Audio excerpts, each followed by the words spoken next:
Hello! Good morning, chat. Oh, we're back.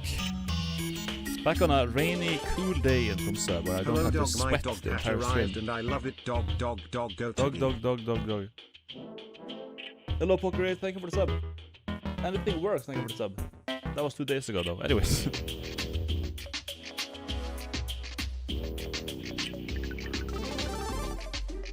Tiggy dog hat has arrived.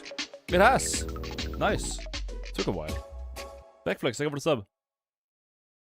Hey, my camera isn't working. Let's see, can I fix that? I've only done it 1,000 times before. Will he fix it? Go Chun. Yes. Boom. How we doing? Skerich, thank you for the sub. Hero. Thank you for the 100 bits chances. Appreciate it. Oh, yesterday we had the hottest day of the year. At least the newspaper said so in my city, and I made the most out of it. Holy shit! I was outside literally all day.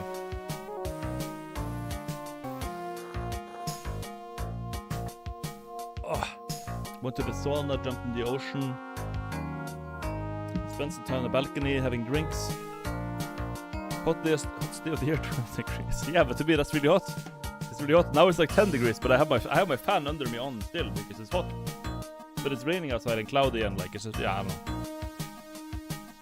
know. Ugh, summer is very nice, but it's too hot. It's too hot. Going outside isn't healthy. Stay indoors and playing games all day.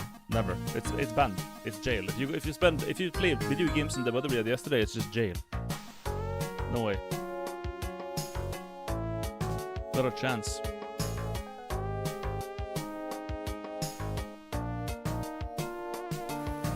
Hey Albino, if someone was walking down the street and went, oh Albino, then accidentally tripped and pulled your pants down, would you pull your pants up first or help the fan up first?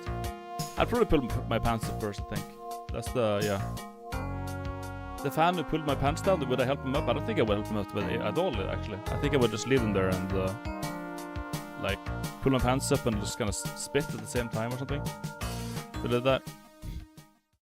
Probably.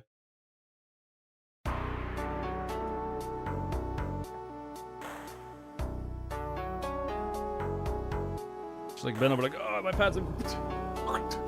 Oh, there we go. Okay, but moving on. Probably something like that.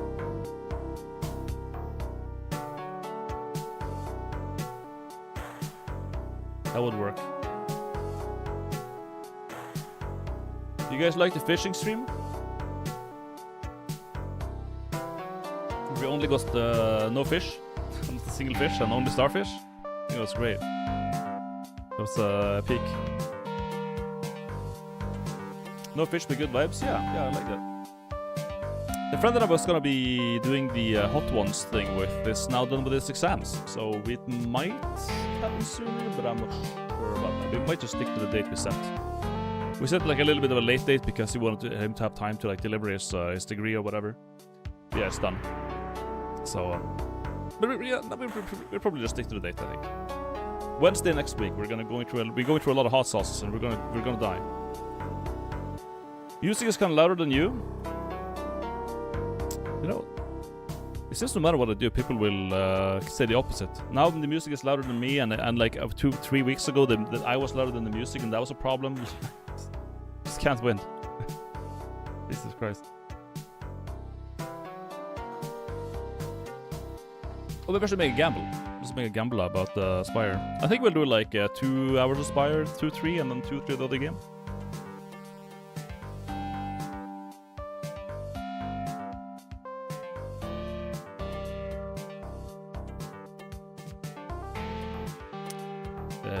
Win run. Yes, no. You get 2 minutes.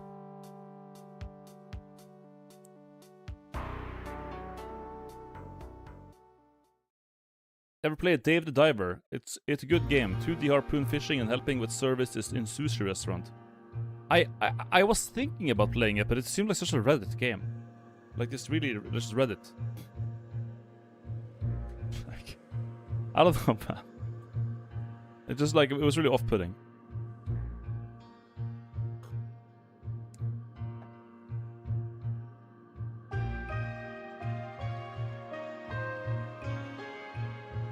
Maybe it's fun though. Haven't really given it much thought, honestly. Didn't think much about it.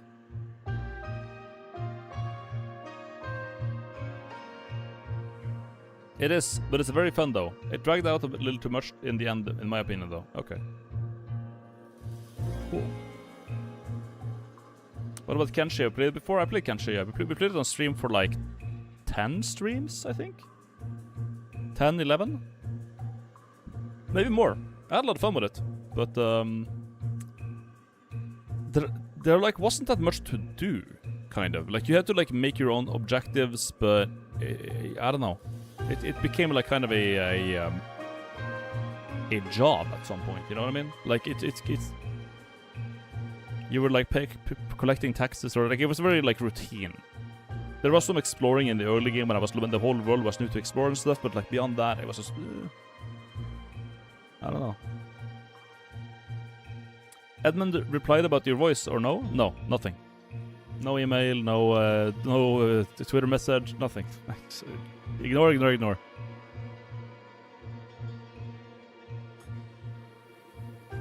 Of course.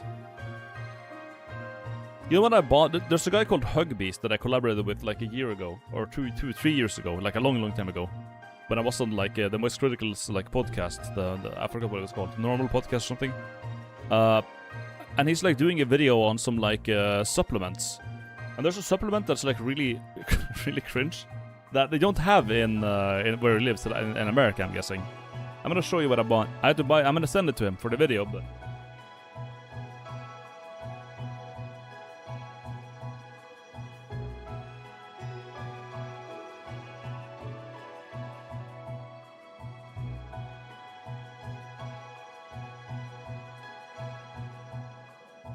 This is a supplement from, as you can see, Swedish supplements, okay? And it was really embarrassing to buy it because this is the this is it. It's an evil clown and it says, "I am fucked up," and it has like this the raspberry flavor. Like. I remember seeing it at the store, and it's like it was so embarrassing to buy that, because who the fuck is the target audience for this? For like an evil clown, I am fucked up supplement, like a pre-workout.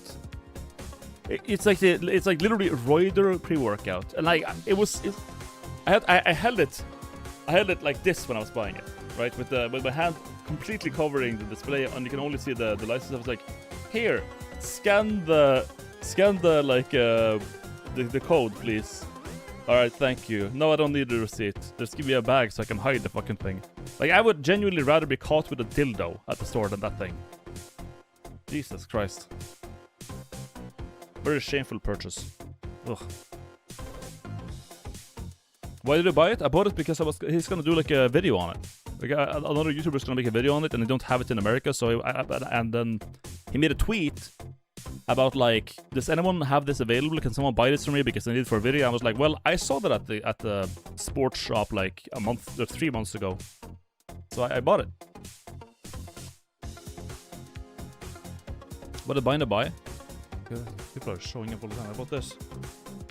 I am fucked up. Supplements. It's an evil clown in it. Serial killer supplement. This is what you buy before you go on like a school shooting.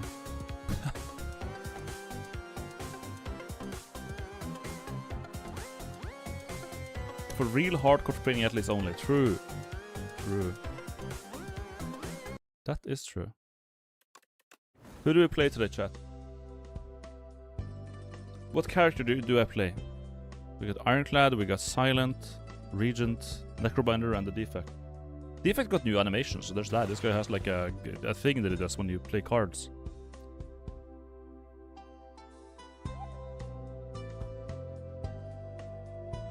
That's nice.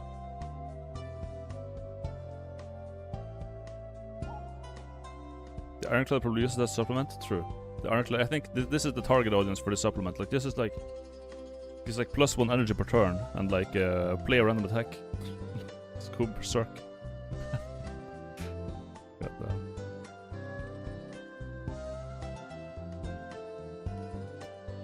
We could just random, I guess. 10.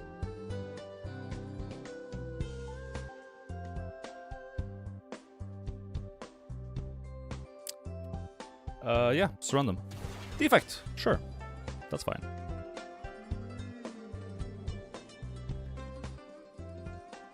Defect can make a good use of this, the Fury, honestly. We could also do Glam. Glam is good. We are doing Underdogs against Soulfish, which means Recycle or Compress is gonna be very good. Which of the Slay Spire 2 characters are your favorite? I think Silent and Defect, honestly. Right now, but it changes all the time. Suddenly I have one good run with Ironclad, I'm just like, dude, Ironclad is the best character, I love it so much. Like, whatever. Both of these are good. This one's kind of mid. Like, money. Money isn't that good in this game. Because everything's so expensive, so like, the money is worth less. But...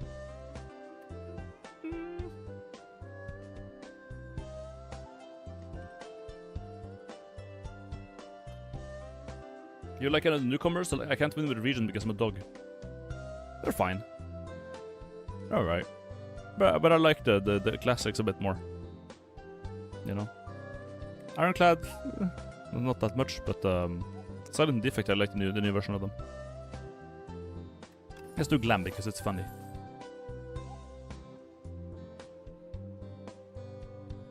We have no money, so the shop is kind of stupid then, isn't it? But to get to the bonfire, we gotta go to the shop. I could go to the shop and buy a potion. Here we get a bunch of bonfires, which is really good. Bunch of bonfires and a reasonable amount of elites. It's like a perfect path. I should have just taken the lament, honestly. Whatever. Boom, boom. Ah, perfect. Perfect. No win. Goodbye. Potion. Okay, that's good. That's. You know what? That is really good. That is a Glam bulk up. Now we get 2 bulk ups for 1. Okay, we can do that. We lose 2 orb slots, but damn, that is an effective fucking bulk. Good. Boom. 9 block. Full block with 1 block. Holy shit. That's insane, dude.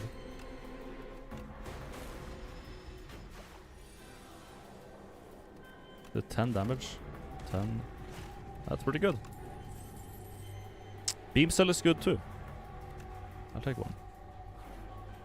When we're doing full physical, a beam cell is not bad at all.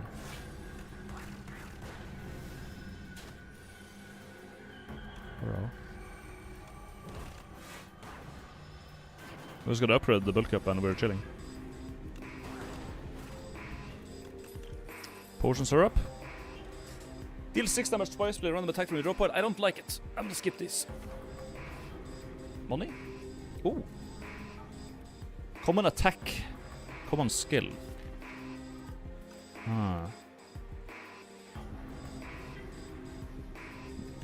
Let's look at our options. Come on, attack. Here we can get nothing particularly great. Come on. Like we all did beam, so I don't think we're gonna go claw. Check skill. Hologram is here. Yeah, so we're gonna go for the skill. Yep. Hologram. Yep, that's the one. That's really good, man. Hera Mr. Beano, almost 5 years charge of batteries here. parasocial relationship, time sure flies.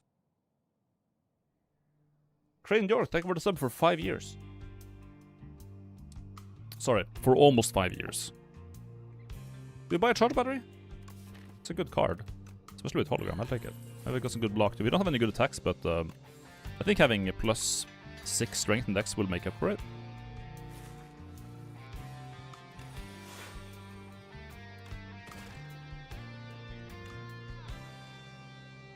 Sure.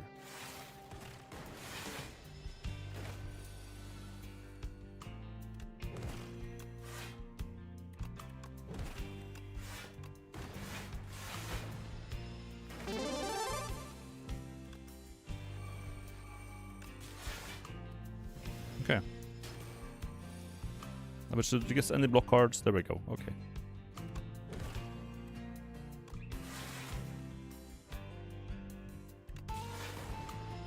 We should be alright here. 2 more turns. We block so well that, like, you know.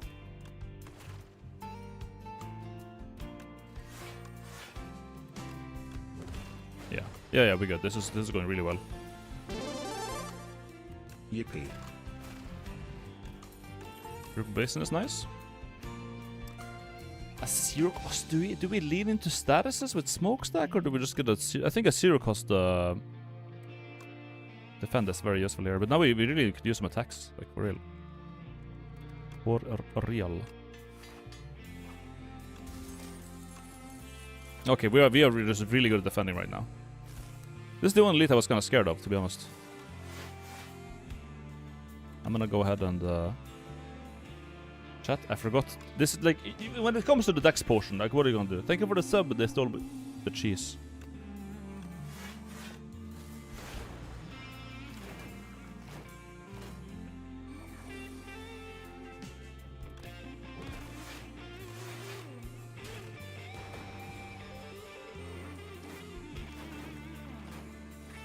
Here it comes. Good.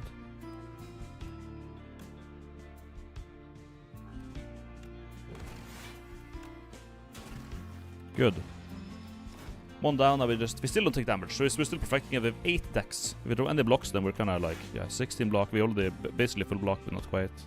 We have some more strength. You have strength, you have strength, you have less health. I think with the amount of strikes and decks we have, we just can't kind of take much damage here, like, realistically. Like... okay. Yep. One by one, by the way.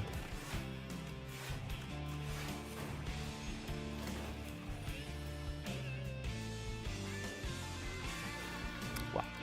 Purpose is very good. Spinner? That is AoE, isn't it? That helps a lot with AoE. Yeah, I'll take a spinner. Okay.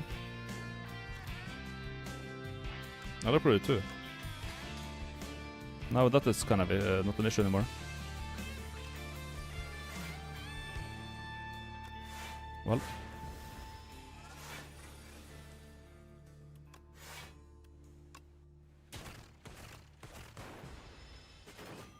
Full block is... Yep. We just do so much damage, it's unreal. Iteration would help us a lot. Well, will this just kill us on Soulfish? Will we draw a Beck and we draw more and cycle faster? I don't know if that's a good idea.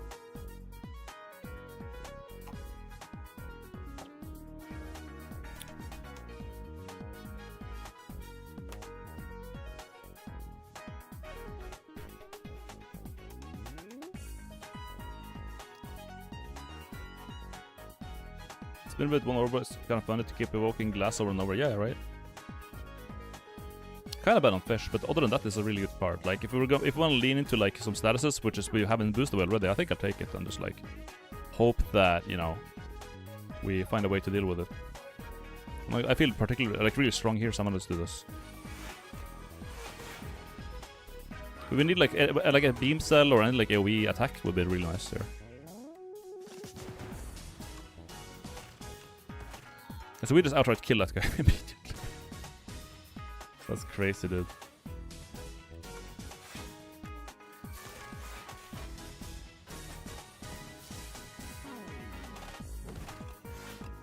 Okay. Power potion is very nice. Claw is here.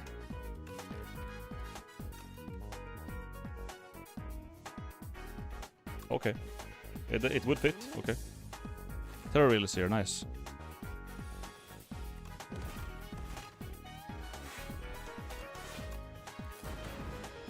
I was gonna draw my my power. We're just taking the fucking 4, 8. Yeah, we should have taken the claw there, but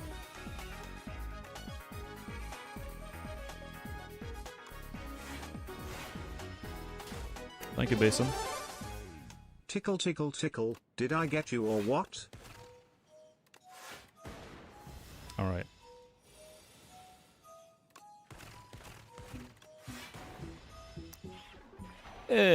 No, silly, you didn't. My god.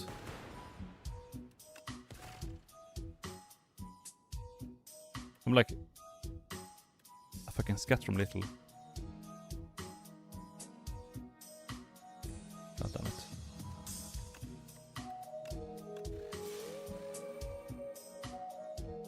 it. Do I save skim this? I'm gonna save skim it to avoid 27 damage. Sorry, chat. Chat, I like this run. I want to keep it. I didn't think it would come to this.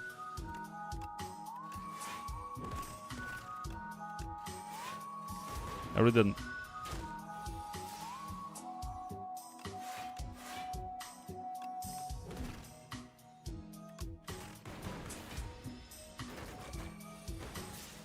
Scamming.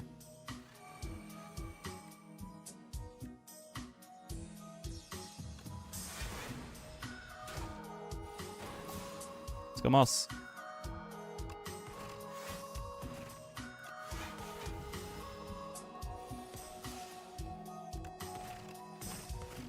And now it's just over. Okay. Pantograph is so huge though. I don't think we need these. Overclock would be nice for later. It would kind of be nice, wouldn't it? We have iteration. I'll take it. I'm making stupid decisions here, but yeah. We will heal 25. We heal here, I heal 22. I'll have like 50 plus health. I'll have 53 health. 53 health for the boss. We can do it. And we start with this, so yeah, we can definitely do it. Yeah, we could, I think. That kind of solves it. GG. We got on power immediately.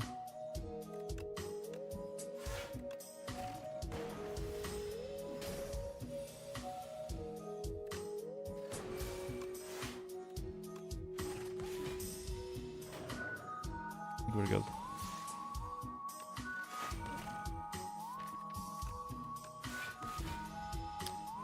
Yeah. All right.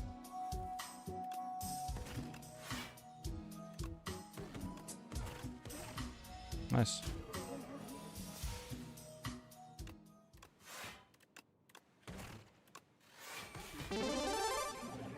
Gome defecting your shit right now. That's right. Oh, I love it. I'd love to run shit like this. This boss is so good.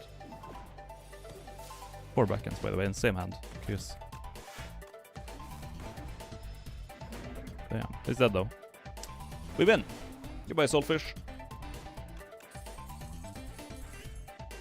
All for one would be very nice with the claw. Super critical is nice for energy, but we don't have like anything to preserve that with.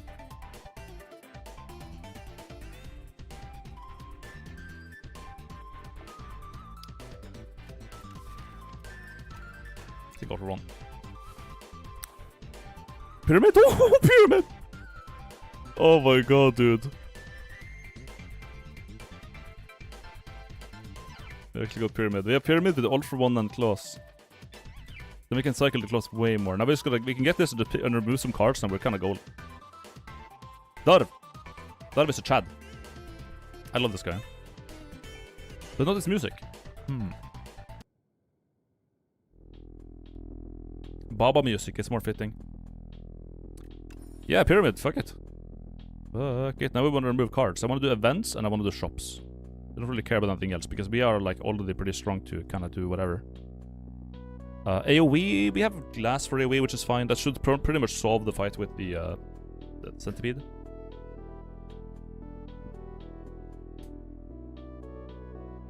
Now we just need a turbo.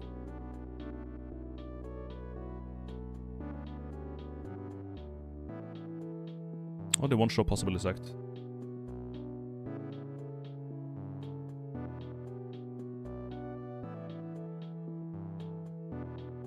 Like this. And I like this. Okay.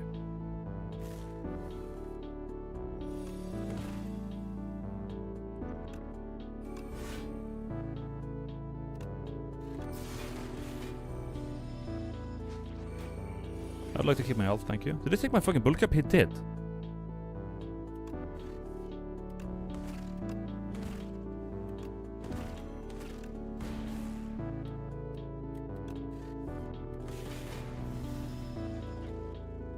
I'll roll my shit. Goose. Give me that back. Charge is okay. Fusion would actually help here. A one cost gate. Well, it's gonna get exhausted immediately because of the glass spinner. No, not bad. Nah.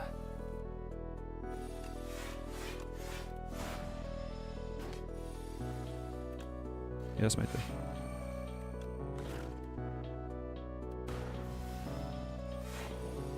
It's a burrowing time.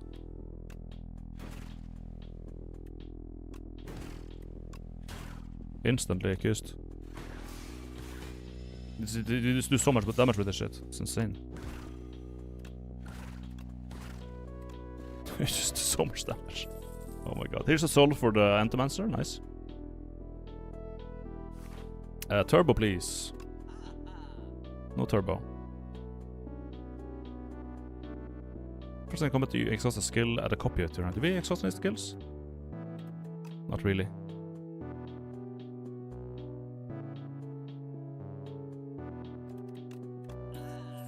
We could just remove that.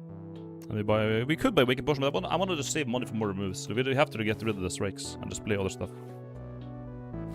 We're doing okay right now.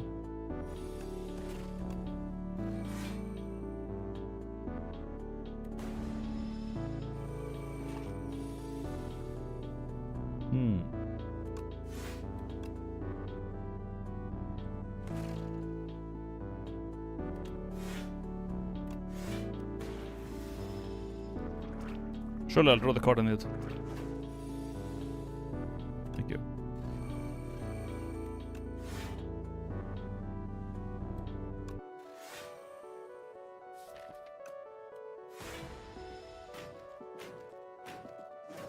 Okay.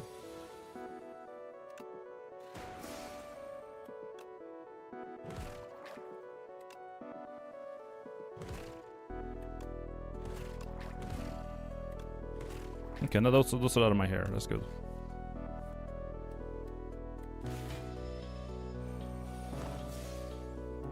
That is good.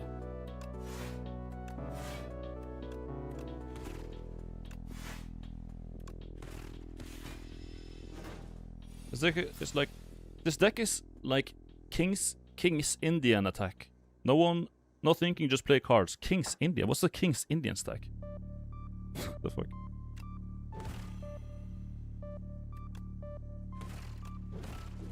Goodbye.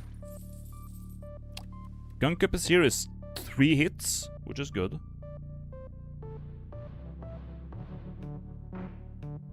Bing, bing, bing. It's like kind of a scuffed helix rule, I guess.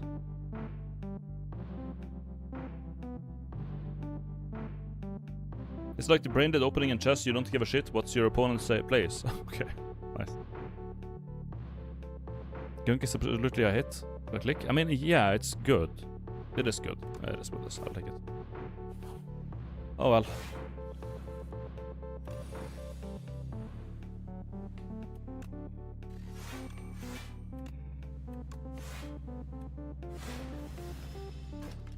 If we got a honey bit, I would be worried here, but we didn't, so.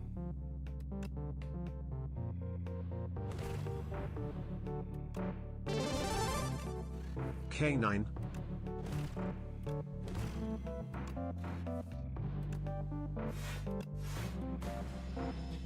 Now we should draw the thing?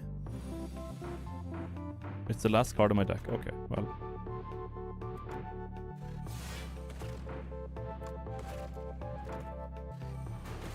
Unlucky, but... There you are.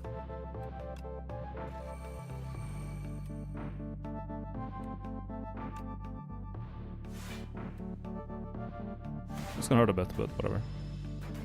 I was very unlucky this fight.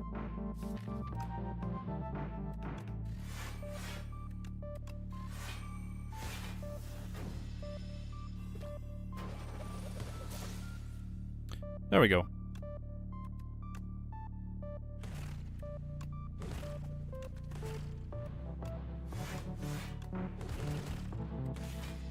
I need to compress.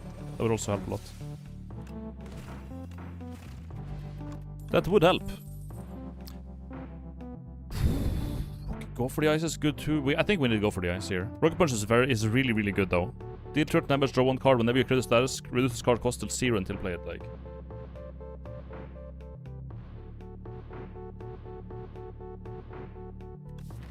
It draws cards.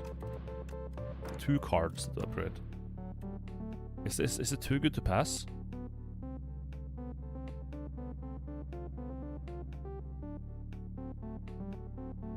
They're both good.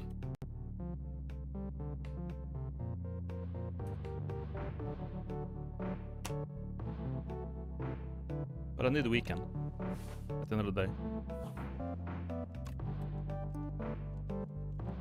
I do need a weekend.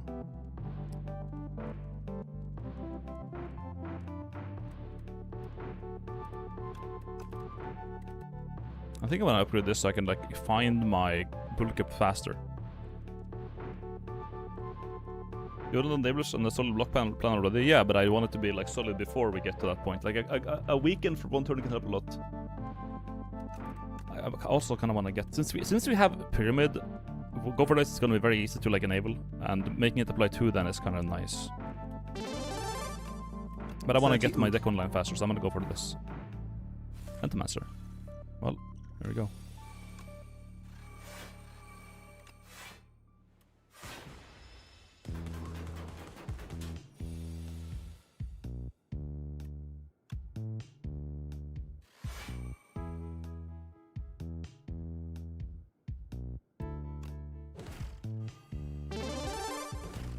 Blue, blue. Blue, blue.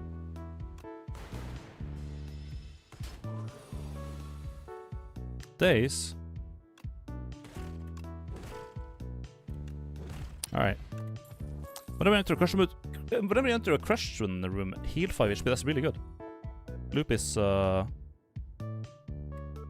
for AoE, honestly. If we trigger the last 2 more times, it's gonna be good AoE. But I don't think we need that much. I think a sweeping beam here is actually pretty neat for AoE.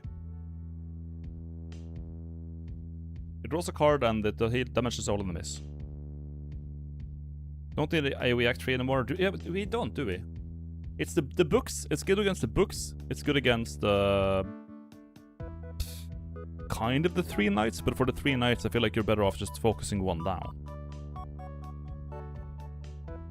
It will help against the worm, but I feel like we're so ridiculously strong anyways, we don't really need to care about it. Sweeping beam is fine though. It draws a card, so it's like, how bad can that be, right? But I think a turbo would be so nice though. Like, damn. Helix Thrill incoming? Health incoming?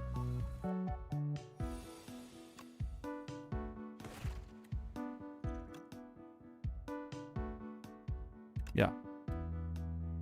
I think I'll wait for vulnerable with that. Or whatever.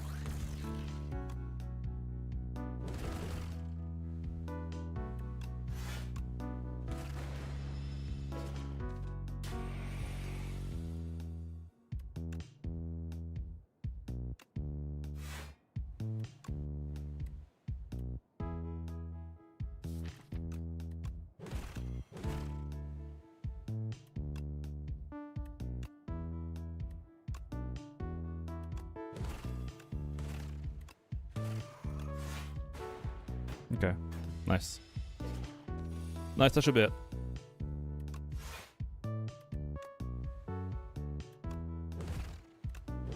Okay. Strong potion is nice. Feral! Yes! Feral plus even. Holy shit, that's huge. That is actually fucking huge with our build. God damn.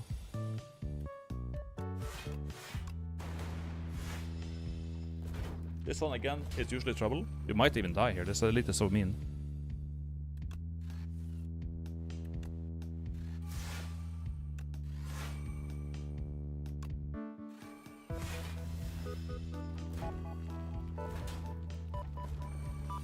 I'll be cutting it close. I need to draw the... There you are.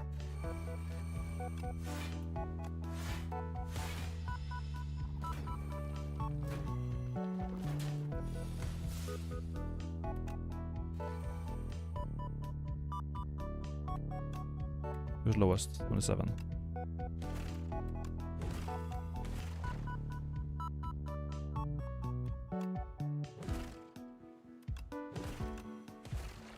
There it is. Yeah, we just gotta land that. We're chilling.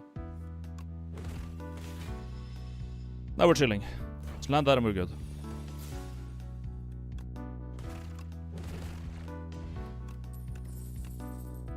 Turbo. There it is. Genetic is very good.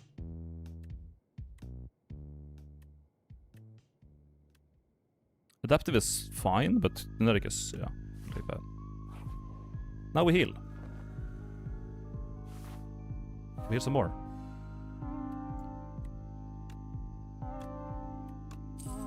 With some money. And it can't be that dog again, so it should be fine. Or will this guy kill me again? I don't know.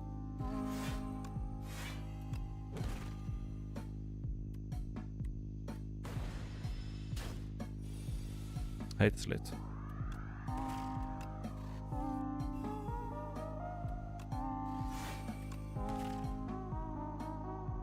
I hate this lit.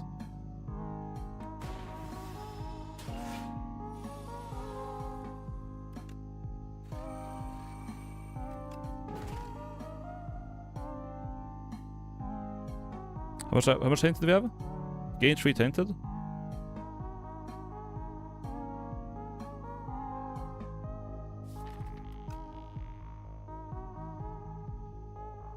If we gain 14 block. It does 12 damage and I'm about to die.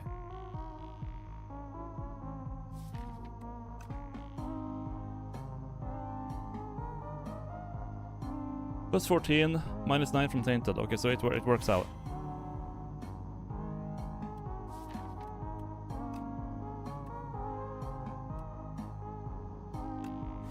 But it's still usable to, it's good to use it. Yeah, that worked out.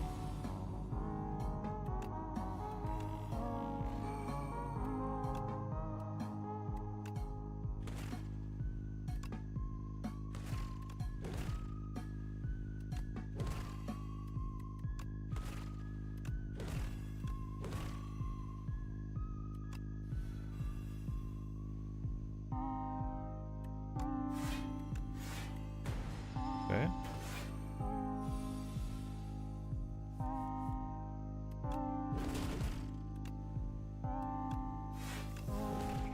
Alright, we made it. We made it. Somehow Penneb is good too. Helix drill is here, okay.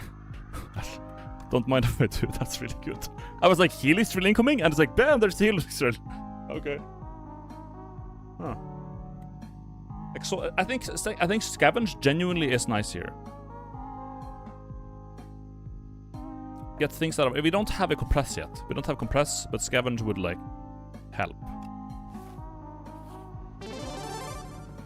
Go live, Doc. Thanks, man. Dog, dog, dog, dog, dog.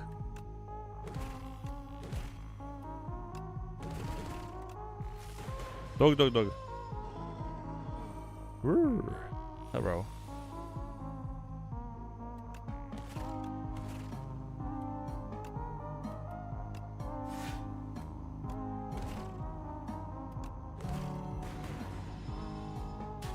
Oh.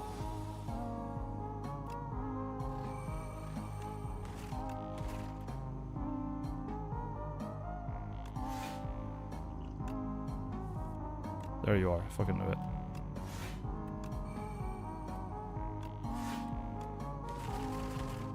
That was a pretty good pen nip, wasn't it?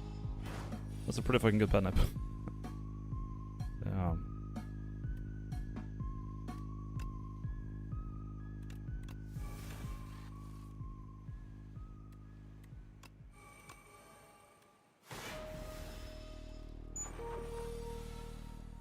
There's hologram.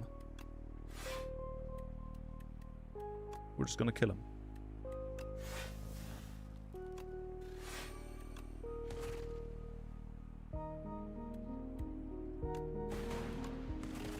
Yep. Easy damage. refresh the treasure. Whenever you channel a status, channel one random orb. This is also really good. This is very good when we generate statuses with overclock, with turbo, with gunk up, a lot of our shit. It's just sometimes you get blocks, sometimes you get energy, sometimes like it's just why not, right? Hag. All cards with glam, max HP, free combats.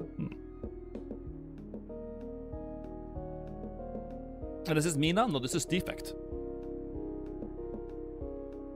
I'm gonna read it in a second. TF. Forbidden to her. You know what? Never mind. What? I read it, but I didn't understand it. Probably glam. I wanna go to a shop and then probably one more shop. There's 2 shops here and a lot of question marks. Question marks heal me. That's pretty good. We got Queen and Aeon Glass, of course. So I'm glad I picked up Scavenge. Or that. Let's go to the shop. Let's go to that shop too. I have 500 gold, so...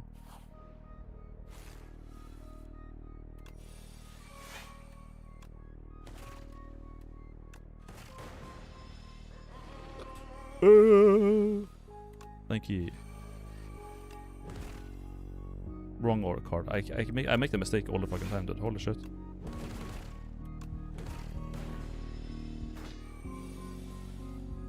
There we go.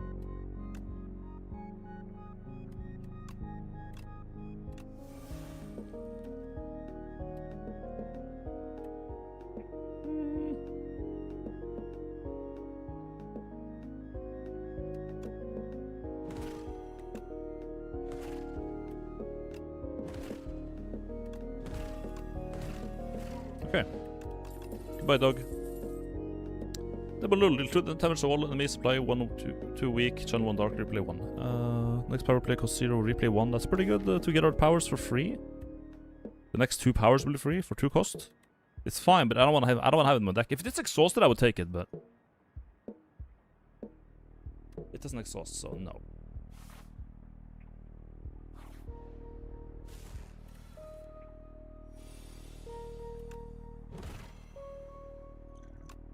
Order, but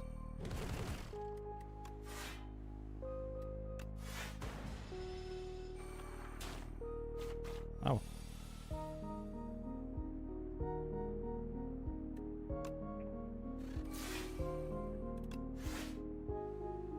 I could do just this, I guess.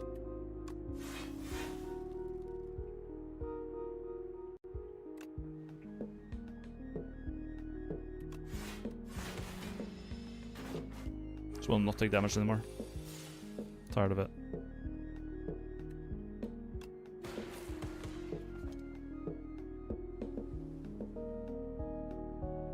I'm tired. Dogs.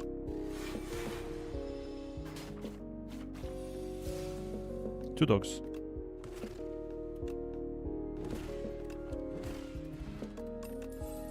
Oh well. Don't want any of the... Can this fucking mic stop having AIDS? Damn. Glad not doing much today, huh? Isaac.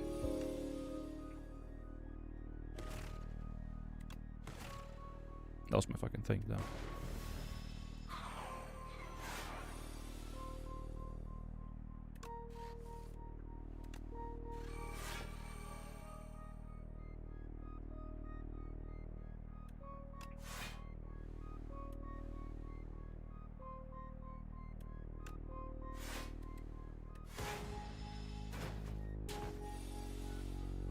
Where's my turbo, actually?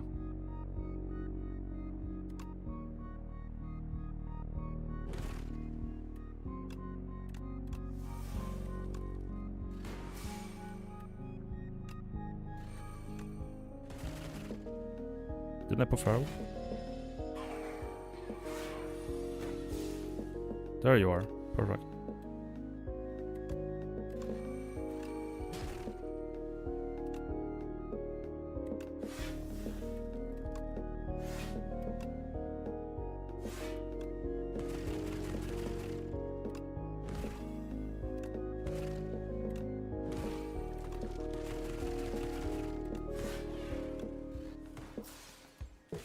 More orbs, please.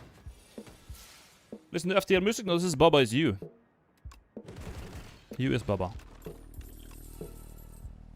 Turbo with lamb. I want more turbos. Yes, miss. Yes, matey.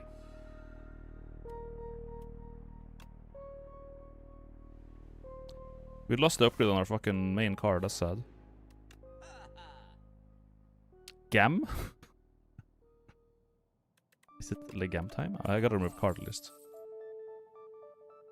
Eternal Feather would be nice for healing.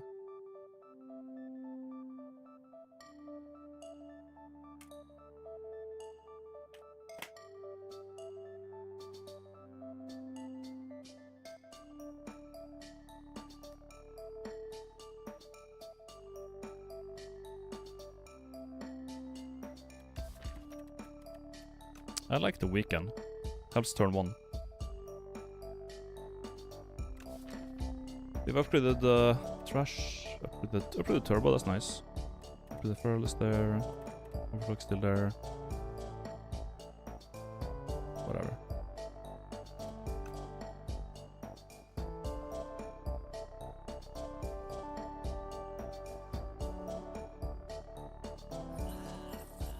Yeah, I think I want to get that. I think I'll save money. Game is okay, but it's more setup and we don't need more setup. Yeah.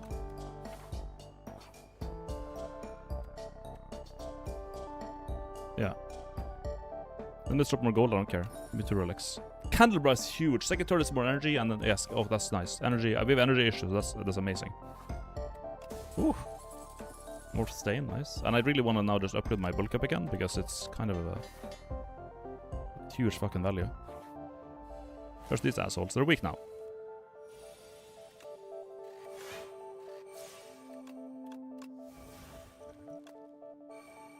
Ah, excellent.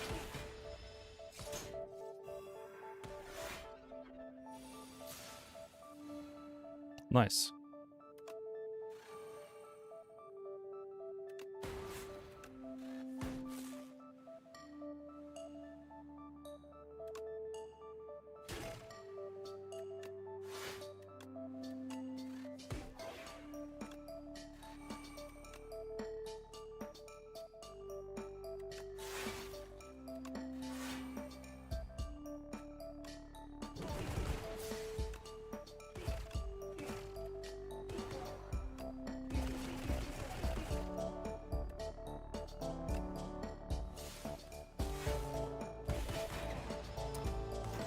Rather let them lose the card and stuff, so whatever.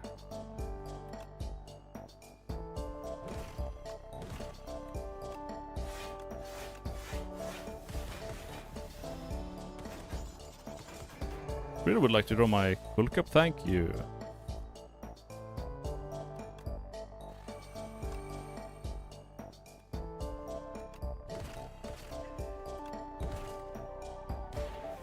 Ow.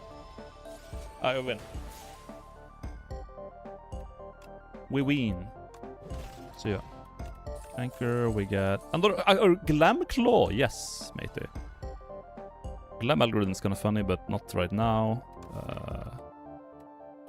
Good scaling on claws is good. Good thing is good. Did you know that? It's a bit late to start scaling. Yeah, 2 fights to scale an algorithm. I don't think so. Hello. Chemical X is here. Storm is here. Pendulum. Marbles. Marbles is nice. Artifact Shred, but I think I'll remove a strike and then... well, a weak portion. And a draw portion. Yeah, good shop.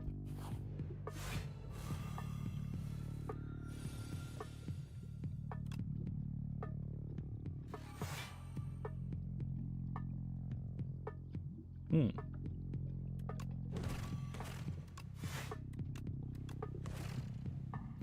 22, we block that. No, but do we? 4 times 2, 8? Yeah, we do.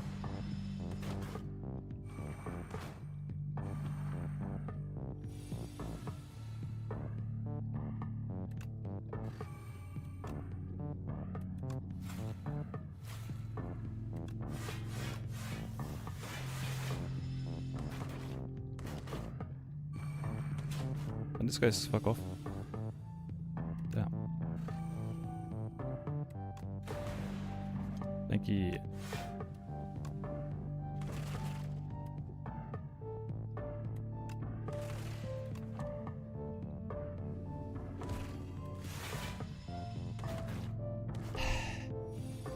dogs. Thank God, finally.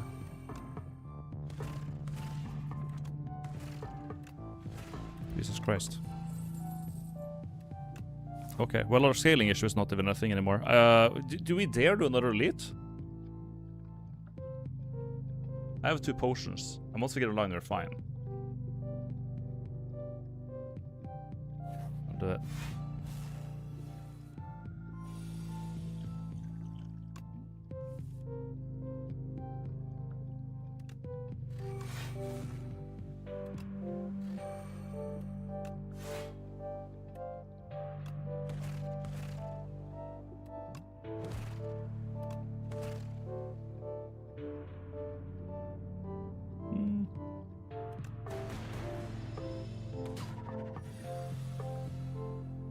Okay, we got that, so we should be fine.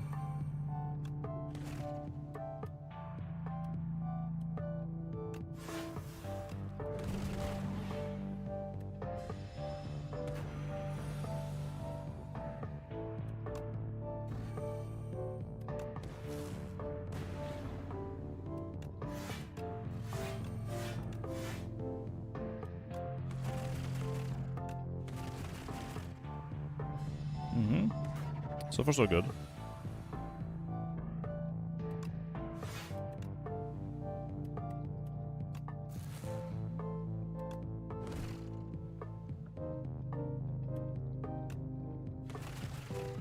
Alright. We get Glacier, go for the ice replay, and we get modded and flak cannon.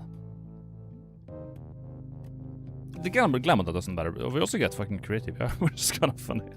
Replay creative, I don't know. Like infinite scaling, I guess, but flak cannon would help get rid of my shit. Also would help a lot with the Aeon Glass, right? Because Aeon Glass gives you a lot of like debuffs that it's gonna be molested by flak. I'll take flak. Go for the surplus is nice. We'll go for. We gotta heal.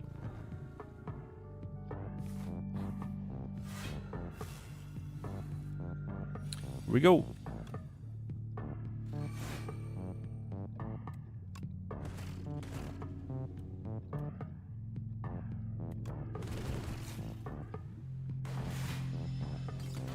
Here we go.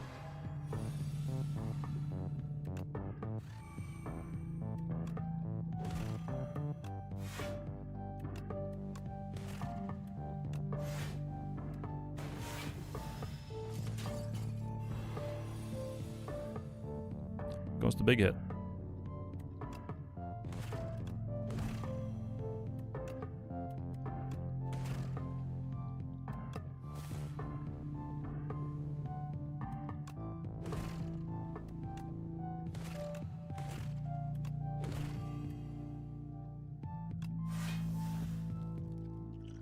Uh, 12 times 3, yeah, we definitely don't block that, so let's make it 9. Yeah, that's much more doable. Yeah. 9 damage, I can live with that. Yeah.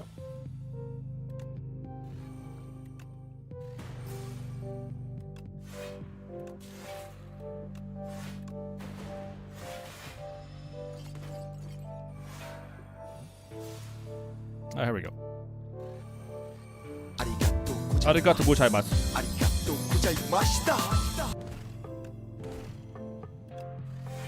Arigato gozaimashita. Jackie, thank you for the raid, man. Hello.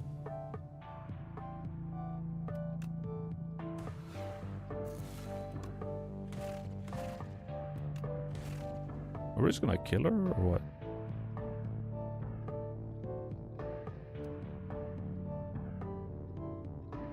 Nine times 5. Might not be able to use a black cannon here 6 times.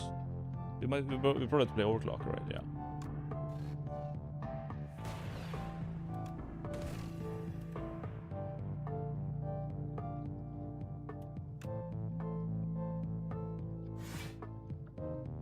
There's a bounce, I can't use it.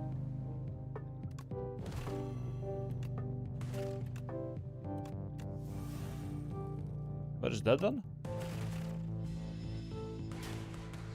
Almost. Almost. Not quite, but almost.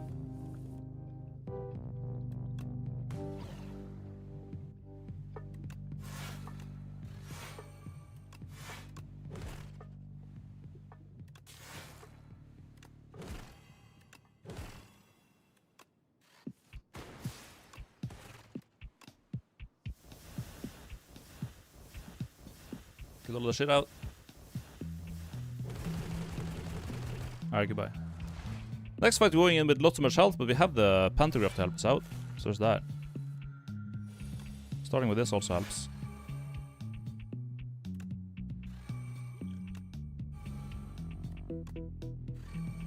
Taking 11 damage doesn't help. But its energy does though.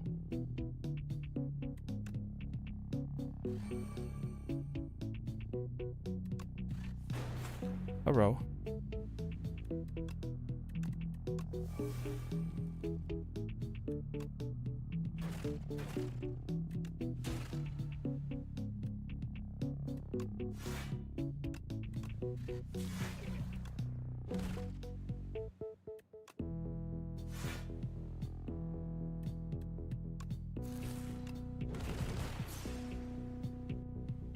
Okay.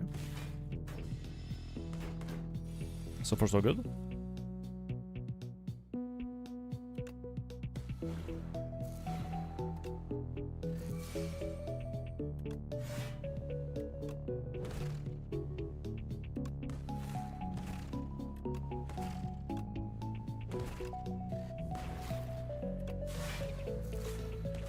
I'm just gonna play all this shit. Status? Yeah, but don't mind if I do. Take him all away. Fuck out of here. That's why I pick flak cannon. This stupid motherfucker can case with it. Nice wither, dude. Nice wither, asshole. 2 withers don't care. How about that? We got that. We're vulnerable in case.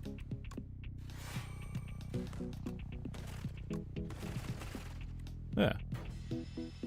No problem with flak cannon, we just don't have any more withers. And now we have 2 claws to finish it up. Yep. 1 or 2. And then 1 more. Boom! Easy aim glass. Nice. Yeah, flak cannon just completely trivialized that. Holy shit. It just works.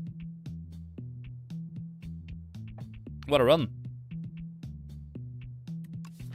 What a deck. The fucking glam bulk up on floor 1. It helps. It for sure helps. GG, believers. From an Unreal to the Spire, the flak cannon reigns supreme once again. True. I have no idea what it does in Unreal, but you know, flak cannon good. Take all your statuses and just throw them at back. Where'd he go? Like the elite that I killed for just gave me the solution for the final boss. Gome dog, stupid Twitch app on the phone, no idea how this works. Long time no see, stupid night job doesn't let me watch streams. Judas Big Ball, second for the sub.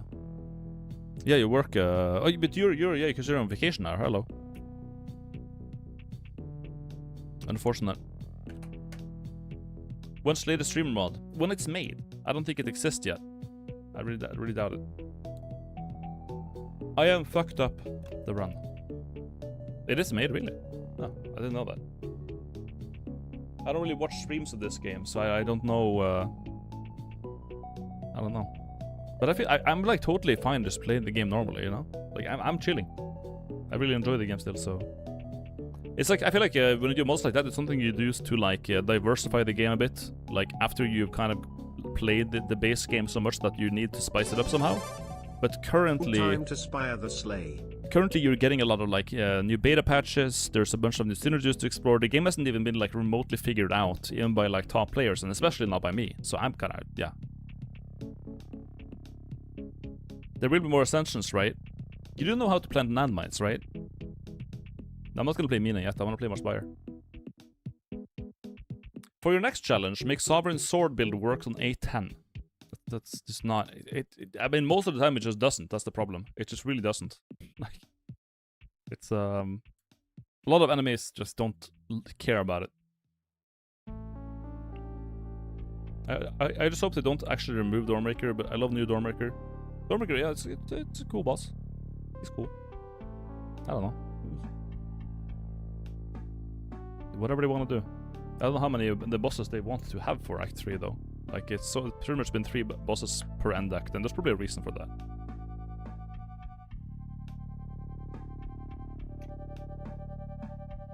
Aeon Glass seems like such a downgrade. Like, mechanically, I think he's fine. But, like, thematically, yeah, definitely, Dawnbreaker was cooler. There's always alternate Act 3, yeah. So they've done, like, an alternate Act 1, so you'd think they'd do the same for Act 2 and 3. It's like, when the game is gonna be released. Like, for real.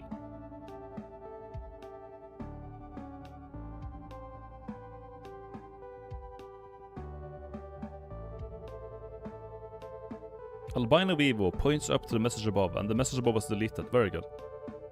Message retracted.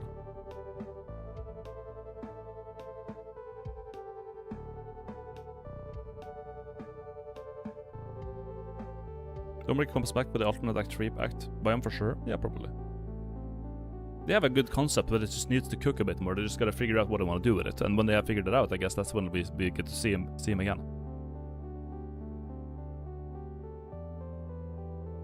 What is Aeon Glass? What is Aeon Glass? Everyone's asking what is Aeon Glass. It's literally the boss that I just fought. That is Aeon Glass. That's it. It's a big like a glass of what do you call it? Timer? Sand glass?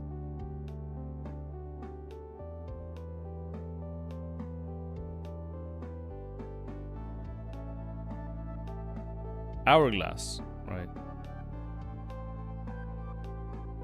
If they bring back Watcher, how would you like them to tweak her? If they bring back Watcher into this game, then I hope that they like tweak her out of the game again. That would be a good. I think that would be a good tweak to Watcher, just like to remove her. That's a good tweak. That would be very nice. I think that's how you make Watcher in the game. You just make her not be there. Dawnbreaker's mechanic was just not fit for the game still in development. Relate too much on everything else being set up well. That's the sentence. I don't. Yeah. Okay. Probably. You're probably right. I don't know. I just play the game. I just play the game for fun.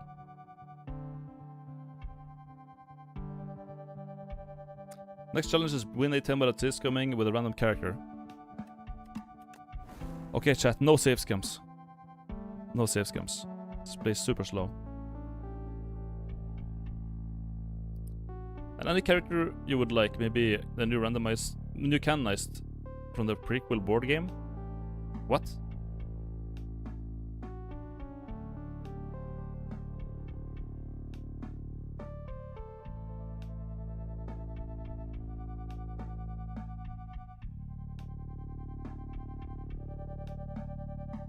Surely no. Not one save scam. The Desperado guy was a mod and then added to the board game. Oh, okay. I don't know. They will... whatever. The thing is that, like, what character I wanted in the game, I don't know. Like, I don't... Are they gonna put, like, do like a Smash roster and add fucking Goku to the game? Like... whatever. You know what? These guys are good at making card games. Whatever they think is good for the game is probably good for the game, man.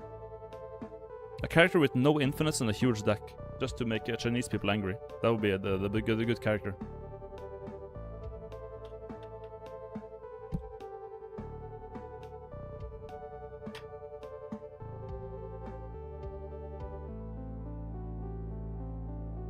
We need the yellow character. Yeah, we need the piss glass.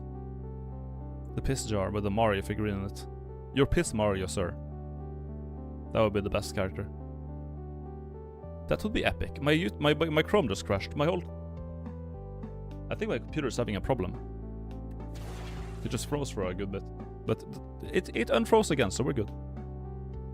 We're good.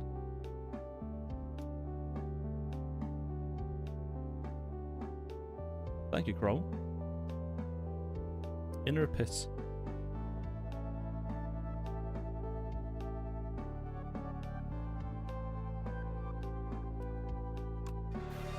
This maggot. Alright. Say less. I should probably check shops. Check shops before I do that. The objectively best path looks to be... We are doing underdogs again. I hate it. Let's just go here and get some bonfires, maybe. The shit-stained path. They should make it more orange and less brown. It's very brown. Be down. Well, here we have options. We should probably start here either way. In any case.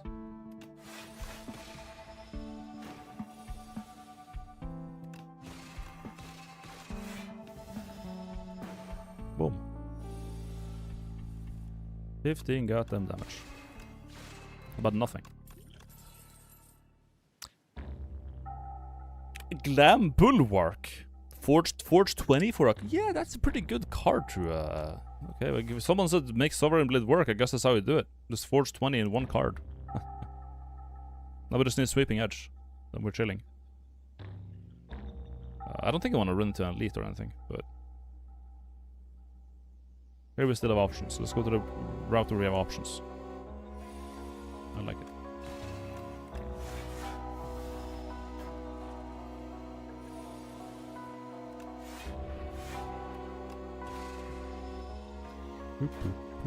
What's this 30 damage? Goddamn.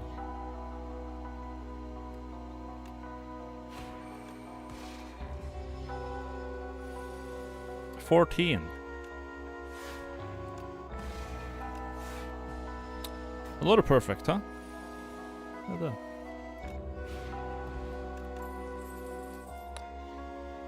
A Stardust as well. We have two ways to do good damage now. We have Stardust and with that. Do we take that? Is that a thing you just take? Here's an AoE card, which is kind of nice. This is very good to deal with Phantasmal Gardeners.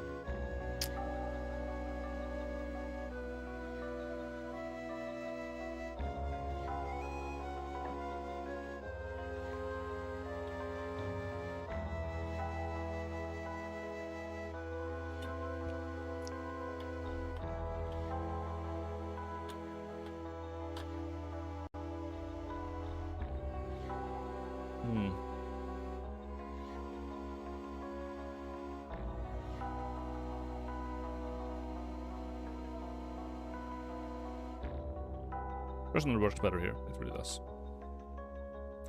It really does.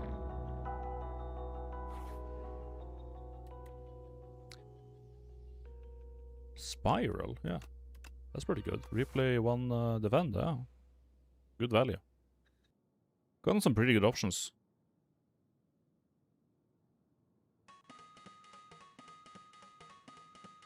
It's tempting to go here because we get like a front-loaded Raw Dog Delete. But with two cards that have like, we have Replay, we have Spiral, which is the same thing. But Spiral is actually better because it's not Glad. This is only one time, this is forever. And then we get a bonfire, we can heal twice after that guy. And we have pretty good health now, so I think we can afford going to the right here.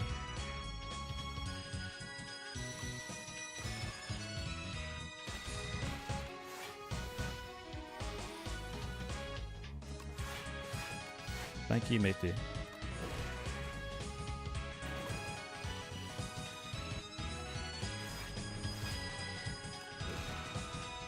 Goodbye. Sovereign Blade.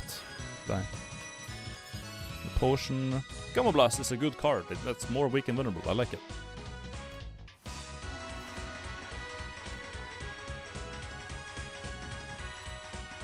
Is there a colorless card we would like?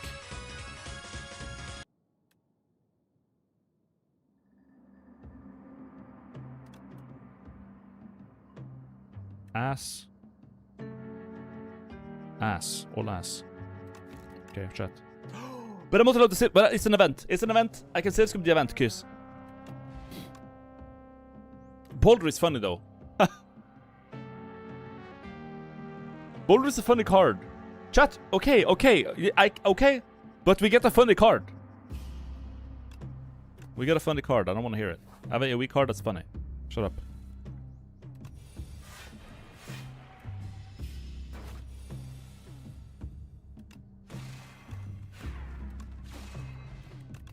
I don't want to hear chat. What do we got? This asshole.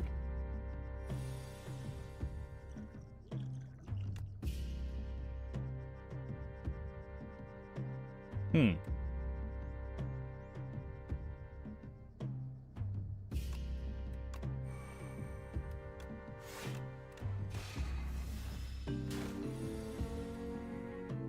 we just play Boulder? What's it gonna be, 16?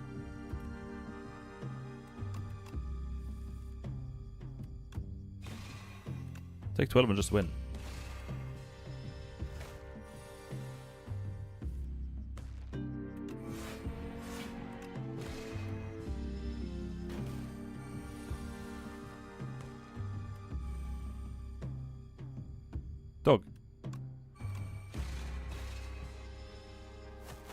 Well, we have 2 heals, so whatever.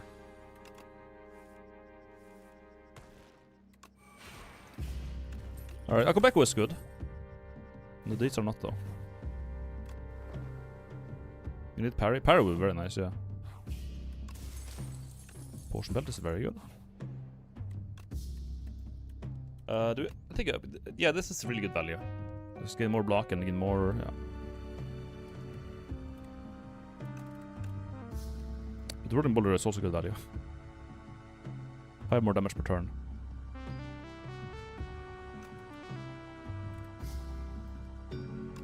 I want to do that. Gome dog 8 months. It's almost like you gave birth to me. Okay.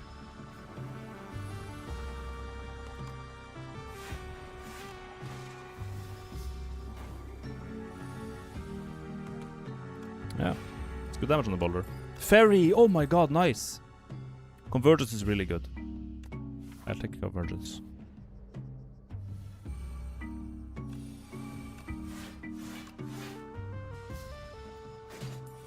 My god.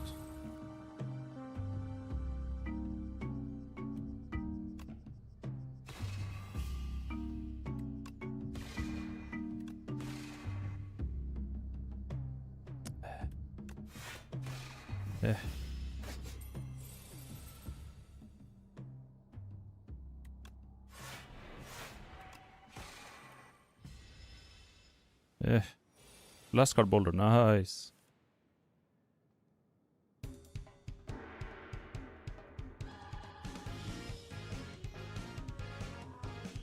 $40 gold, I want that back. Take 5 damage for it, that's fine.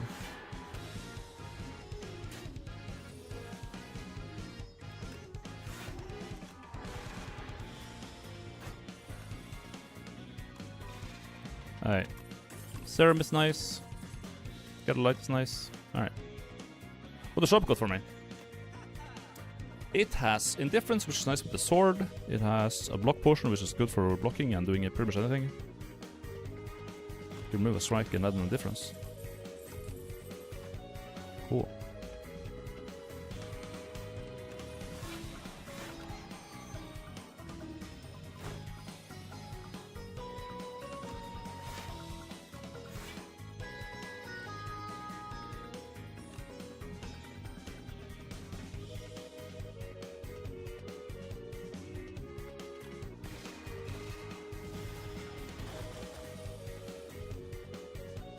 Perfect.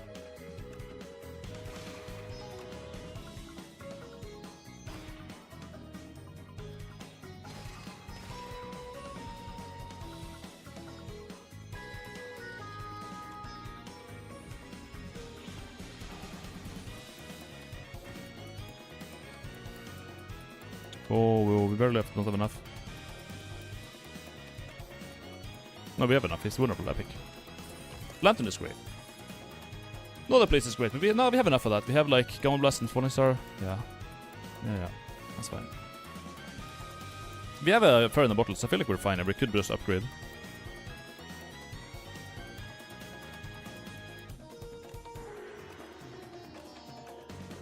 I would like some more Star Gen, honestly. Then Rate or Convergence is very good. Reflect is okay, but like I have so much. I already have so many ways to spend stars that. Yeah. We need this upgrade. I need it. You see who's on the photo here? Can you see what's happening here? What we're gonna be doing? We're gonna be doing that. We're gonna be doing that. And that. Kissfish. Lower accurate moment. The boulder's gonna roll over this maggot.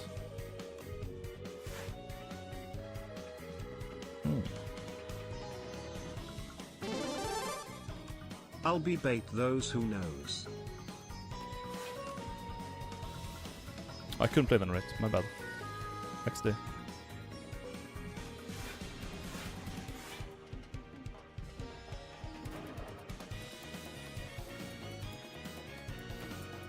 Big rock, big rock.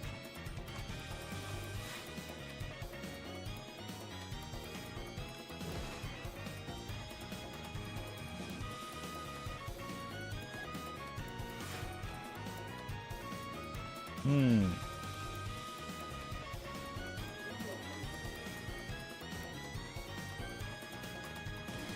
There we go. White dog. And one rock, please. Goodbye. See a fish. Gain 8 plating, inclusion royal. These are all shit. Art is all scat. I mean, this is like 11 plating is a lot of plating, but like we need so much stars for it. Potion saved, yeah. Look at that. We have some like chill music. We have any music that's like super chill. There's some chill music. I'm gonna change playlist. Hold up. Royalties is so fucking dog shit, dude. It's piss. And I hate it.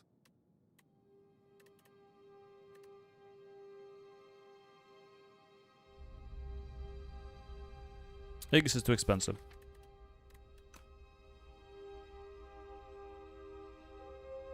Royalties is the type of card to take an Ascension 0. Yeah. Yeah. It's not great. Why do you have it in the playlist? It's like, no, I have a playlist for like playing Noita and like some kind of like games where you kind of just run around and do stupid shit. And then I have a playlist for like games that are more like laid back, like Spire, where you just look at cards and chill. I play better when I have chill music. Play slower. I think it's nice, but we're never gonna be able to play it. Like we can't. We already have Gamble Blast and Falling Star. If we get like one hidden cache, we could play it, for example. And then it would be nice. Like if we had, yeah, like literally one hidden cache, and we can play it. Upgrade on Venerate, upgrade on Convergence. Then we can play Plating, for example. I'll try it out. I've never tried it. Maybe it will fuck. Maybe. Oh, hello, Urbas. Love to see you're still alive. Stories. Of course, of course. Have you found any trinkets for me? Meteor Shower. To all enemies. Upgrade 6 random cards. Or gain 4 potion slots filled with random potions. We have fucking potion belt and this. We get double the oh my god. Coffer. Sandcastle. 6 random cards. Which could be 1, 2, 3, 4, 5, 6. It could be a bunch of scat. It could also be Convergence, Gunblast, which is not good. These are... Aegis is good, Convergence is good, Venerate is good.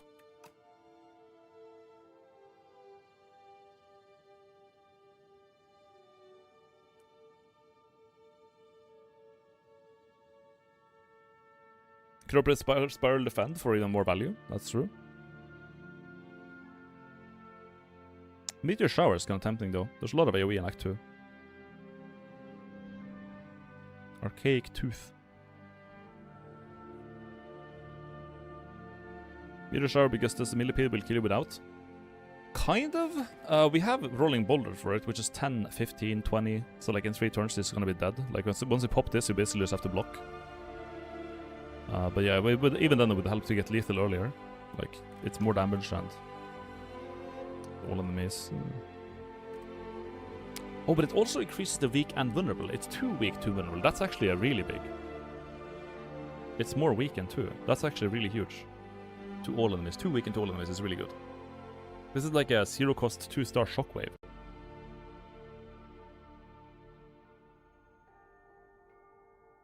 Damn. That's a really good card.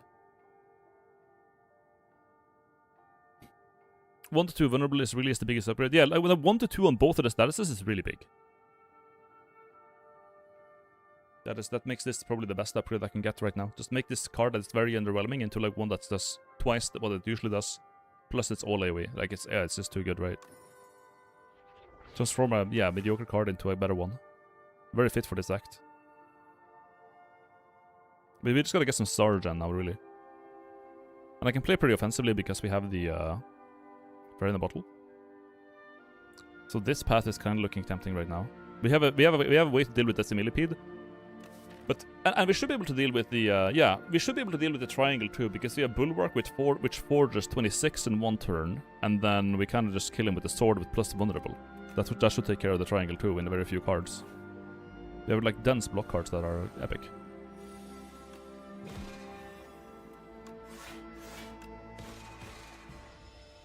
Oh. Convergence is gone. Yikes. Very good.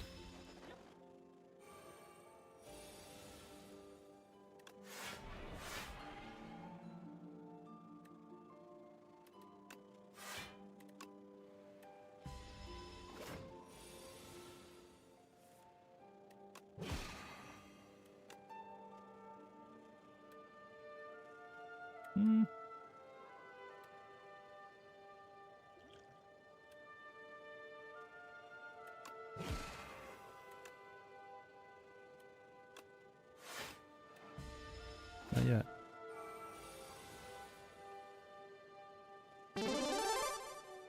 Woo.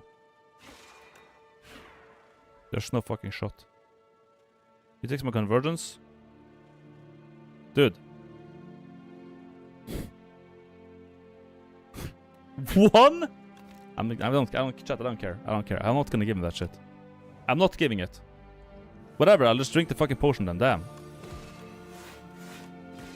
Maggot. Fine.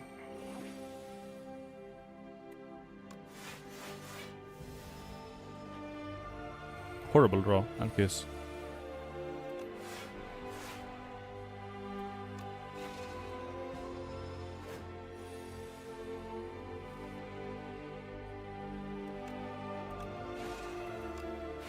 Kiss dog. New potion, gaming. Okay. Particle wall is not it. Goodbye.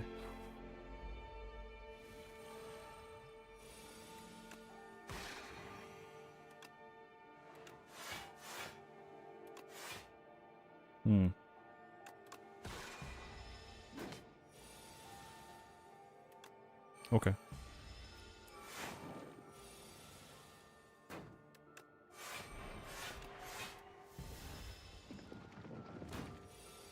Knock knock. Balls.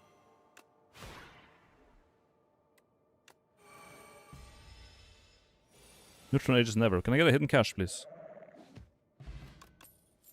Nope. Nope. Not even a little bit. Damn.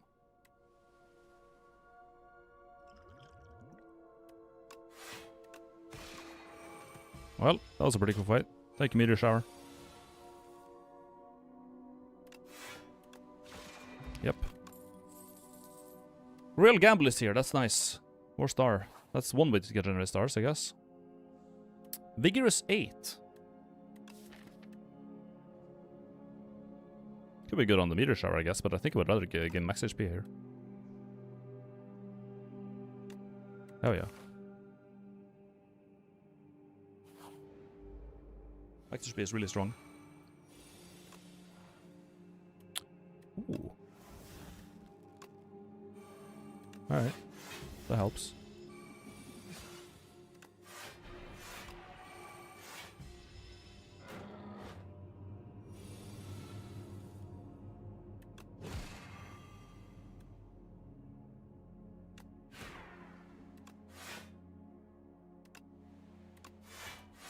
Cool. Good fight. Good fight, Toad. Bye-bye. Summon the sword. Begone is also very good. You make a shitty card go away. Tuck Fold. I agree.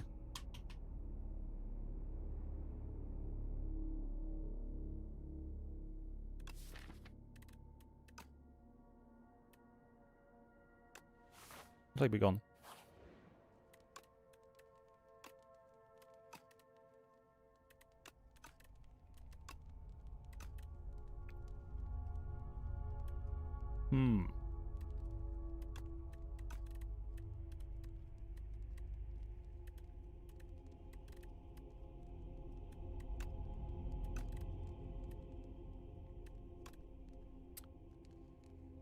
It's like 7 more damage. It's pretty good.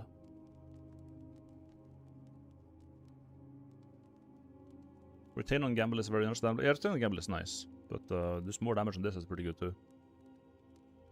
This will like immediately win the centipede thing, almost. Like, it's already good, but like, this is crazy. Yeah, I think I'm not gonna regret that. Look at this asshole. But I got Boulder immediately, which helps.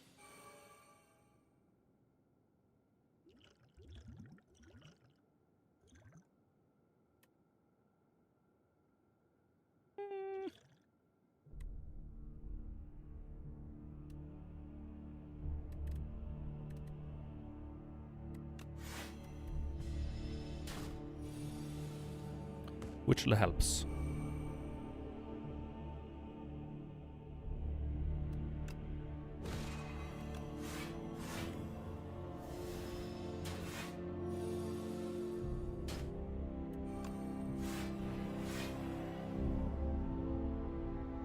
Think we leave it at that?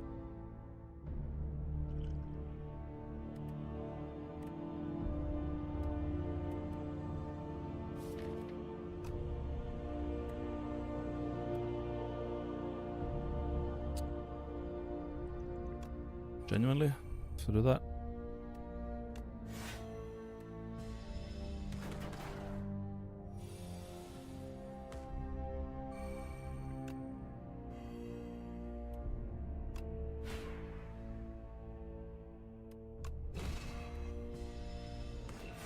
Gotta kill this before he kills me. This is a fucking evil elite. Okay, good luck. Nice.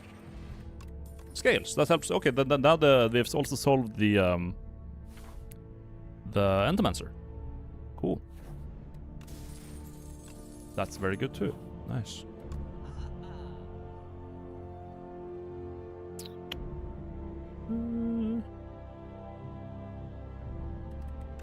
Thank you. Star potion. Yes, matey. There you are. It's almost already won. Sure. 6, 8, 5. Sure. Oh, it's not enough. It's only 3 stars on that shit? What? Damn. Well, I guess I'll kill him then. Good enough, I guess. Fuck.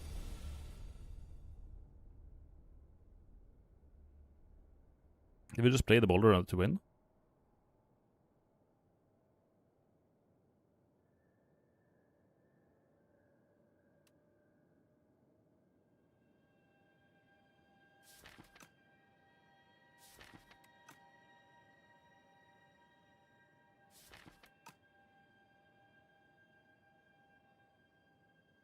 We get shower back. Yeah, if we get meter shower back to 21 again, which will kill these two, yeah, I think we'll just do that. We bulwark and shower or cosmetic.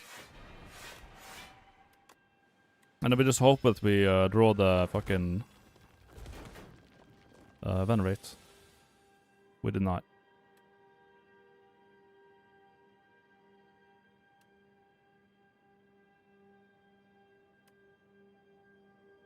We did not.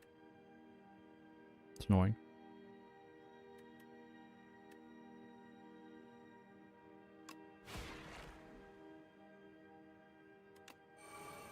I gotta do that to win. Just guarantee the win with that. Take some damage, but now we win. Okay. Art war is good.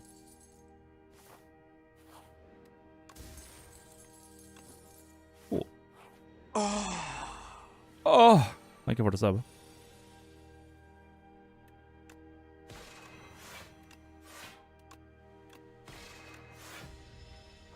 Thank you for the you know the thing, the fucking. Damn. They my attacks. I might use the potion here, actually.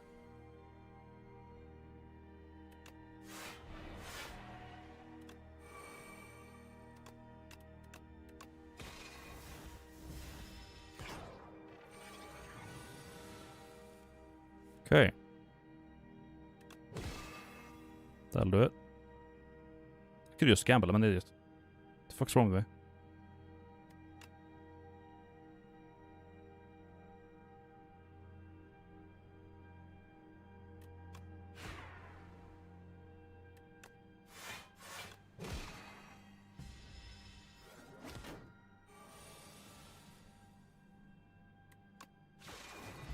Anyways, curl is good. Well.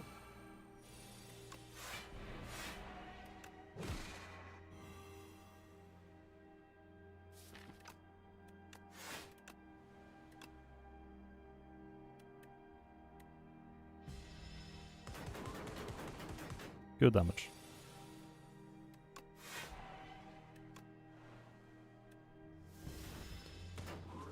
Good.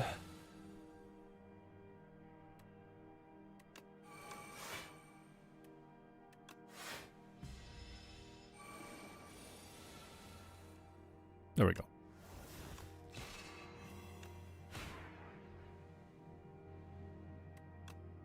It's not quite enough. But actually it is enough, because he will die in 2 hits. Perfect. Pocket watch is huge. Very good. That is gigantic. How much health does it heal?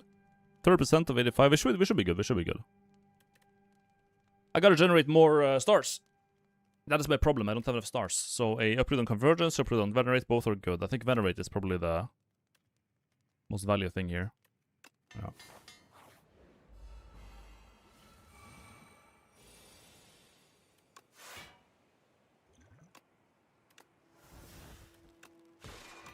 I should be good on that front at least.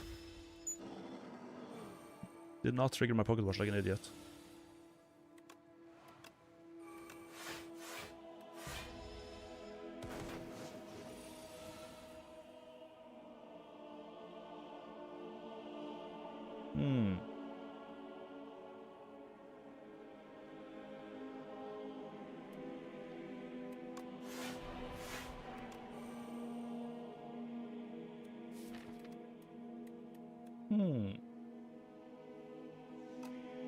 Any card I want to play more?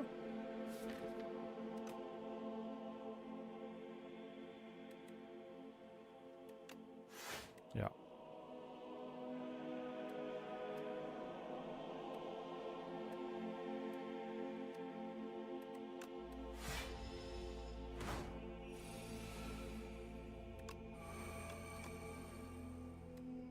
I'll draw more cards. Do I have full hand now?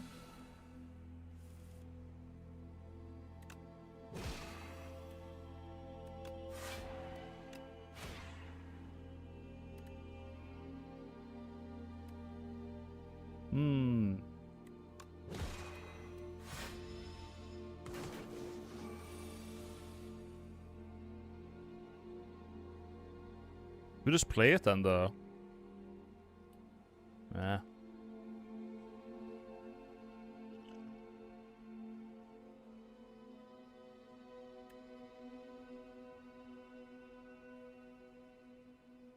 Spend the potion.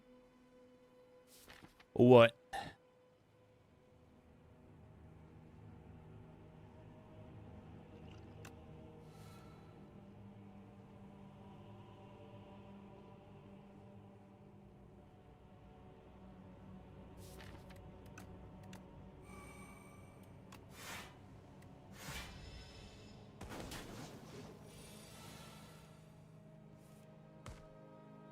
Okay.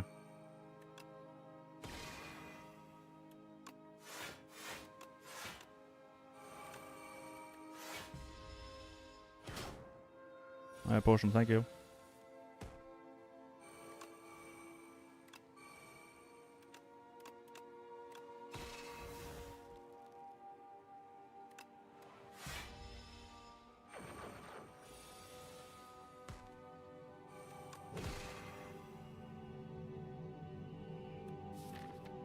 Sword is not on here, is it? No.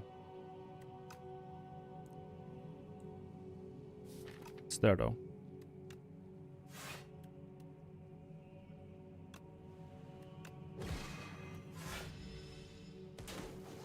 So kill him now.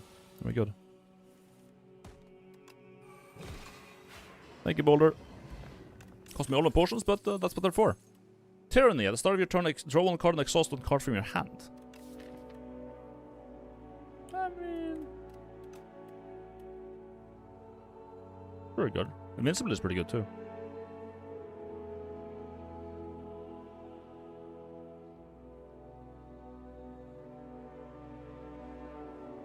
Drawing more cards is nice. Helps with statuses, helps with a lot of stuff. I'm gonna go a turn. Vaku. I don't think these deals are good. I'm not feeling great. You read the contracts thoroughly, have you not? You have signed them with full intent and responsibility, no? Are you not going to fulfill your end of the bargain? How about another contract? Isn't that better? Enthralled is... Well, we have tyranny to deal with this, and if we make tyranny innate, then this is not really gonna be an issue.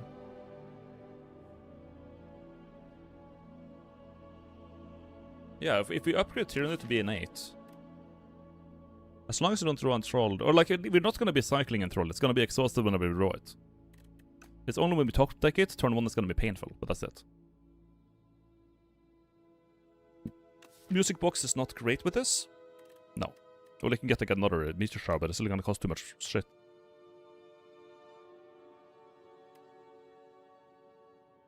I think blood is good here. We get more energy and then we just upgrade tyranny ASAP. Which would be best to do over here.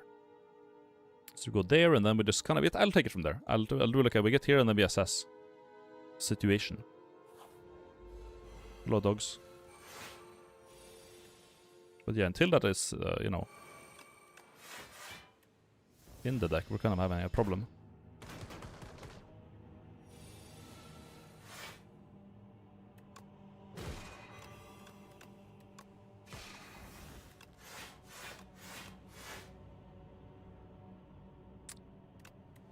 Yeah.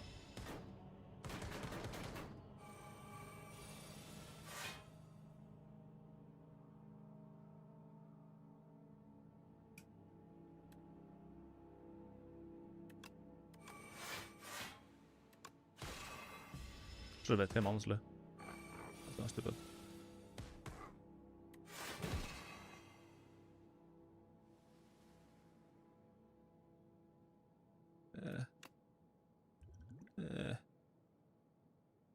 Did I play the gamble first? I think I could have.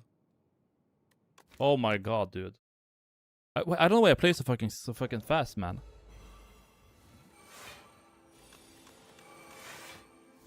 Like I have to like have a mod installer where I'm not allowed to play X amount of cards until like the fucking thing, you know.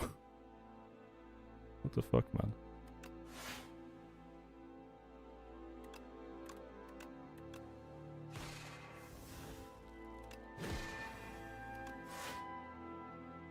My bad. My bad. I played. Dude, dude. AIDS. 4 save scums. Because I keep doing the wrong thing. Spiral defend, go.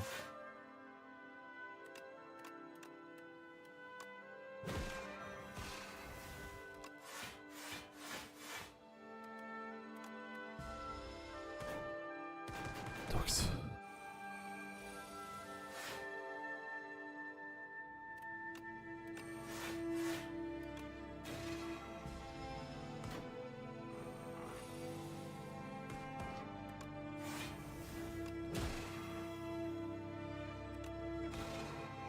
Cool. Dude, it just worked out. What the fuck? There's enthralled. Oh no, I haven't trolled, but I also well win. Another colorless. Nope.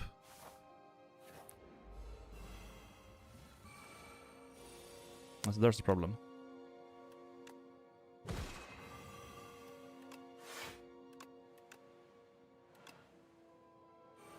Can I like not lose myself?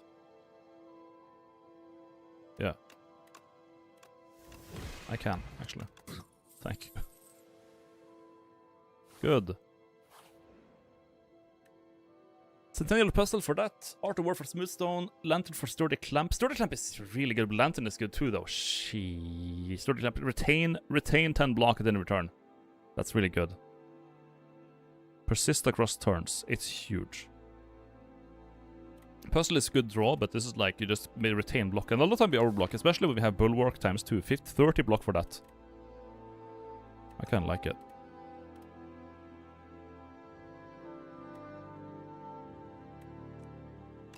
I'll do it. It might be stupid, but I'll do it.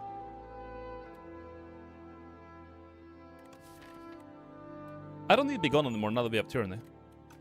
Sure. Hello, asshole.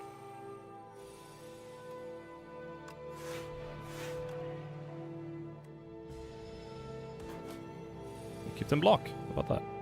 Draw a million cards.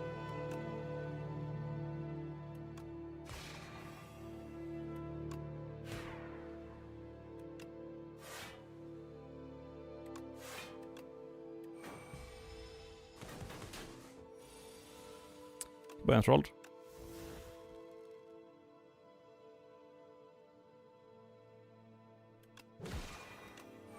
Zero block, how about that? Amazing.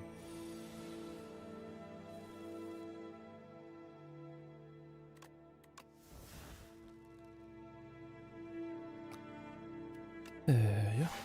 Okay.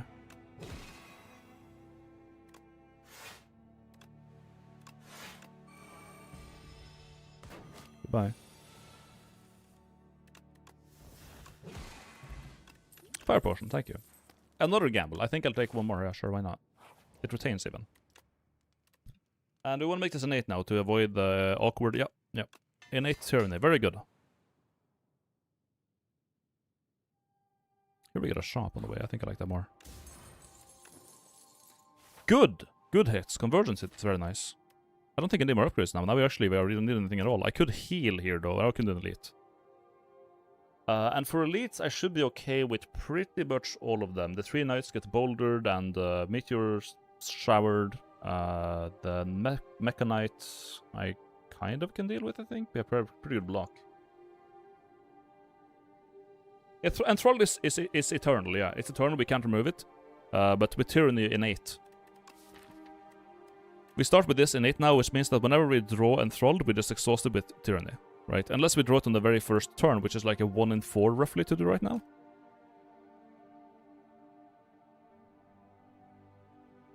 Is there any upgrade I need? Is there a healing I need? I could upgrade... No, there's nothing. I guess plating. Plating upgrade would actually be reasonable now. I think I'll do that. It's good value. Yeah, so this is the problem with this. If we draw turn 1. It's annoying.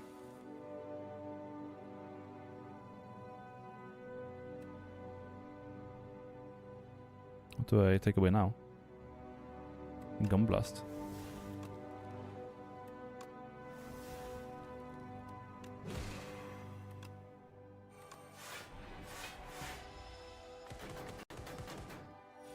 Bing, bing, bing, bing, bing, bing, bing.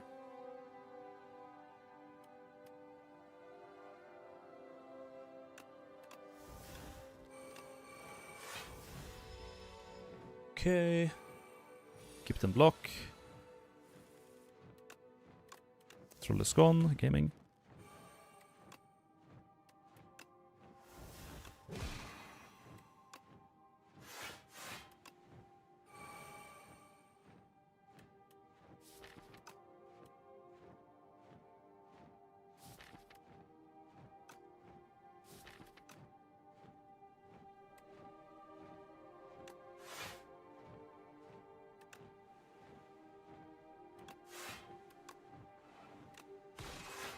I don't want to hit him with the sword when he's flying. That would be sad.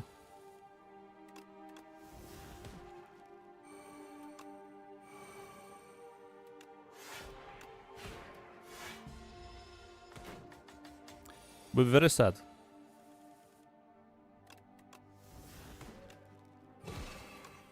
Cool. Yeah, it's going well. Someone really does double damage to the enemy this turn. That's fine, right? Haven't had much luck with it so far, but it should be good, right?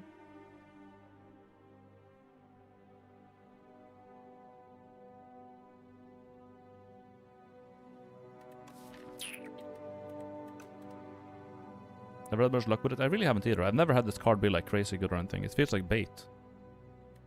I feel like our damage is okay. Especially when the boulder just kind of racks up anyways.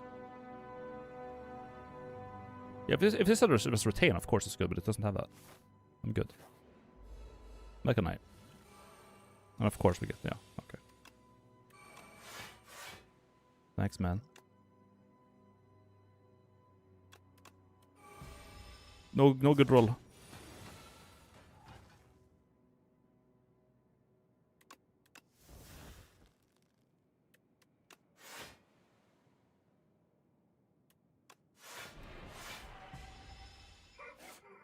My God.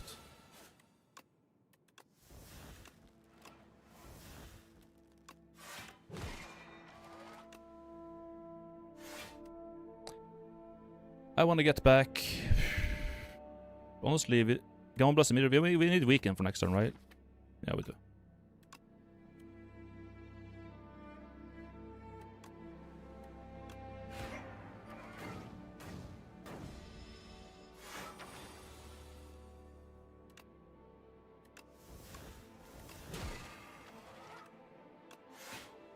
I'm dead. I died. We died, boys. The weekend wasn't enough. I got molested. Damn. Nope. If it was another elite, it would be fine, but not this one. Well, if it's the elite hit speed for like 30 on turn 1 and has artifact and I draw enthralled, then I'm kind of in trouble, yeah. Well, a scam for nothing. Sad. I didn't heal. I probably should have healed, yeah. Scammed and scummed.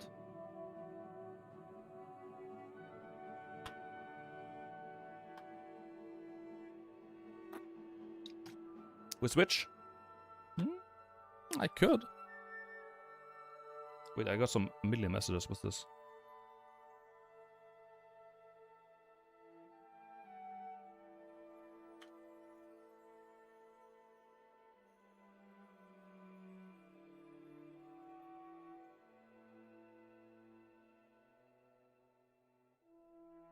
Nor market analysis. I don't think I will answer that. Goodbye.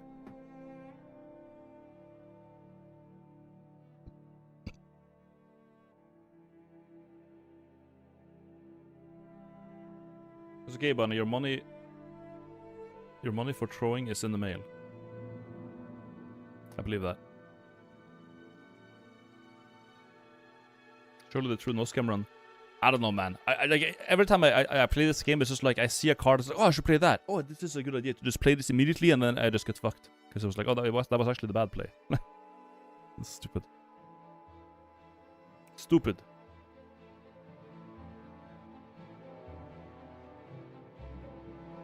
Market analysis wants you to invest in NFTs. It's just, I have like, I talked about this in like one of the Voices of the Void videos, where like I used to, when I got called by like telemarketers, just like answer it like a normal phone call, right? I would just like treat them like human beings and not like just hang up or be like, I don't want this, beep, right? And because I did that, now I'm basically on some list of people who are fucking idiots. That's where I am. I'm on the idiot list because now they are spam calling me. They have been spam calling me for like 3 years, like once a day basically. Where they're like, hello, this either is like some automated fucking AI thing or like a robot, like a pre-recorded voice saying, we are looking for analysis or report. Do you want to buy a new phone subscription? Do you want to blah, blah, blah, blah? And like for the like as long as I lived in this apartment, I've been like spam called about it. I had the weirdest fucking call the other day. I don't remember if I told you guys about it on stream because I kind of forgot about it, but it was crazy because I kind of got into like a fit with one of these marketers. It was this guy who called from, again, like one of these like not ISP, but phone, like telephone provider or like telephone, yeah, a telephone company. They wanted to my company, my like my albino company to switch to their like network and their subscription. And I've been so tired of talking to these people that now when they ask me like, because they usually come with a better deal. They're like, oh, you wanna pay like $20 less a month and you get a better deal, like blah blah blah blah blah. And I've told them no. I've told them I'm not interested. I've told because like whenever you do that, they will be like, oh, we'll cover the cancellation fee from the other company. We'll switch you over. You'll have better network, or it's supposedly better network, supposedly better coverage, supposedly the exact same network, but somehow it's still worse. I did that one time. And then I'm sitting here with like, oh, I gotta send documentation to the new company, I gotta send documentation to the old company. So basically, I'm just like doing like way more paperwork than I should have to do. But I do get like a slightly better monthly price. Like I get like, yeah, $20 less a month, which is like, it kind of adds up. It's you know, not the end of the world. But I get like a slightly worse deal. And when I do, the company that I left, that I was for before, is now starting to call me again. They're like, why did you leave us? Do you want to come back? We can offer the same deal. It's like, I should honestly just do it, but like I get left to the paperwork and it's like this endless nagging, and I want to deal with it. So I told he's like, we can offer you a better deal. Do you want to pay like, I think this time it was like $10 less per month, and it's the same coverage, blah blah, the whole like they go through the list of things to say. I was like, no, I don't want it. And he's like, why don't you want it? I was like, because I don't want it. Why do you? And then he keeps going. Why don't you want it? Because I don't want it. Why not? I was like, because I don't. Why not? Because I don't. Why not? Because I don't. And I started laughing. It's like, because I don't. And he was like, why not? I was like, because I don't want it. And he's like, but why don't you want it? I was like, because I don't want it. And we went back and forth like that, like 10 times. Like kids. Because he got annoyed or something. So I was like, I don't want it. He's like, why not? Why not? Why not? Why not? Why not? Why not? Why not? Why not? And I'm just like, it was so surreal because he would not give up. It was like a cartoonishly nagging phone salesman. I was like, I don't want it. I don't want it. I don't want it because I don't want it, and also because I don't want it, and I don't want it because of that. Because of that, I don't want it. I do not want what you are offering. What you are offering me, I don't want that, and I don't want that because I don't want that. And it's like, but why don't you want that? Because I don't want it. And like, it was like a fucking schizo episode. It's like, I don't want it. And like, how many times do I have to tell this motherfucker that I don't want his fucking product? And then he was like, thanks for your time. Boom. Done. Thanks for your time. And he just slams it. And I was like, there we go. Now he's not going to call me again. Like, he just fucking... The feedback loop just fried his brain, basically. Can't you block the numbers? These are apps that blocks spam calls and telemarketers' numbers. Well, now see, the thing is, the phone company I currently has, when I'm being called, it says, your phone company informs. They call people a lot of the time. Your phone company informs. It's a telemarketer. So like when I see them call, I see an unknown number and I can see that my ISP or whatever is telling me that it's like a spam basically. I'm just like, well, nope. So now they are now for the past like 2 months I haven't been answering them at all. But yeah, right before that I had that last call where it was like going back and forth, feedback loop, and it was stupid. Now I'm on their naughty list, yeah. I only get bots.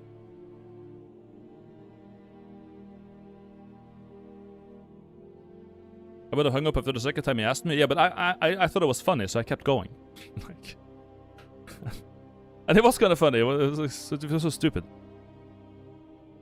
It was fucking dumb.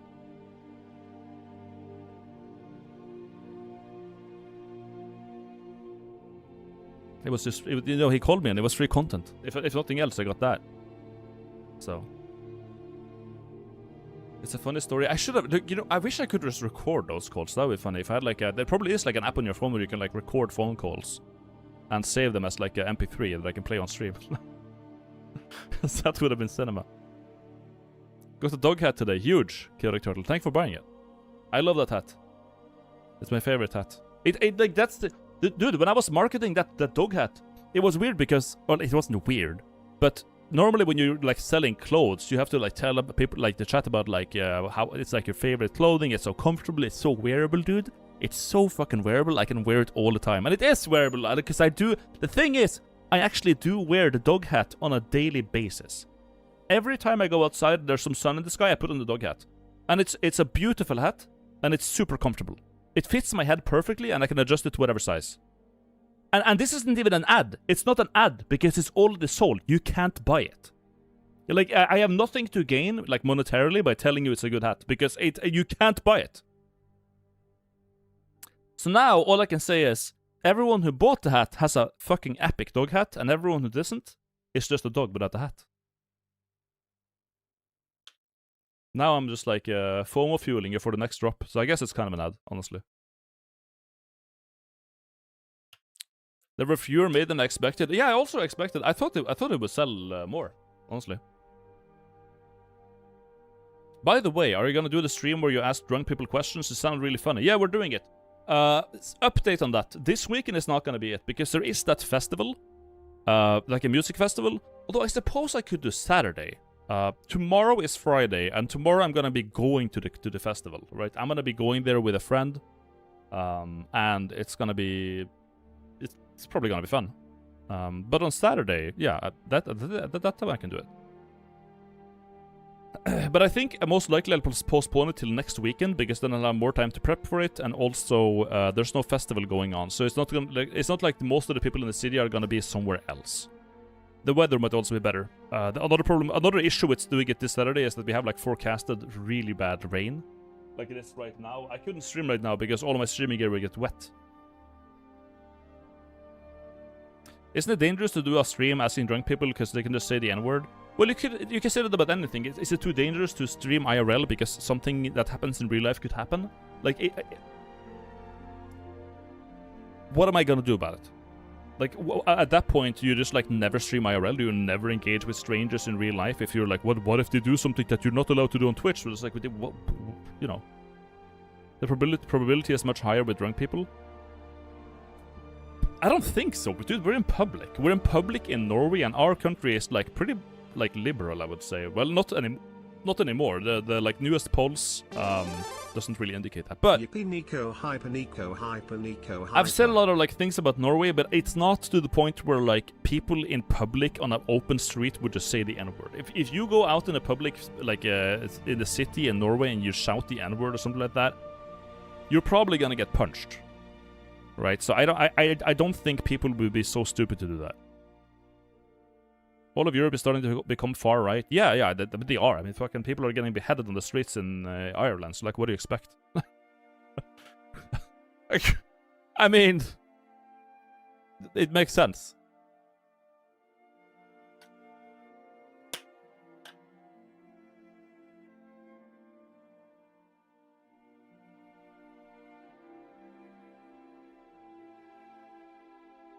Workers' Union has been the most popular affairs now in Norway for a while now. Yeah, but now the furthest right party is the most popular. I see, I guess it depends on country, but like, where I'm drunk, people say all sorts of inappropriate stuff. Not the N-word, yeah, see, not even there, not the N-word. But not something that would ever be said in a normal human interactions. Yeah, but it's like, people are gonna say weird shit when they're drunk, and I'm out there doing that. And obviously, if someone does say some TOS stuff on stream, I'll just like say, I'm leaving. You know, I'm gonna go do something else. Another option for that, then, if I do an IRL stream and I want to do that, and it turns out that that's a problem, then instead I will do a recording and post it on YouTube and not stream it, because like if it's gonna be like an issue where people are genuinely like that racist that they will just blurt out the word in public, then I'll just at that point I will just not just make a video of it so I can like cut out or censor when they say it.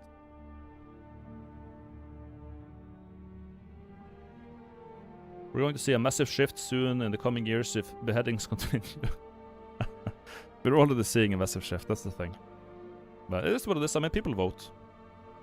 People vote and they react to stuff, and yeah, that's what it is. It's just democracy. People are like acting as it's like the end of the world, or like it's the worst thing ever. But like when people can vote for parties, they're gonna vote for parties. Sometimes one party is more popular than the other, and that's just how it is.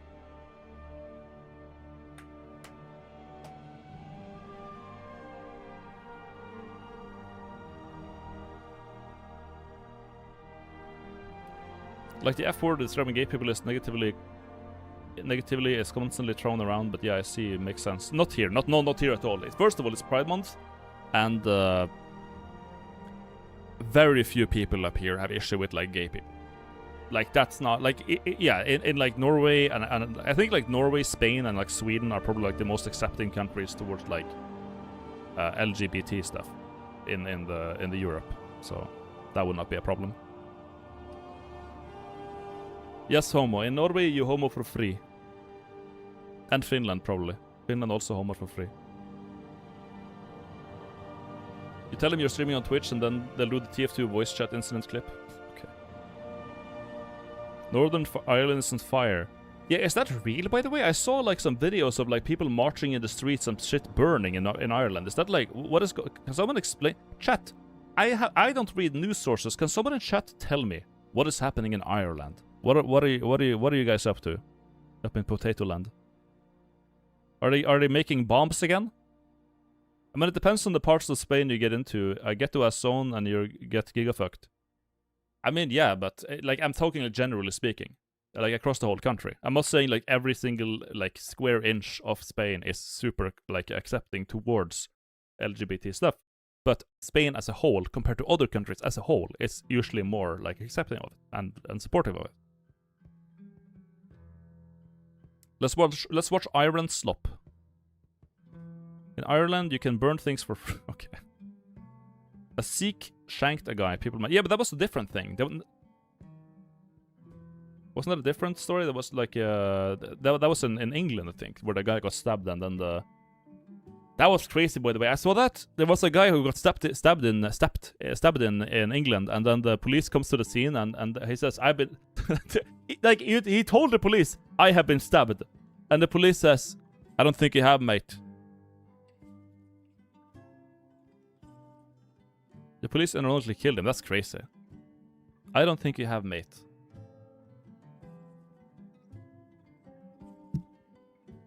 That case was ugly. That was so ugly, dude.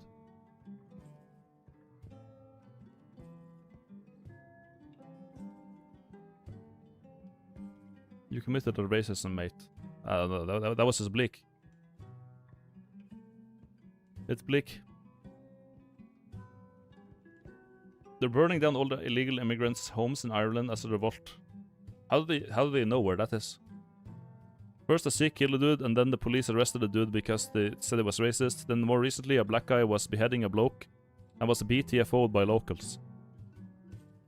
In Ireland, a guy from Sudan shanked a guy in a critical condition. That's why people burning shit. Okay, yeah. So this is first you have within like 2 weeks, you have one guy getting stabbed by like a foreigner, and then you have and the next week you have a guy getting beheaded by a foreigner in like the same region over the course of 2 weeks.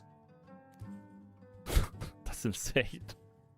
Like I'm laughing, but like it's crazy. It's like American school shootings all over again. Although that's been like so. I feel like American school shootings happen so often and like just frequently that you're kind of used to it now. But anyways, Second Amendment is too important, guys. But then a dude in Northern Ireland tried to behead another, and far-right extremists got super commando mode and blocked roads and burned down houses where they thought they were immigrants, so it's just chaos. Damn. Ireland riots.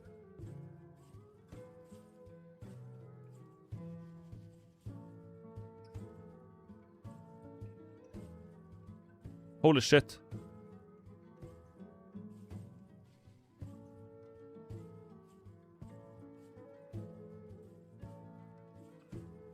Police blast water cannons at protesters amid unrest over stabbing in Belfast. They're just burning shit down. Masked men burning families out of their homes. Damn. Where's the pictures of the burning? I saw it on the thumbnail. They're just burning shit down. It's not like a...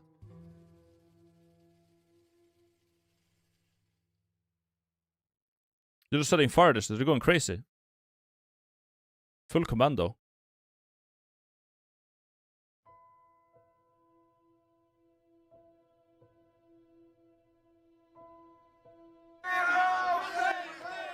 Anti-immigration protests erupted in Belfast after a knife attack.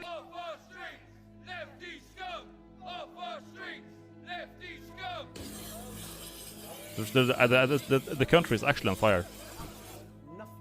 Holy shit. Of Northern Ireland last night with masked thugs trying to burn and intimidate people out of their homes. They are damaging communities and hurting people who are innocent and who have been terrified by what they have been through last night. It is utterly shameful and it needs to stop now. I've lived on my street next to this one for almost 10 years. I have good relationship with my neighbors, but last night was a horrific one whenever my kids were asking me Daddy, what is that noise? Where is that smoke coming from? We rushed to close the windows because of the smoke from the bus. And then this street was on fire. And then my son was asking. When I saw the tweet about it, I thought it was just like some AI generated shit. Like genuinely. Because there was like just fire everywhere. Everything was burning.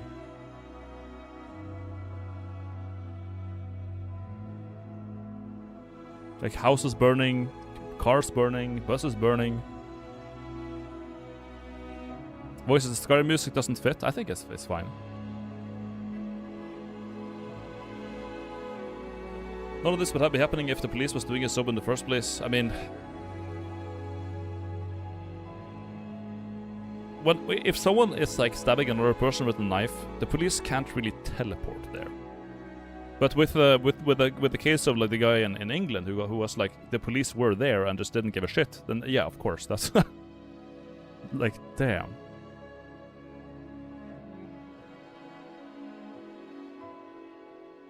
I think people are mostly outraged because none of this gets covered by media, but as soon as they fight back, they're the bad guys. Well, I mean, burning down a bunch of houses and shit is not great. It's not like...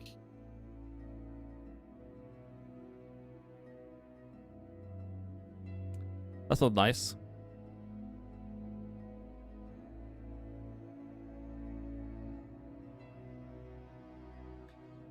You don't need to let specific people carry knives and average people cannot. Right, yeah. That was also a thing. The guy who stabbed the what was his name? Who was the guy who was stabbed in England? The guy who stabbed him was allowed to carry the knife because it was a religious, like, ceremonial item. Like, he was exempt from the... Because in England, you're not allowed to carry knives whatsoever, as far as I know.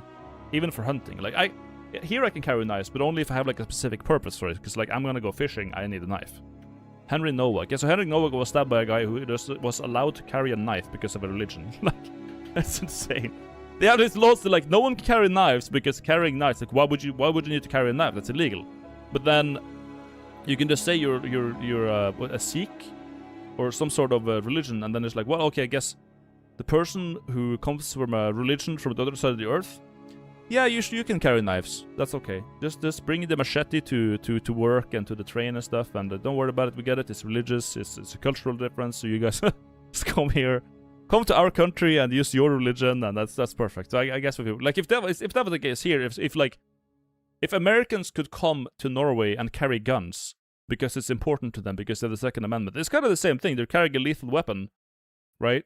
You're allowed to carry a lethal weapon because in your culture, that's important, right? But it's fucking stupid.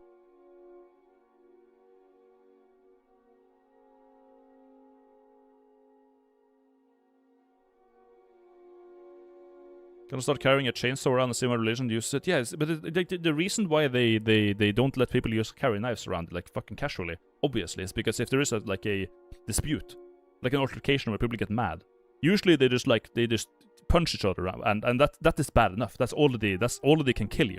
If you get punched in the head the wrong way, you might just die, right?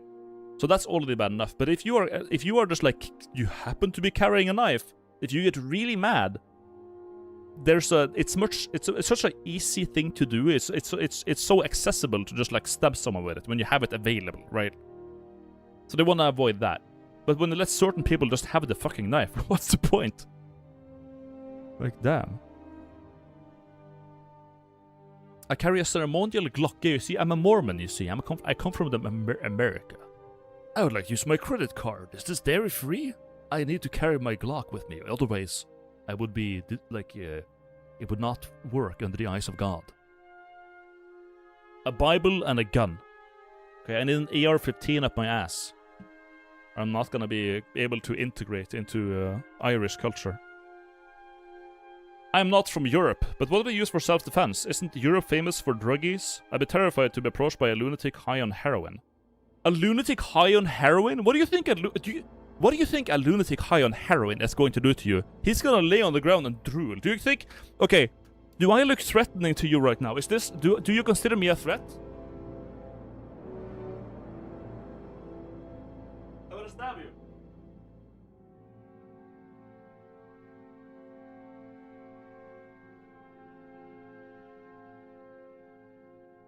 I'm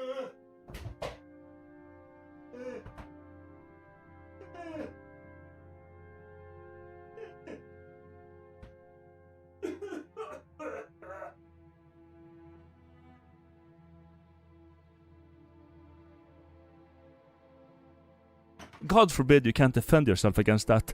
That would be terrifying to deal with. Dude.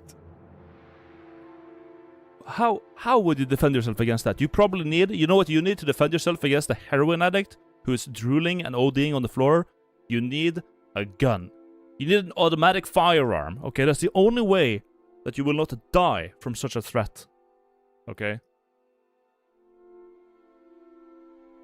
It's true. You need a machine gun.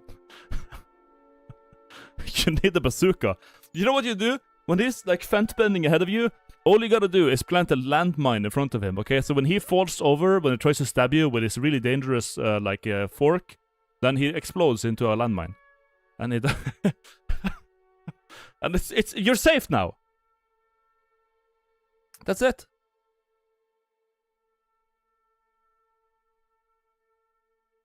It's that easy. That's albino self-defense 1-on-1. No, but I mean, like, yeah, I mean, we have crackheads in Norway, but all they do is just that they are annoying and they sometimes steal bikes. In Oslo, it's a bit more dangerous because they have more crackheads and more immigration, right? And statistically, okay, I'm just saying, like, you're more likely to get stabbed in Oslo, and you also are more likely to get caught by a hand grenade. So, it's just, it is what it is.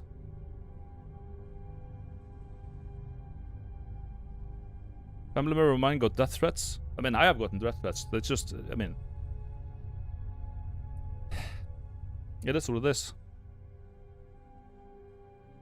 Happy vacation, Nasm Tilbain. But it is that way. Like in Oslo, in my it's defense, like I am an chat. entertainer. I should be allowed to say this. Exactly. I say it because it was a joke. But didn't the like mayor of London say that someone got like stabbed or killed or whatever? He was like, well, that's just a part of living in a big city. Big cities just are like that. That's just how they are. You can't have a big city without getting stabbed, getting robbed, getting threatened, getting assaulted. You just can't have it. You can't live in a big city. You just can't have it without those things. It's not possible. It never happens that there's a big city where that would you know. I mean, forget that Tokyo exists, okay? Where women can walk home alone at 4 a.m. Forget about that. That doesn't exist. Trust me. If you have a big city, you have to accept that sometimes you're just gonna get stabbed. Sometimes you're just gonna have to get robbed, man. This is how it is. If it's big to so many people, how can you control them all? But yeah, big city Japan. But it's true. It's true. It's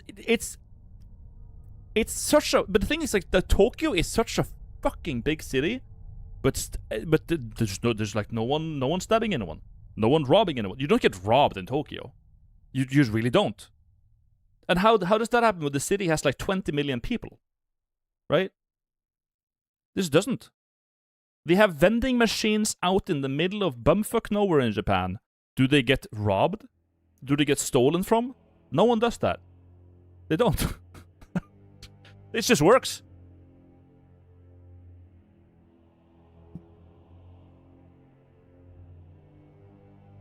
Tokyo has different problems, but just because it's a big city doesn't mean that you should expect to get stabbed. It's totally doable.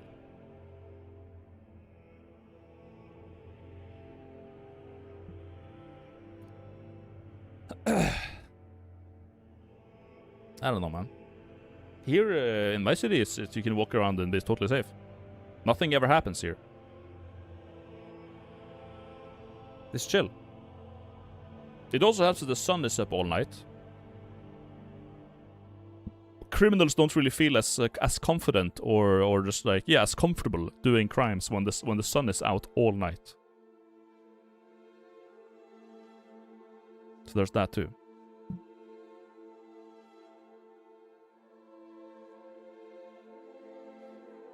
Tokyo probably doesn't have crazy judges that let people with 30 arrests back into the streets. That's also a thing. But I feel like that's more an American thing. In America, you have like 50 priors, and they're like, This guy is rehabilitated. Just let him out. Yeah. USA.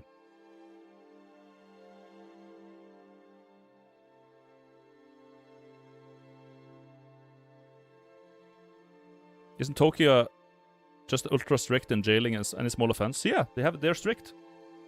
Well, I don't know, man. They were pretty chill when I was there. Like Ron Mayer. I'm gonna bring my Norwegian friend as an example. We were in Tokyo. Ron was psychotically drunk, and he didn't pay for a taxi because he couldn't refill his Suica card, like the payment card, at like 3 a.m. He wasn't able to do that. So he couldn't pay for it, and the taxi driver immediately called the police. The police were there instantaneously, right? And they, instead of like, they didn't jail him for it. They didn't do any like fucking police brutality or anything like that. They weren't like difficult about it. They had the patience to put up with Ron Mayer fucking drunk as shit, and they escorted him to his Airbnb that he barely even knew where it was. Okay? He threatened to piss on the police. He said, I gotta go to the bathroom. If you don't let me go to the bathroom, I'm gonna piss on you. I'm gonna piss in your car. I'm gonna piss in here if you don't let me piss somewhere else. I have to piss. And they still didn't. They were just like, okay, just go piss over there, and then we can bring you home. Okay, so I wouldn't say like the Japanese. I don't personally have the impression that the police in Tokyo is especially strict. Because I literally just got my dog cat. Shit's comfy. I look It is. forward to your next piece of dog slop. Thanks, streamer Albie Smile. Thank you for the bits, boy, then for buying my hat. That's mad patience. Yeah, I don't even know if like Norwegian police would be that strict. But one thing about Japanese police and Japanese culture, if you have drugs, if you're in possession of any illegal like substance, you get fucked. You get fucked. I hear slander in guild chat. Yeah, I was telling them. I was making an example of the Japanese police because I was talking about if you go to Japan and in Tokyo, it's not like a super unsafe city where you get stabbed and robbed and anything and punched or something, right? Because we were talking about Britain and how the mayor of like London said that, well, if you live in a big city, you're just gonna have to get stabbed. It's just part of living in a big city. There's gonna be crime, there's gonna be stabbing, there's gonna be robberies, there's gonna be physical altercations, there's gonna be assault. And it's like, well, this is how it is in the big cities. I brought up Tokyo as an example of, or like in Spain, yeah, in like Bilbao, where you get punched for nothing and robbed. So you can. The point I'm making is that you can have a really big city with really dense of people, and you still can feel safe at night and in the day, right? And then someone brought up that the police in Tokyo is like, or in Japan is like super strict and they jail people over nothing, and that's why the streets are so clean. It's like not. It's really not. It's first of all like a very cultural thing about Tokyo, like Japan in general, where there's just like, I guess they just don't commit much crimes, or rob people or stab people, and then. But yeah, the police aren't like super strict because, like, as I was saying, when you had to deal with the police on our last trip there, you were threatening to piss on them, and they didn't jail you for it. They didn't like lock you up or anything. They escorted you home, and put up with your shit, and there was no consequences. They were just like, "Can you take care of this guy for the night?" And then we were like, "Yeah, we got it," and then they left, and then they had other things to do. So that it's not like my impression of the police in Tokyo is not that they're like super iron fist and crazy.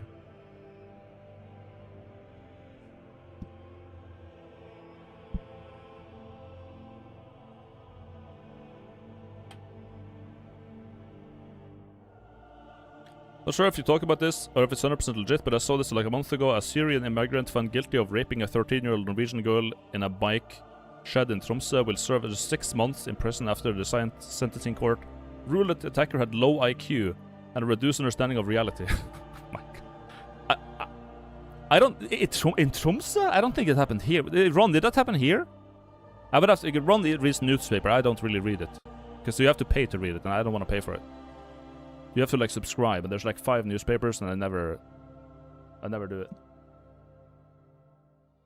Maybe I stopped reading also. Yeah, so neither me or Ron give a shit about newspaper. We don't want to pay for that shit because it's just a scam. And like, dude, in our fucking, I feel like we're such a little like a low piece of shit city when our local newspaper writes a news article. Okay, they dedicated an article and posted it on Facebook because I see them on Facebook sometimes.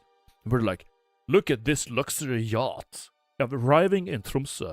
a very expensive boat just arrived in our tiny little city up north that no one cares about. Look at this big expensive boat coming to us.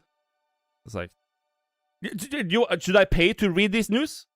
Should I have a monthly subscription to read about how fucking small and irrelevant we are? I don't fucking think so. I'm good. I'm actually good. It's dog shit. It's a nice boat. Yeah, it is nice. It's a nice ass boat. But I can just go outside and look at it. I don't have to like pay for a newspaper to tell me about how fucking nice the boat is.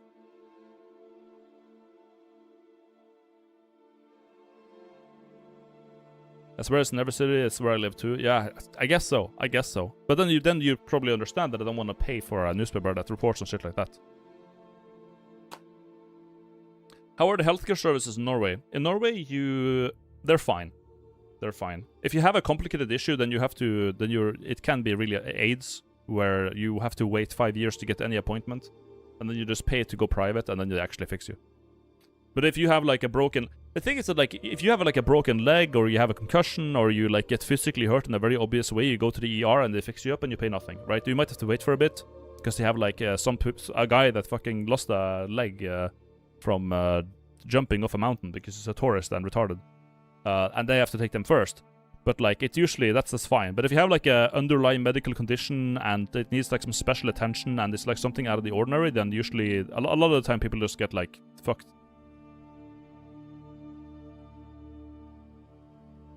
We have big billionaire catamarans here all the time, who cares, lol. Yeah, that's that. So it's the same here, pretty much. That sounds reasonable. Yeah, that's it. But if you have money, you just go private. If it's like an actual issue that you think is like gonna be a problem, then you just go private and you pay a bit more. You're good.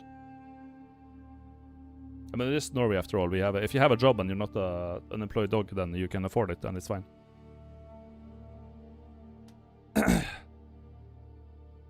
Can you explain why you'd be fined if you don't go to the dentist? I recall you saying something like that before, and I'm genuinely confused. You don't get fined for not going to the dentist. You get fined in the sense that, like, if you don't go to the dentist and don't take care of your teeth are going to rot.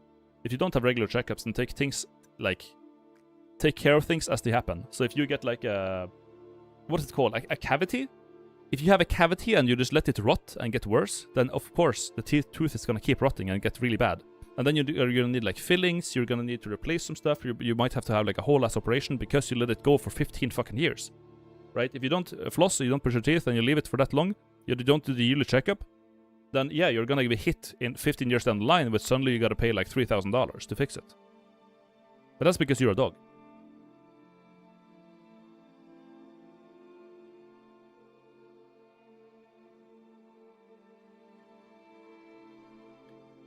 The tourists in Tromsø also go hiking with shitty shoes or sandals. Here they do that, then they have to get airlifted by a helicopter because they get injured.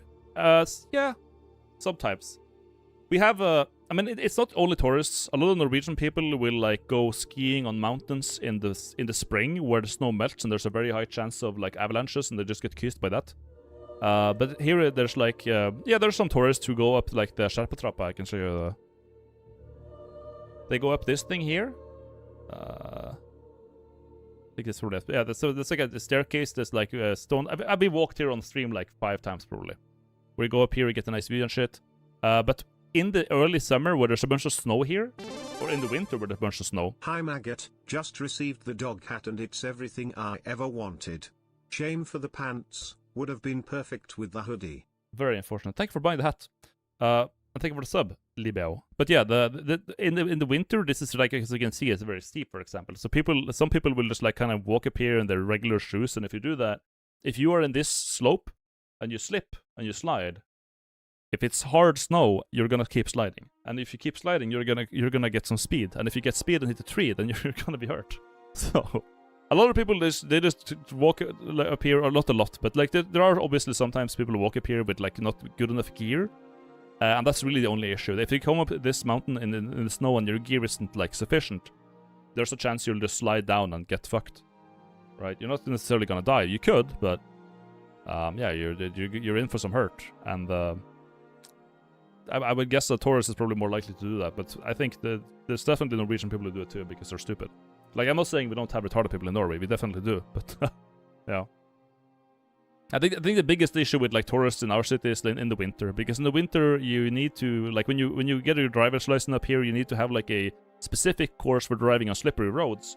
You need a specific course for driving in the dark. Okay, and tourists have neither. They don't have the conditions that we have up here in the winter, because it's really dark all the time, you can't see shit, and the roads are slippery. So when they come up here in the rented fucking the rental, and they drive around out here on the island where there's like pretty high speed limits, but any like person who drives on these roads, like who lives here, knows that, well, if I'm driving in a big blizzard and I can't see anything in front of me, I shouldn't keep the speed limit just because it says so on Google Maps, right? Because then suddenly if a reindeer runs ahead of me or a car is driving ahead of me, then I will just crash into them and die. So shouldn't do that. But they just do it. A lot of people just do that. They drive really recklessly. They don't understand that like it's dark and slippery. This one Chinese guy drove on the road, and he was like driving on the very middle of the road basically because he was scared of falling off the road or something. So it caused issues with that. Parking their cars where they aren't allowed to park their cars. So there's like a bunch of locals out on this like folly over here who has to put up signs saying like, please don't park your car in our property, please. Like, please don't block the entire road by parking your car where, like, it obviously shouldn't be parked.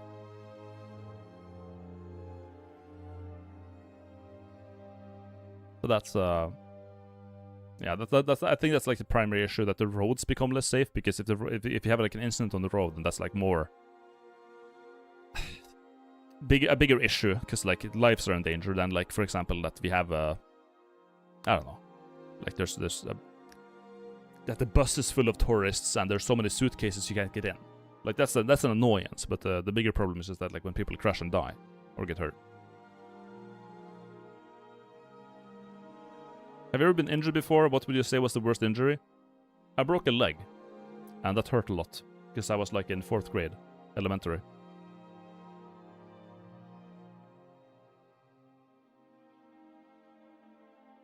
Off the top of your head, top 5 pros and cons in Norway in your eyes? It's expensive to live here. Bad thing. Good thing, the jobs pay more.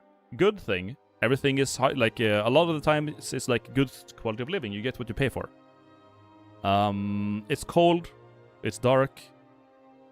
If you live as far up as I do, then you might have issues sleeping in the summer and the winter, because it's either all dark all the time or it's bright all the time. I love it though. I don't think I have a full list, man.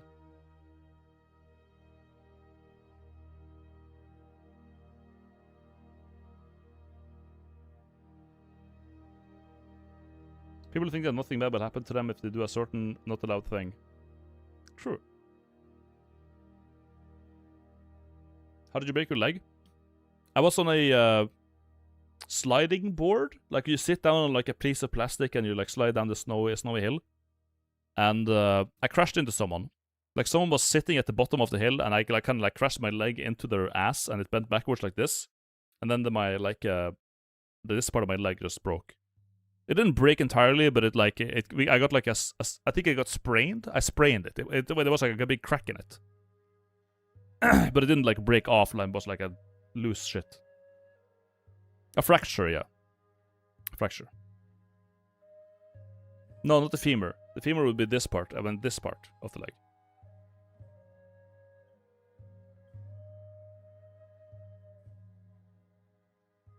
That was, that hurt.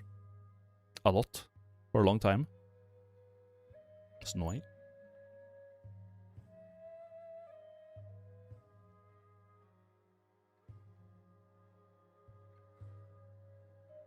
I heard starting your own business there is impossible because of all the taxes. I have no idea. I wouldn't know. I just stream, man. Like, when it comes to like business stuff or like a lot of things in this country, I don't really know, because all I do is stream video games. Like, I get paid for that, so I do not know. I'll do one more run. Let's do a gamble.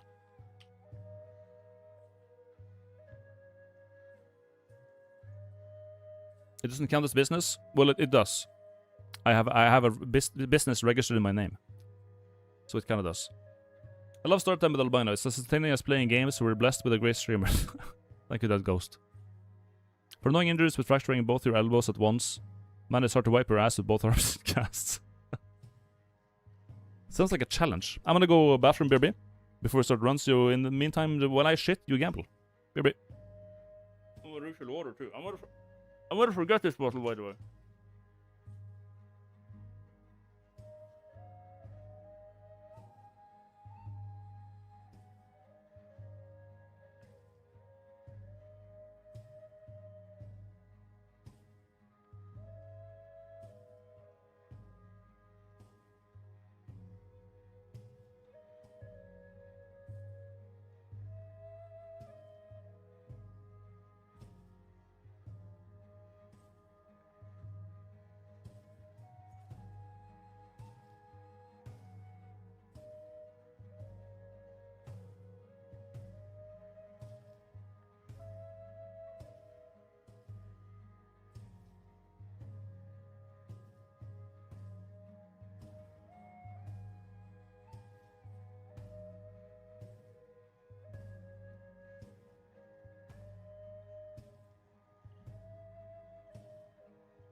Hello.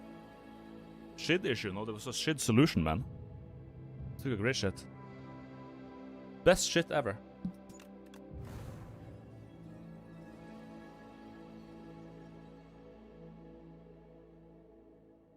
Chat won't scam. Ever been to Australia? Ever since I started living in Melbourne, I realized how much better living in a great non-tourist city is. No. But I don't really feel like going to Australia because there's like so many little creatures and like spiders and like scorpions and like nasty bugs. It would be so unsettling. Snakes? I don't know, man. Sneebers. A new character, cool.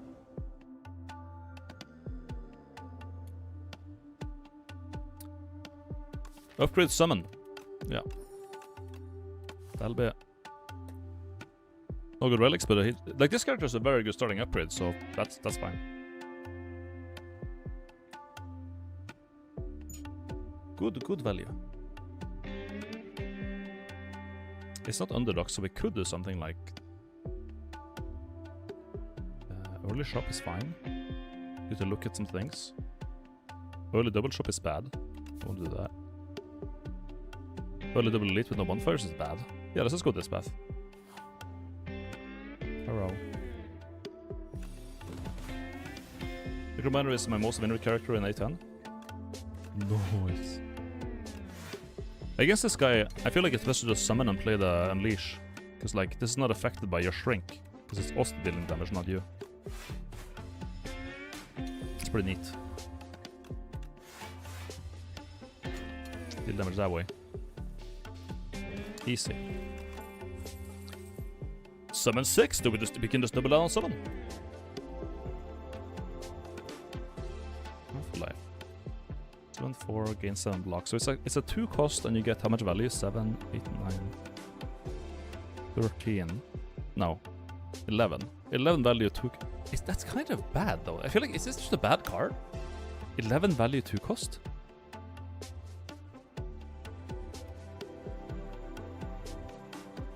I'll take Afterlife.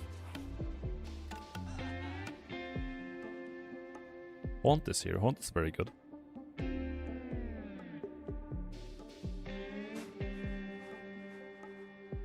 Aggro feels bad if not upgraded. Yeah, it really does. But even if they upgrade it, it's not that much more. Well, yeah, it's fine. Purity? I've never done well with Purity. Every time I pick it, it just underperforms, I feel like. Every single time. Like, it's never been like a crazy thing.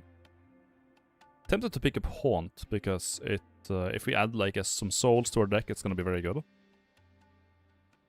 Or we could just remove it. Yeah, the remove is fine too. Smaller deck, play the summons more often. It's fine. I should have picked Haunt, man. There's Capture Spirit. I'll take it either way. That's a good card.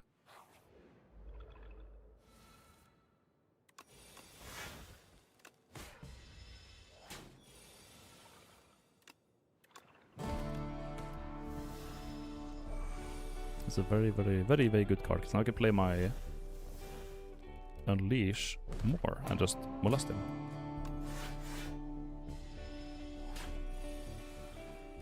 Just keep on summoning. Or I can also just win the fight and do that. Yeah.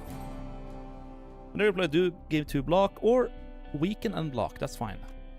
Defy is good. I don't mind Defy. Still missing some AoE, but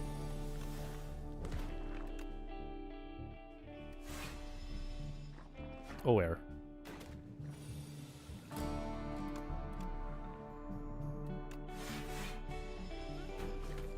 Skip 7 up. Good.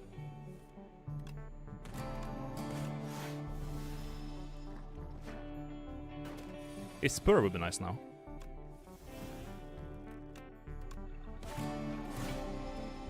Sure would. Unleash and win. Maybe draw a summon? No.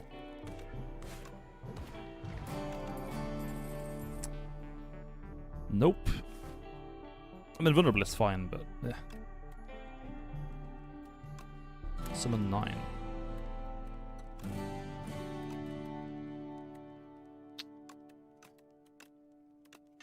Why not? This guy.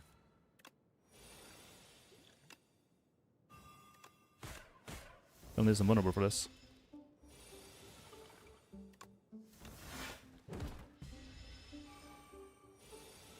Throw the 5, please. No. Do we get that? Do we get that? No, it's mostly done.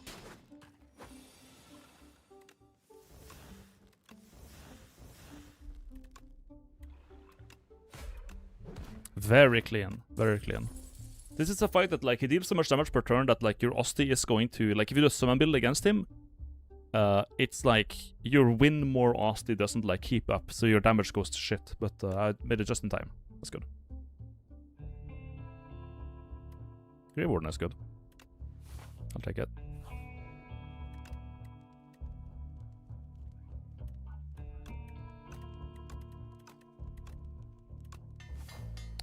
More souls.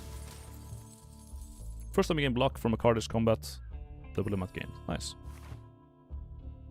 Don't need health on the upgrades, let's do an elite. It was not the frog, that's nice.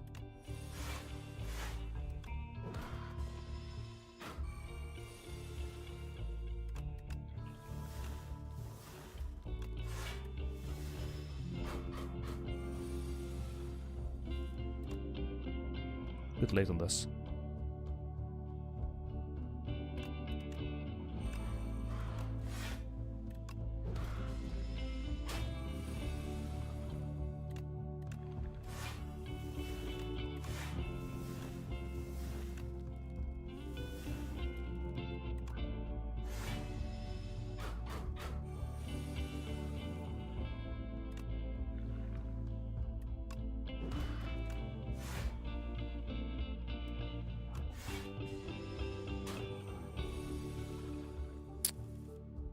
Okay, good order.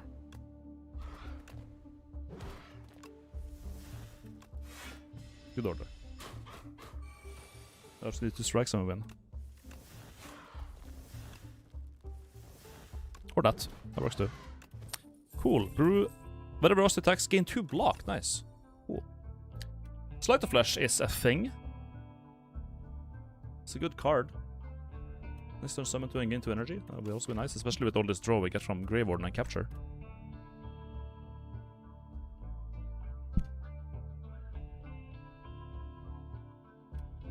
Peligro is fine as well. I can invoke, sure. No. Max HP is fine.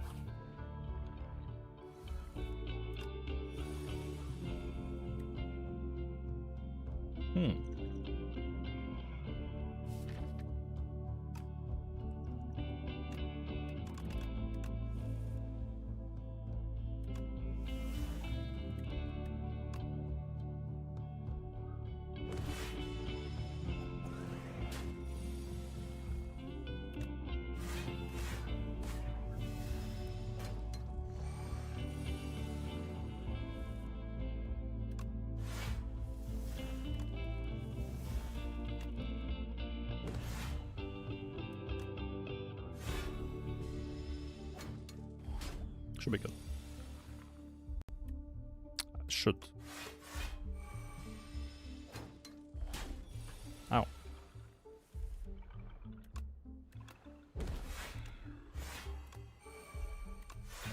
We're good. Took a little bit of damage, but it is what it is.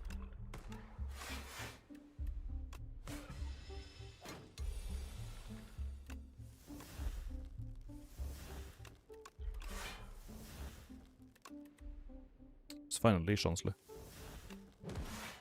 That'll do it.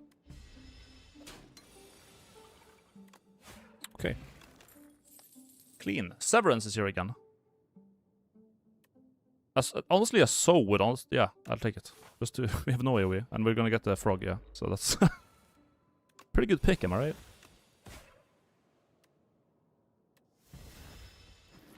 I don't wanna lose my Vambrace already.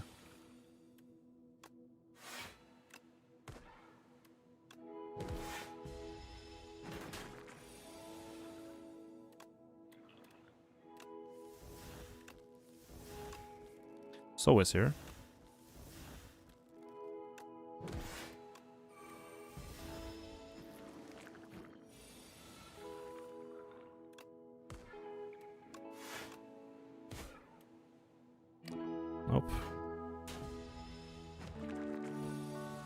Dog.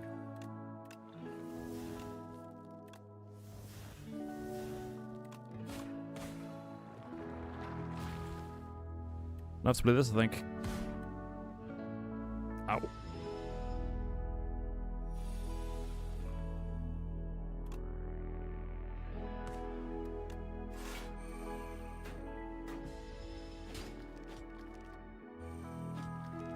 Please just draw attack. Please. More attack, please. Thank you. Jesus Christ, the amount of infections I'm drawing. Holy! Dogs! Draw me so. Thank you. Thank you, matey. Okay. Pillow, perfect. Eradicate, deal 11 damage X times. That's good. Eradicate is good. We can use this to kill an enemy and draw one more with a gremlin on, so that's fine.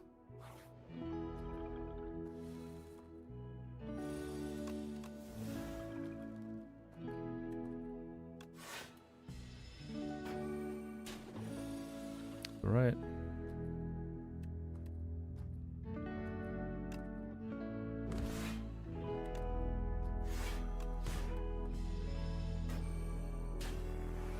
Frail.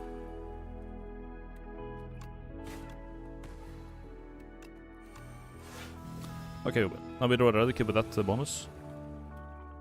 11 times fire. That's pretty good. Nice.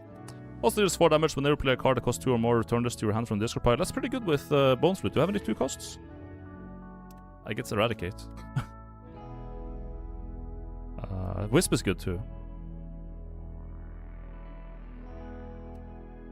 I'll try it out. Since we have the Bone Flute. Now we heal 1,000,000 health.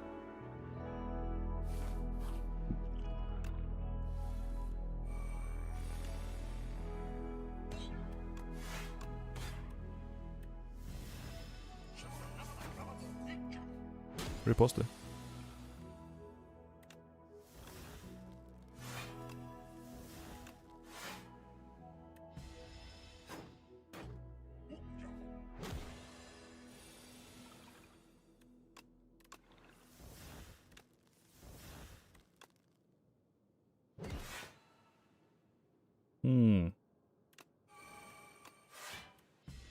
Now play it. What's the struggling here?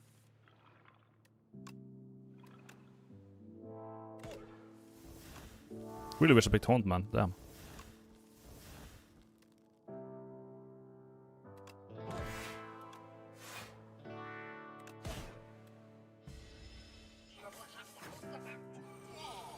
Kakwa.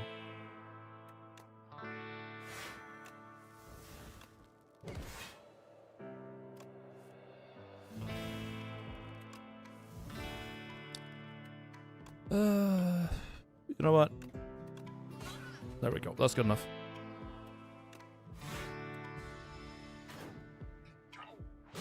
Now we can start scaling also because we don't have so much incoming damage.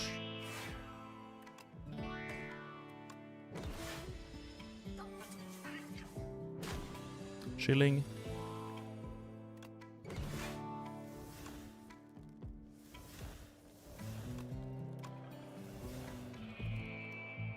Six times 3, we need the, there we are. Thank you. 4 times 3. Let me invoke. More spare.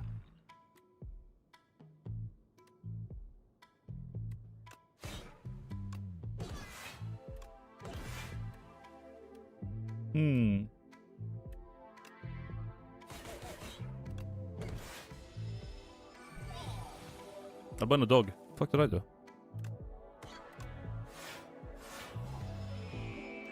What did I do? What is sick?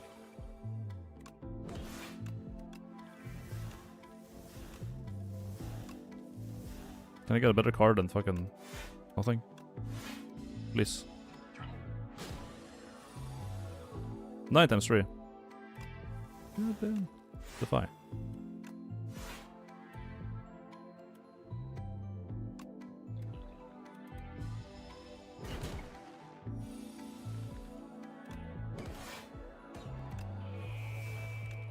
There we go.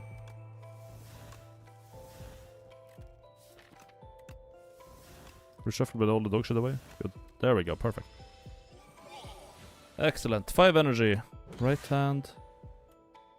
Leash. Good. Get back. Nice. Now we're chilling. There we saw. Demons is here. End of days is here. This is AoE. We don't have AoE, do we? We don't. Well, we have so, but end of days is like win centipede fight. Demons is pretty good too. Although you don't know the better TTS things, animated emojis. I just talk in my most statistic. How I don't know the better TTS things, animated emojis. I just talk in my most statistic way and get them XD. Truly wonderful. They're amazing, right? Demons is a bit hard to play, but it's really good. Like this is just a really good power. Like no matter what build you have, Demons is good.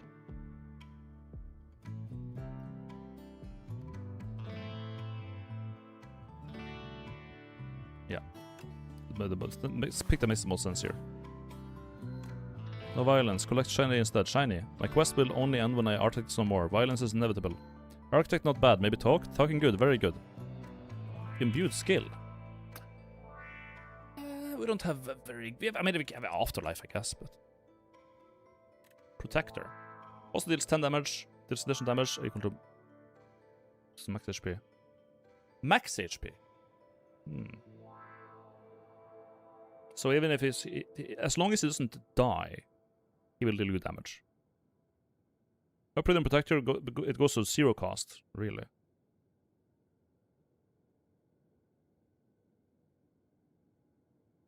Ultra Asti. Yeah, that will make it much easier to scale it. Like if he takes damage, it's fine as long as he doesn't die. And then we just, yeah, equal to his max HP is really good. Other than that, it's Imbued, which is kind of mid. Yeah, it's really the best option, I guess. Protector. Really want to upgrade it though, because upgrade this. This is 0 cost. That's so huge. Yeah, more damage than 0 cost. Holy. I guess the left route is fine too, but it's 2 shops and 1 elite.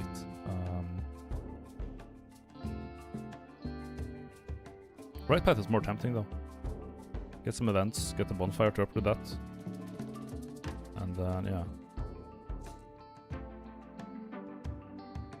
Yeah, 0 cost is very nice since I'm drawing a lot of cards with souls. So I can just draw it out with souls, play it for free, and then I can draw it maybe again and play it again. Like, it's just really good with that, like, amount of draw. If you want to upgrade that, then you want to upgrade the mans, honestly.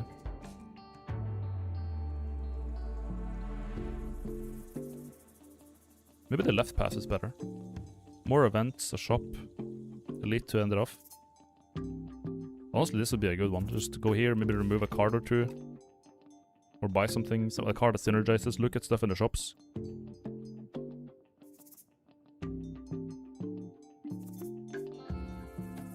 It's tempting. Osti is now a beast, he kind of is, yeah.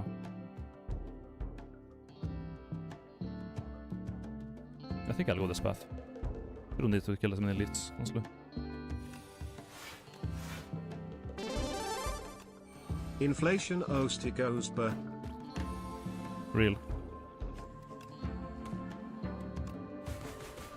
Goodbye, dog.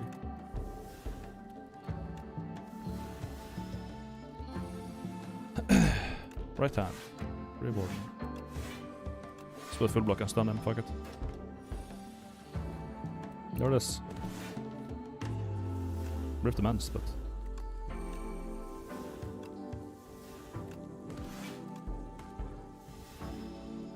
we're good. Alright. 0 damage. Retain, heal Osti. Yeah. We don't need to keep him, like... It's just having more summon stuff is I feel is good. A power or 0 cost? Power. It's one of the worst powers ever, but... whatever. Lose strength and gain energy. That's actually really good. That's really good because we don't care about strength when we're using Osti, but we do care about it with Eradicate. So that's like, yeah. That's the thing. Cleanse is good. High 5 is pretty good.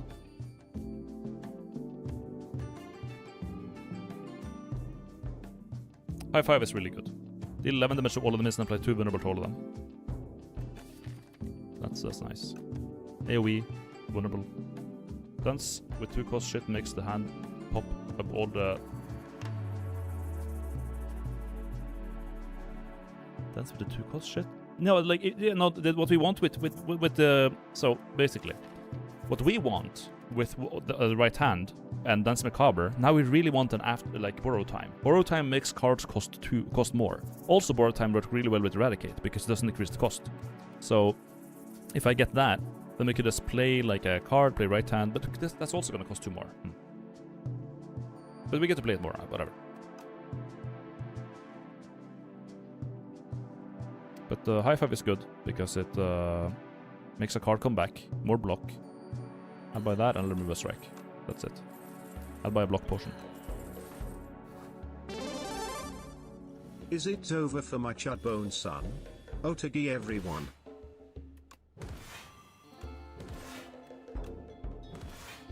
I barely didn't die, what am I got?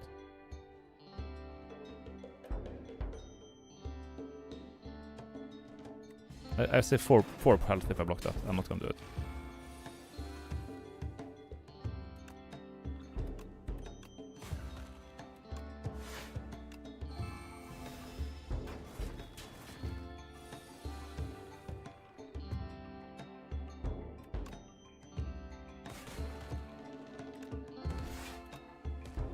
There we go. Lost 2 health, don't car. I don't car.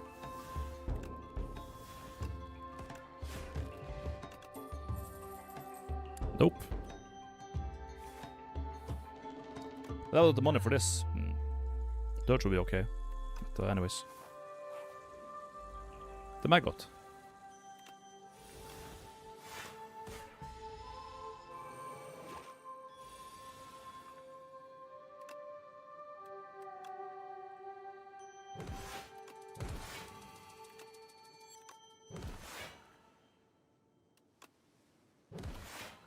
Thank you. Thank you. That worked out really well. Real well.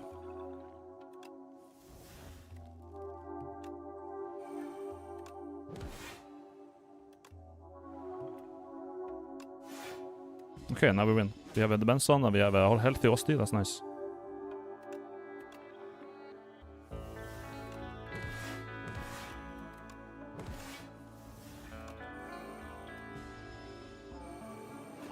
Good.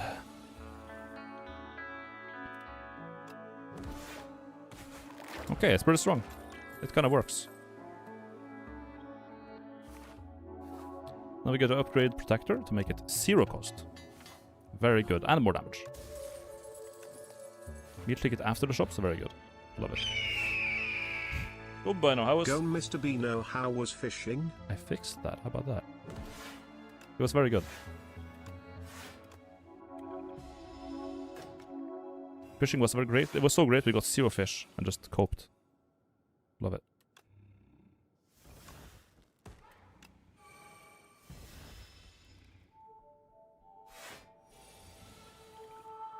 Oh, here it is.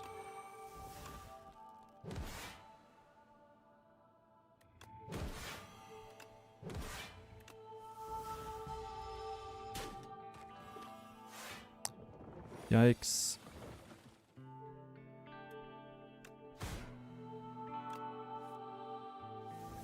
Oh, I shuffled before using that shit. My bad.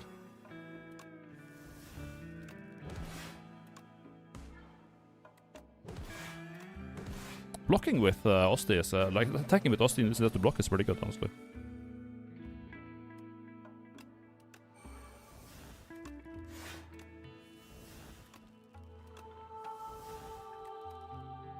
Eight, 9. We gotta block somehow.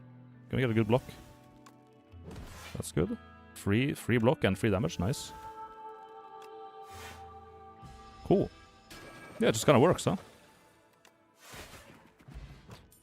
Very nice. Poke, Osti deals 6 damage. I mean, with our draw, we could definitely make it work. It's damage and we get block from this. 2 block, 6 damage.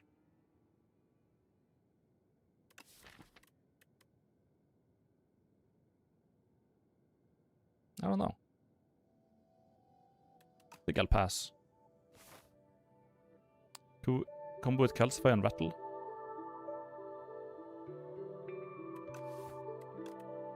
Grave Blessing to Protector though, that's actually a better one. Yeah, let's get that.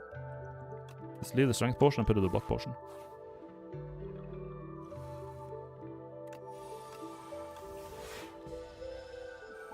Healthy Osti, I like it.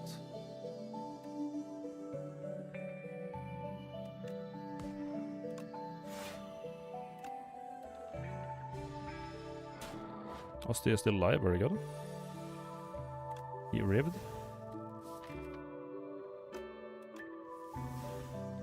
There it is. Very good.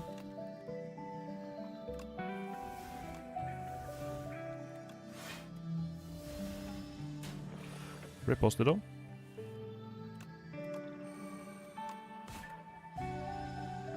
Rip.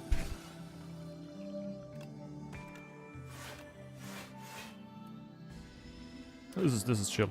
We just yeah, we're good. Protector? Boom. There we go.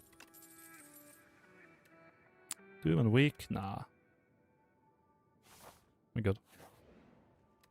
I'm good, bro. The man's cheaper, yes, matey. Oh, it's this asshole. We might have an issue here.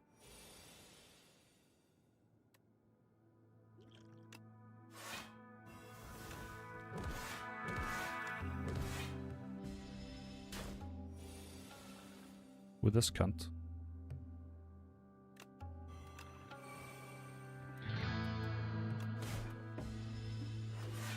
Ow.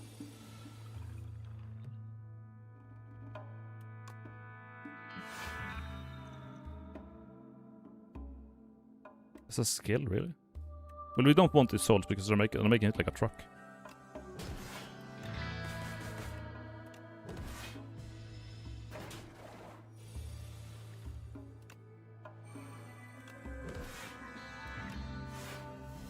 Oh, we want a leader, shit.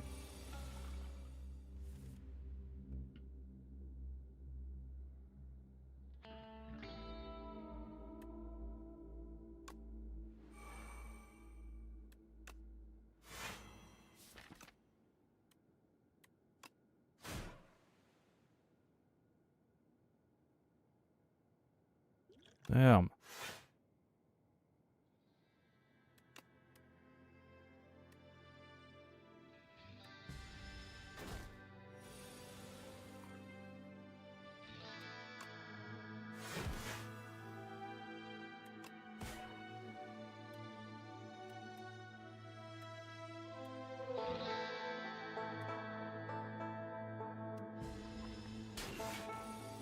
And he blocks too, what a motherfucker.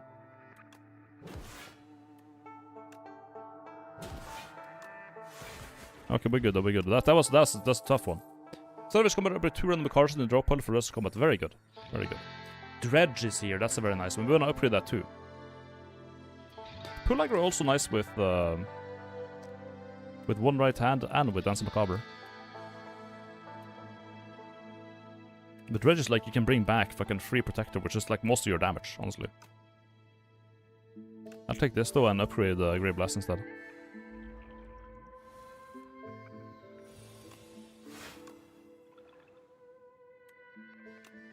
Summon 5, why not?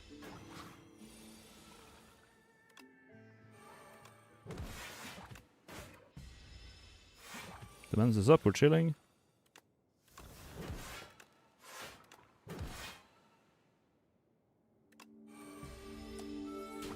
Yep.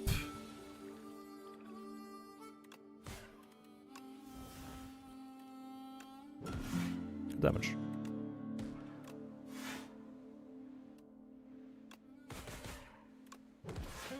Yep. Just got your dog hat. Best purchase I've ever made. I believe that. It is a fantastic hat. It's beautiful.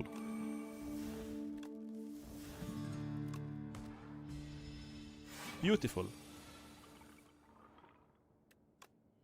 57, dude. That's so much damage.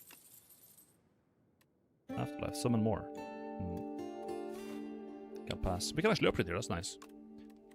In that case, 3 vulnerable is very good. Upgrade this to play, yeah, more Vigor Blast. Play more the good card. Instead of Benz, nice, I like it.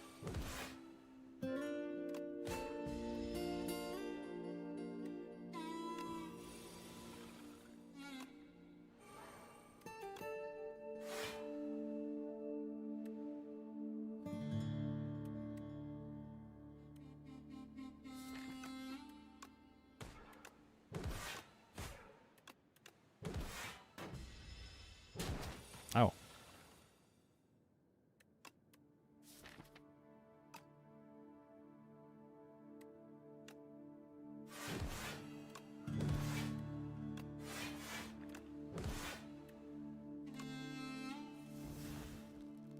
I think I'll weaken him.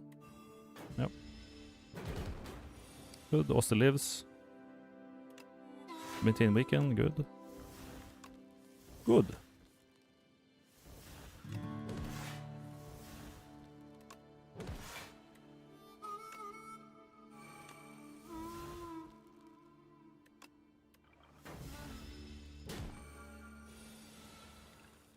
Gaming.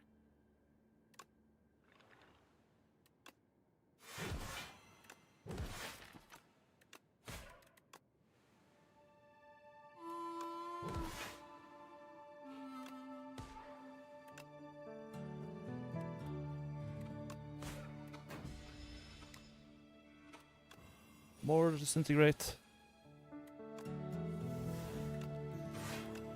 More weaken.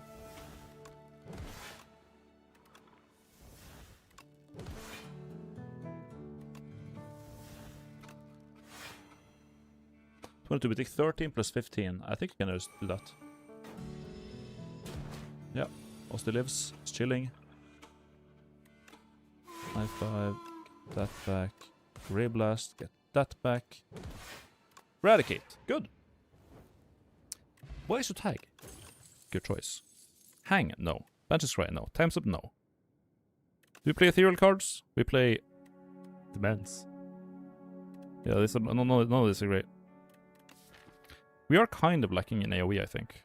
We have high 5, that's the only thing. We got a beautiful thing going on right now. Yeah, we really do. We really do. Truly. Defy is ethereal.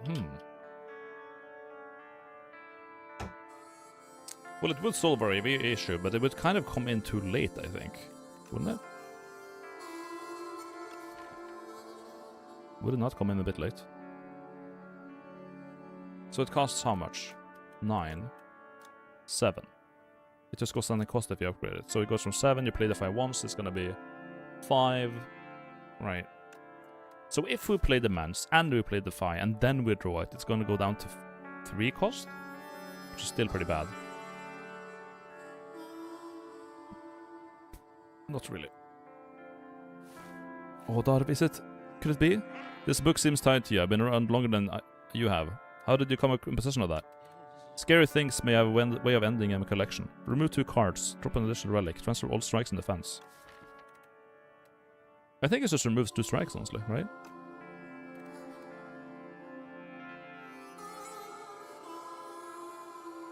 And it's Cinder's Pain, but you can't play it. It's unplayable. You have to play ethereal cards. If you play them, then it happens, but... Pandora is funny. The defense don't, yeah. Let's from all strikes and defense. 1, 2, 3, 4, 5, 6. 6 transforms. 6 transform is probably better than 2 removes. Call of the Void. Devour Life. When you play a soul, summon 1. This is an upgrade too. Seance. Make more souls. Yeah, wow, what a hit! Dirge, everything is summon. 1, 2, 3, 4 legendaries and 2 uncommons. Or 4 rares, 2 uncommons. Holy, what a pull. Holy ass pull to win this run. Damn. I'm gonna go here and get an upgrade, because we wanna upgrade Reanimate and Devour Life. Devour Life is very good. Summon 2 per soul. That's big. Big summon. Here we kinda have to play a high 5, right?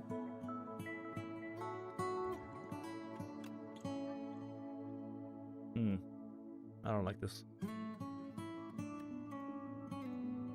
You kind of just have to thug it out. 11 damage. It's gonna be like 15 now.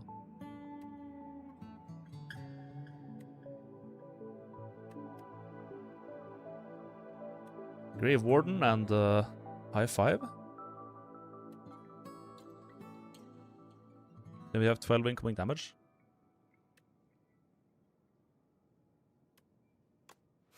Definitely want to get those 16 block. I could also pull aggro, which is 11 more, which is exactly full block. But then what? It's kind of the issue. Then what? What do we do next? We have our only AoE card is the one we have on us right now. This is the only one. It's definitely gonna be. We get 2 more blocks from that, so it's not, yeah. It's too high value to play that card. I can't not do it.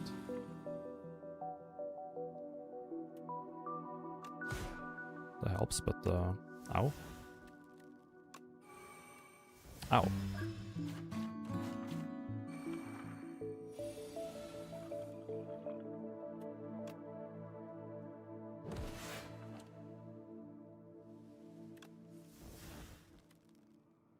Okay.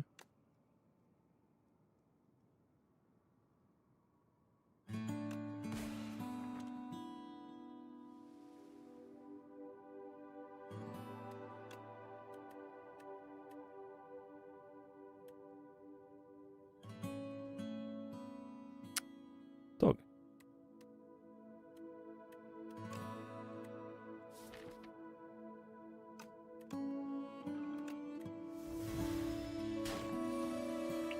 Rough fight, man. Rough fight.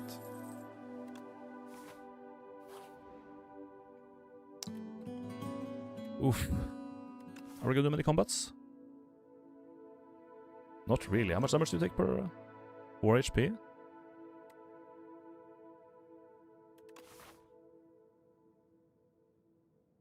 A lot of heal, but we are also we have, well, what do we want to upgrade? We want to upgrade 2 things, right? We want to upgrade reanimate for 25, but it's just 5 more. I mean, it's nice, but our life is very good. 11 damage is pretty bad, honestly. Seance is also much better with upgrade. Yeah, it becomes 0 cost, which is very important because we don't have that much energy. Like Seance, yeah, it's pretty neat, but.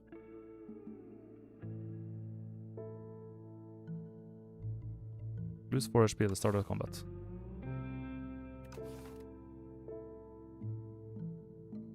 I have meal ticket. Oh, I do. Oh, then we can probably take this. Weekend, that helps a lot. We could just remove that. That's fine. Oh, we get more heal. Nice. Huge. Rattle. Also deals 7 damage is initial time for each time it's attacked. Nah. Not gonna build into that. We have more shops upcoming. We don't have to buy any of this. I think we just pass.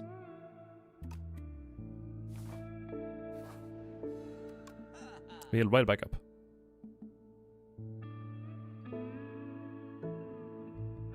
If you end the turn with no cards in your hand, deal 20 damage to all enemies. We're not gonna do that. So I think I want to remove. Not really. Have more shops coming up? No, this is the last shop. Okay, so we could.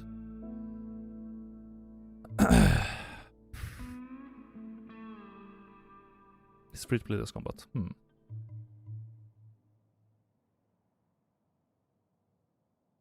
Nothing great, but pretty bad shops.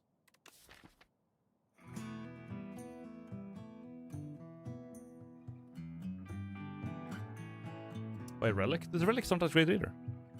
The popper is fine, I guess. It will help like with some combats, but we've already like kind of gotten past the combat where it helps the most. Jackpot is in play, but I can't do that.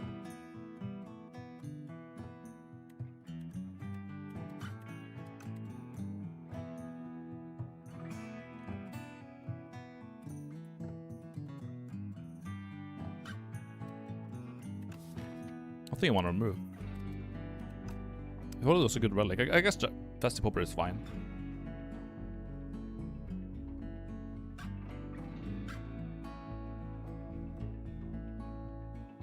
Super strike against Aeon.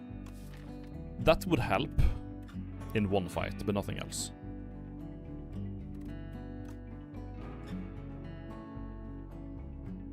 No cards to remove, really. I could remove So, but it retains, so I don't really have to. Yeah, that's fine. Cleanse is kind of it, because we already have Seance.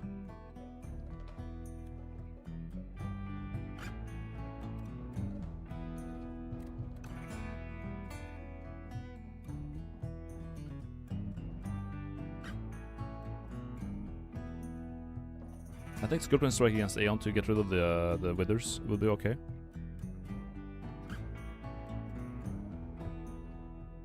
I also have Seance for it, but this would like add it to my hand. So.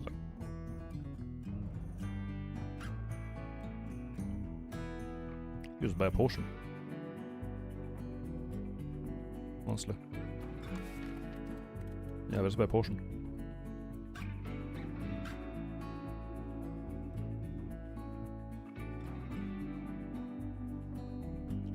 I have energy issues, let's bring that, and blocking issues, let's get that.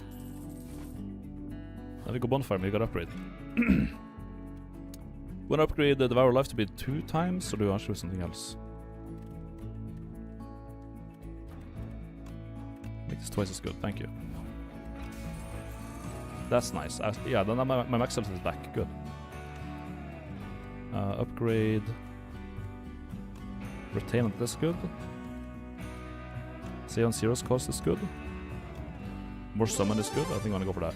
Yes matey, yes matey, yes matey, yes matey. It's always fucking Call of the Void, man.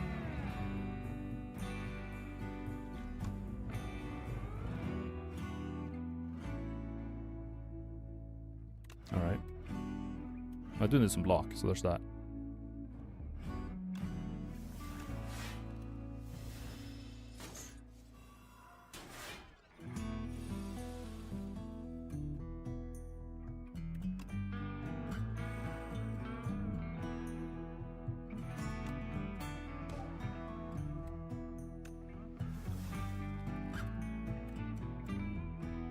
Do you want to do this again? Probably not. And it's dead, that's sad.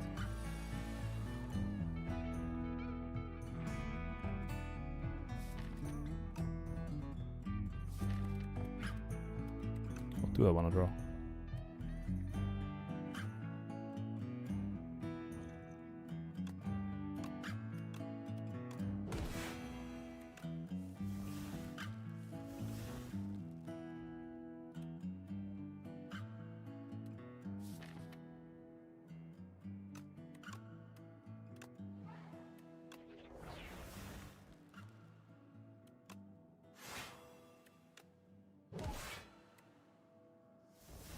Ow.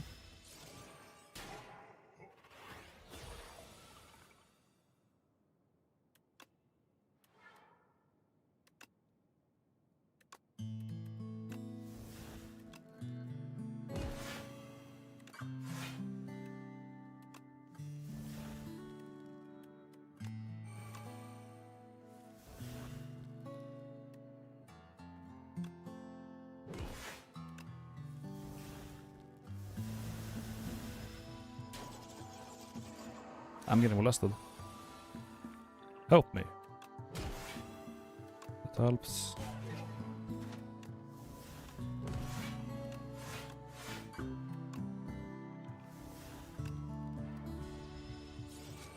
Okay, we have upgrades now. That's good. That helps. Thank you.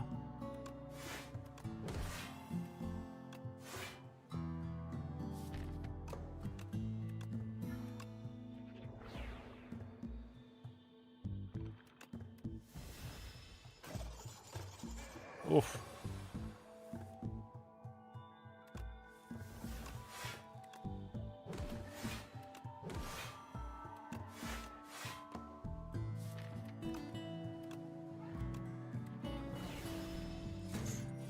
We're good. That was really rough. Really rough. Holy shit. That helps. Whenever else this enemy, this turn summon 4. Not good against Aeon Glass though, so goodbye. Thank you, Wiggle Pillow. That's the worst elite I think we can meet. We could try another one and just get something else. Or we could do an event. I'm not sure.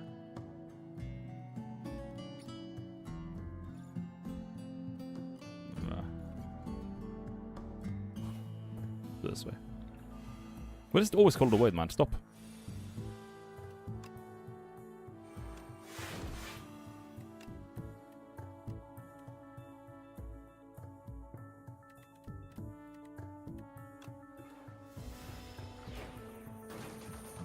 My God.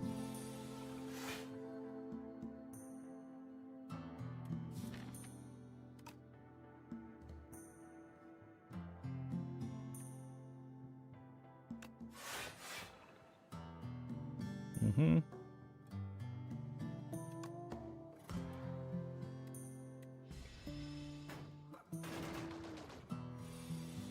He lives. Very good. Reanimate, maybe? I think so. Now Osti is drunk.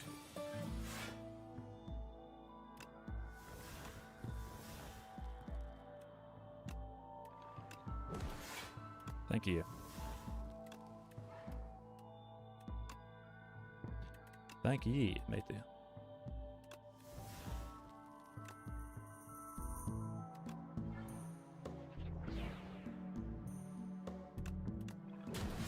Bonk. Don't matter. He's too tanky now. It's over. Good. Took a little damage, not too bad. Getting to a little block next turn, gain energy. Nah. Upgrade would be good, but I don't think we're not. We're probably gonna heal for the boss, so. We're definitely gonna heal for the boss. This guy.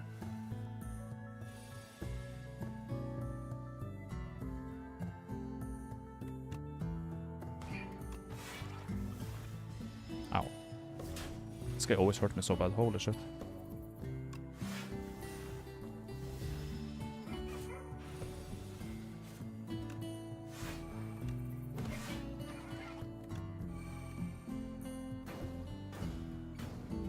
Oh my God.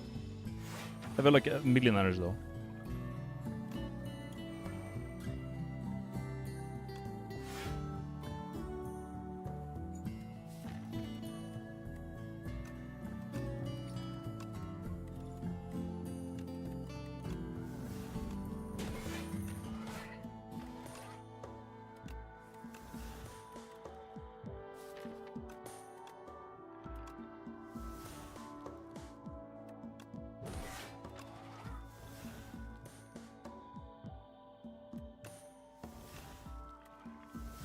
Alright.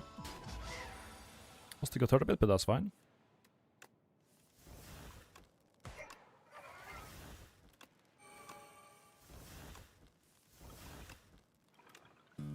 Keep on summoning.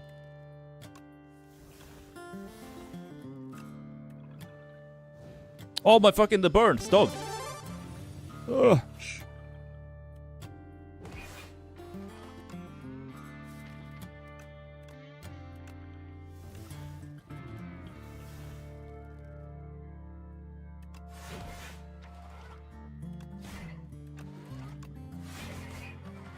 I need to play 2 cost cards for block, holy shit. Evil burns. But it wasn't down here? Shit.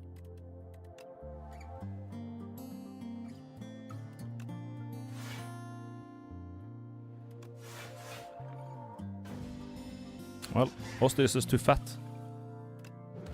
Too fat. Oh, healing, nice, thank you. Thank you, matey. Now we get some heal.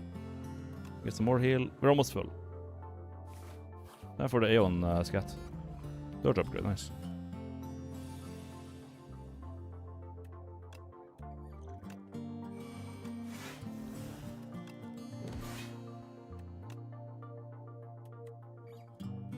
I think we just say on something.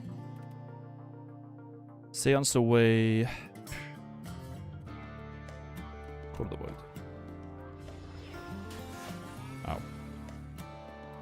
That's on. That's on. We need that.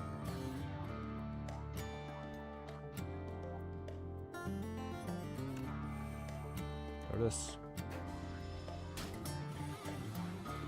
Now we're online.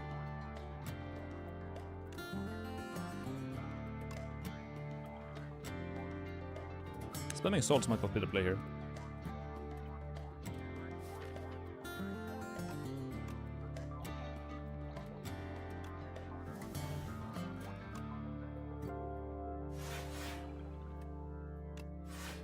But I wanna heal Losty.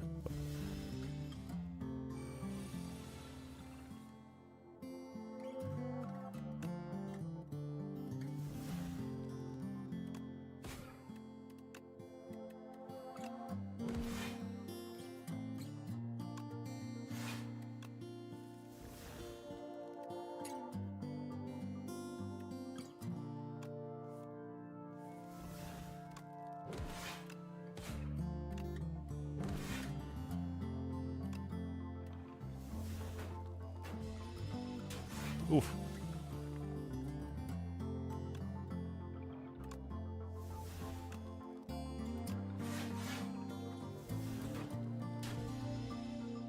He died, man. Shit.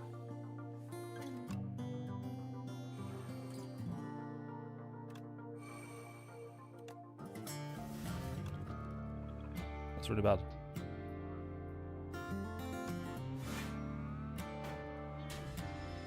This boss is a piece of shit, man. 41, by the way.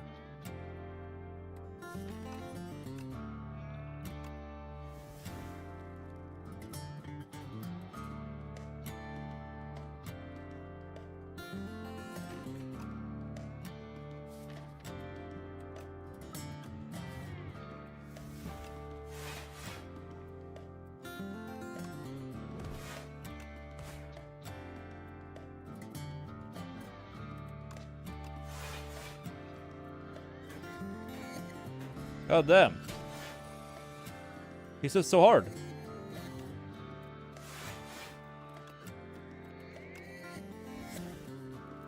Or if you're just that. Dude, this guy hits too hard, man. Holy shit. Boom, boom, boom. I'm dead to the fuck. I didn't even get to block the hits. Holy shit, this boss is AIDS. He's so AIDS.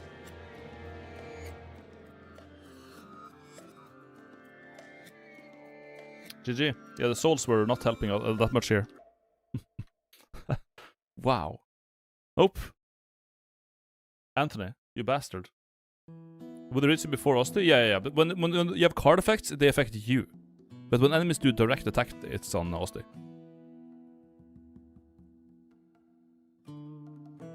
All of my like cleansing and stuff like that is not on the stuff that I have in my hand. It's in my draw pile. So it's kind of awkward to like make the withers go away when they are in your discard pile.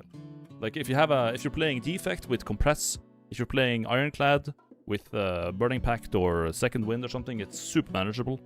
But on the character that can only get rid of these cards through them being in your draw pile, when they first appear in your hand to your discard pile and then your draw pile, then you rely on like drawing the exhaust cards before you draw the withers. In that order, which, yeah.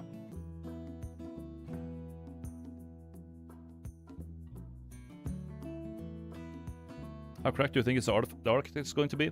Pretty cracked.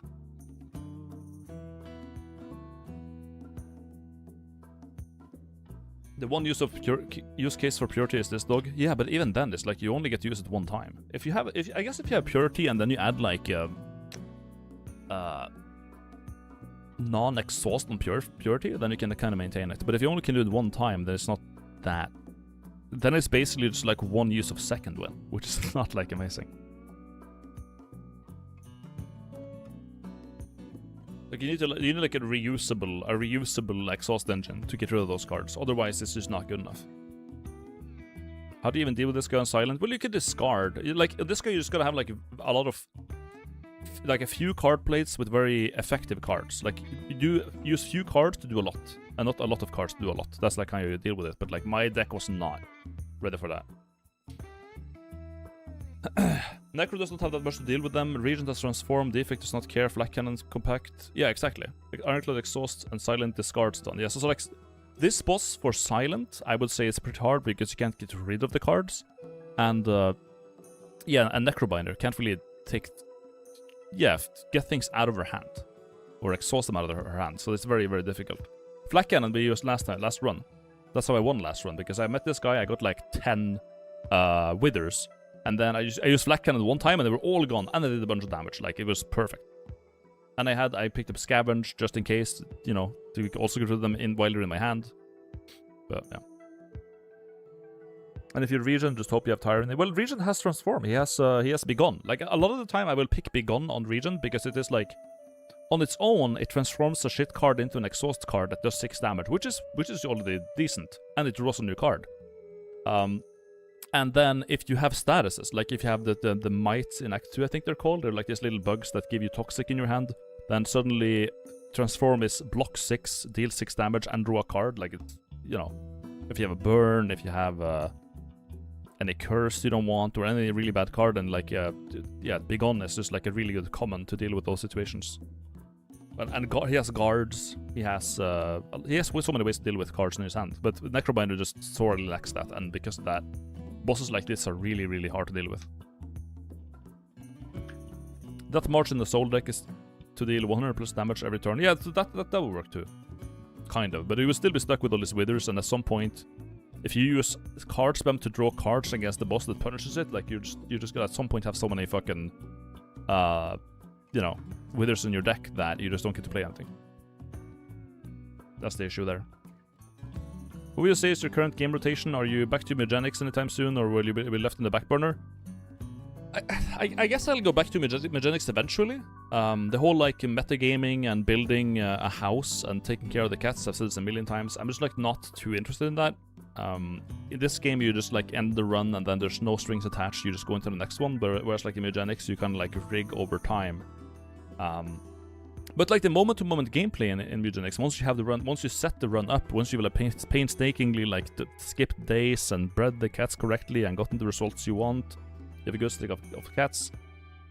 I mean, at that point, like, yeah, it's fun when you play it. But when you don't play it and you just sit there and manage, it's just like so boring. I feel like I just don't like it that much. And you can't do like a mod to just skip it. Like, I guess maybe you can, but it's like part of the game, and if you don't have that, it gets kind of weird. But yeah, it's like meta progression in roguelikes. Like, one of the reasons I like roguelikes is because you can just like get into a run, and if the run goes bad, you can just start another one. Right? Like, there's no nothing in between, other than usually unlocks or more knowledge for you. You just get better, right? Some management is fine, some meta progression is fine, but like when the meta progression is like your managing of a bunch of small numbers and stuff, then I think it just gets kind of tiring. It feels like you're doing a part-time job.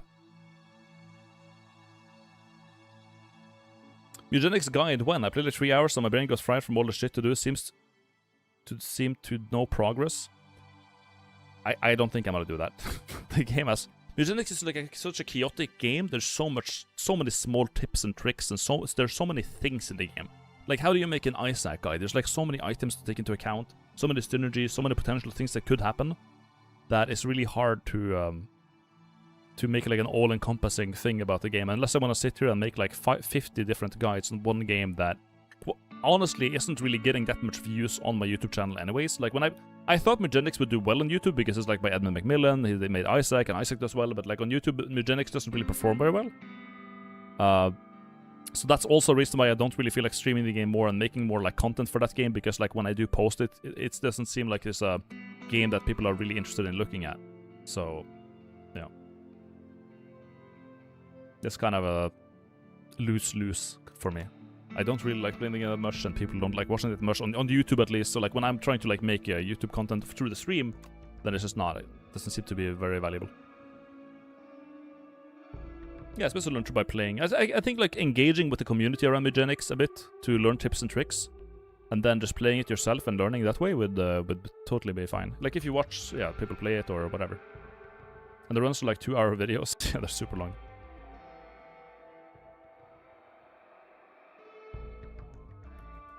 Was watching your older videos. Why did you drop hard mode Baldur's Gate 3? I got tired of the game, I think. I played through the game normally and finally finished it on stream. And then I was like, oh, let's do a hardcore, like, tactician, no, not... Honor mode? Yeah, hard mode, honor mode, yeah. Honor mode run of the game, and then I started it, and I got quite far in it too, but, like, it's kind of a... I don't know.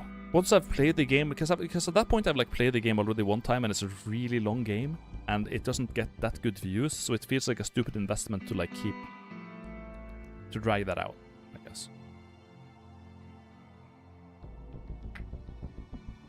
I thought you finished that off stream. I don't remember. Did I finish honor mode?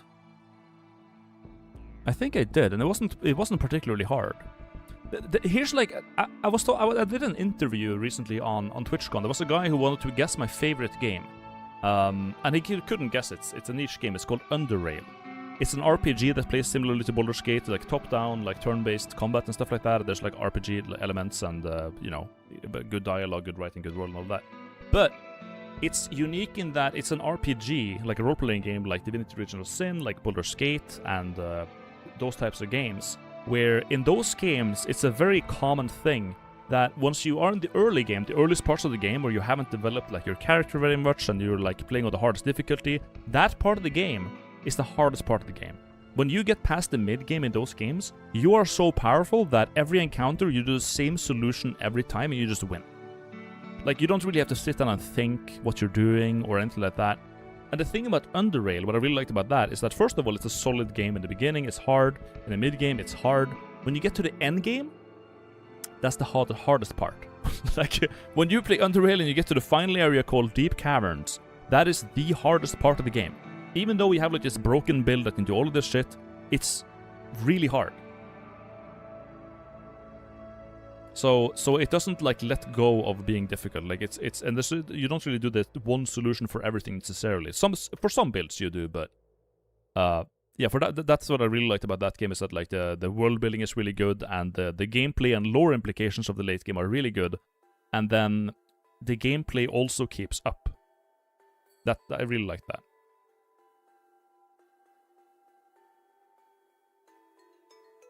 Ah, yes, the XCOM conundrum. Bullshit RNG fest early game, mindless strategy spam late game. Yeah, it's just like, it gets kind of boring. I played Divinity: Original Sin the first game. I loved it for the first like early game, mid game, but then I got to the late game and I was like, dude, this build is gonna be so broken and epic. And then turns out, oh, it was actually really broken and epic, and I couldn't lose. Like I had like this one. I had a four-man party in Divinity: Original Sin 1. And in the end game, I got unlocked this ability, which is like a meteor shower, right? You just cast a spell, a bunch of meteors fall down, do a fuck ton of damage, and every encounter, there was like a bunch of enemies, and I would cast that spell, and half of the encounter is already won by casting one spell. Literally, I would just like, yeah, you literally cast a meteor shower, everything dies. You've now won. So that was like... Then I just quit playing it. I immediately lost interest. Like, I put in, like, what, 30 hours in the game, got to the end game, and I just quit, because what's the point of playing now? Like, every encounter, you just, like, cast a spell and win. What's the point? Like, where's the game? Did you catch the reveal trailer of Divinity 3? No. Didn't. After playing Divinity: Original Sin 2, I had a burning hate for Divinity DOS 1. I'm just gonna say that. The start is so unbearably hard and annoying, and you just have 0 damage and 0 skills. I mean, I liked it. I liked the start. It was difficult. I had to think a bit. You could use the environment a lot. Because like when the game pushes you to actually think, that's when you start using the cool solutions like the environment, like barrels and like environmental damage and choke points and all this stuff, when you actually have to sit down and actually think, where are we gonna go? Are we gonna go on defense? Are we gonna pull enemies into an area we like? Are we gonna use a prop over here for something? Or do I have any consumables I can use and stuff like that? It pushes you to search out those resources. Whereas if you when you get to the late game, you're just like, well, I'm just gonna cast one spell and I win. So it's to me that just gets boring, and it's like the same in Spire, where like this is like why in Spire 2 they are like kind of trying to make the game-breaking infinite builds less common. Like they can still happen, but they're much less common now, because if you play at a certain playstyle in Spire 1 and Spire 2, where what your goal is just to have this one strategy where you get an infinite and you just win, and every single fight, even though fights in the game are designed to test the different aspects of your deck, you have the same solution for every fight. it gets super monotonous and boring. Like, you're not playing the game anymore. You're just, like, clicking the same cards for every battle over and over again and hope that your number is, like, good enough to just win. Whereas the most, like, memorable runs I've had for Spire 1 were the ones where I was kind of struggling a bit, and I found out this, like, new synergy between, like, maybe the Necronomicon and some stuff, or some other niche mechanic I've never seen before. And that was the beautiful thing about Spire 1, where, like, even though I had 1,000 hours in the game, there was a video I posted a while back where the Necronomicon had some synergy with, I forgot exactly what it was, but it was really cool. It was a really cool run because I, like, found a new way to do a thing because the game pushed me there. No, it wasn't Echo Form. I was playing Silent and I had Necronomicon, and I forgot what card it was. I think it was what the fuck was it? Can I find that video? Hold up. It was Sneaky Strike. Yeah, I used Sneaky Strike. What did I do there, actually? I forgot what Sneaky Strike did. If you go here... not albino, Sneaky Strike. Sneaky Strike carries an entire run. What did I even do here? It's the... You have Necronomicon, right? We will. It would just play it twice, I guess?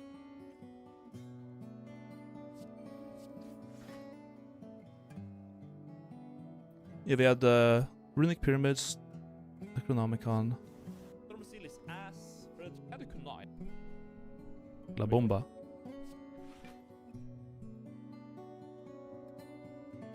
Yeah, that was the thing with Sneaky Strike, yeah, because when you... Yeah, right.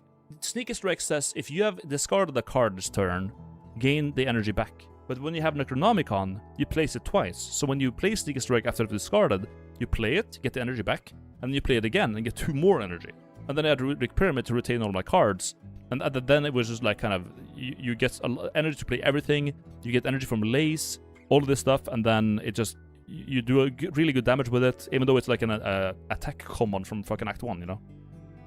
Yeah, the intro explains it, but like I just had to like remind myself of what exactly it was. But yeah, it was crazy. Really good. So technically you get 2 mana for free. Yeah, basically, you play the card and get 2 mana. It's really good.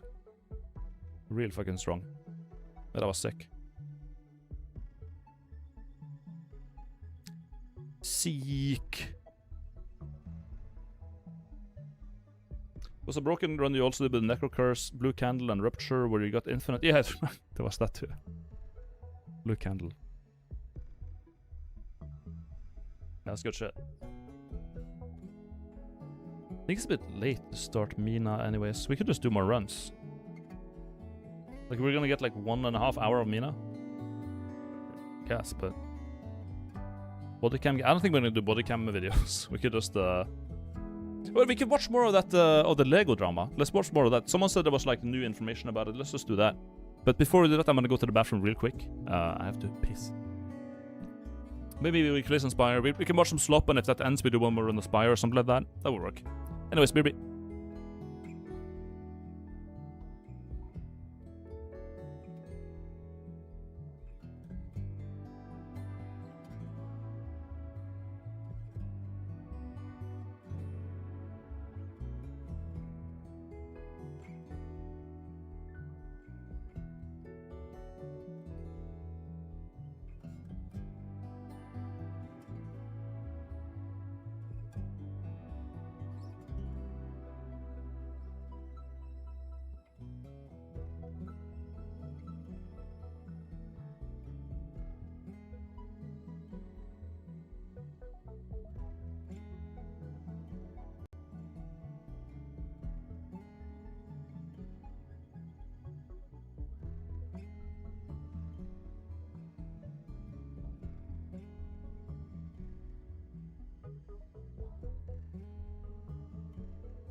Hello. Good morning. Come.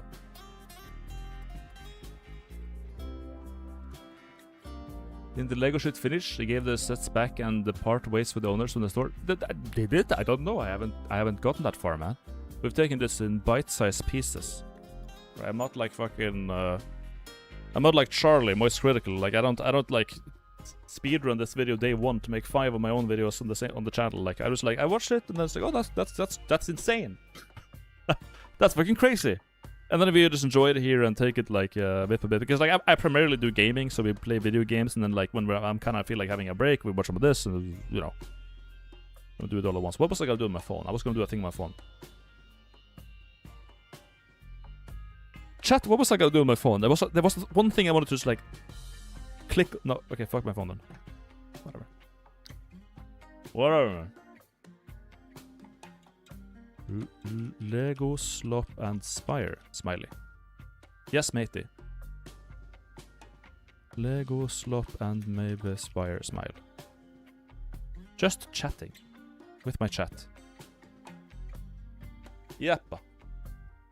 Let's see. Lego. There he is. Nothing new here. Was there something new somewhere else?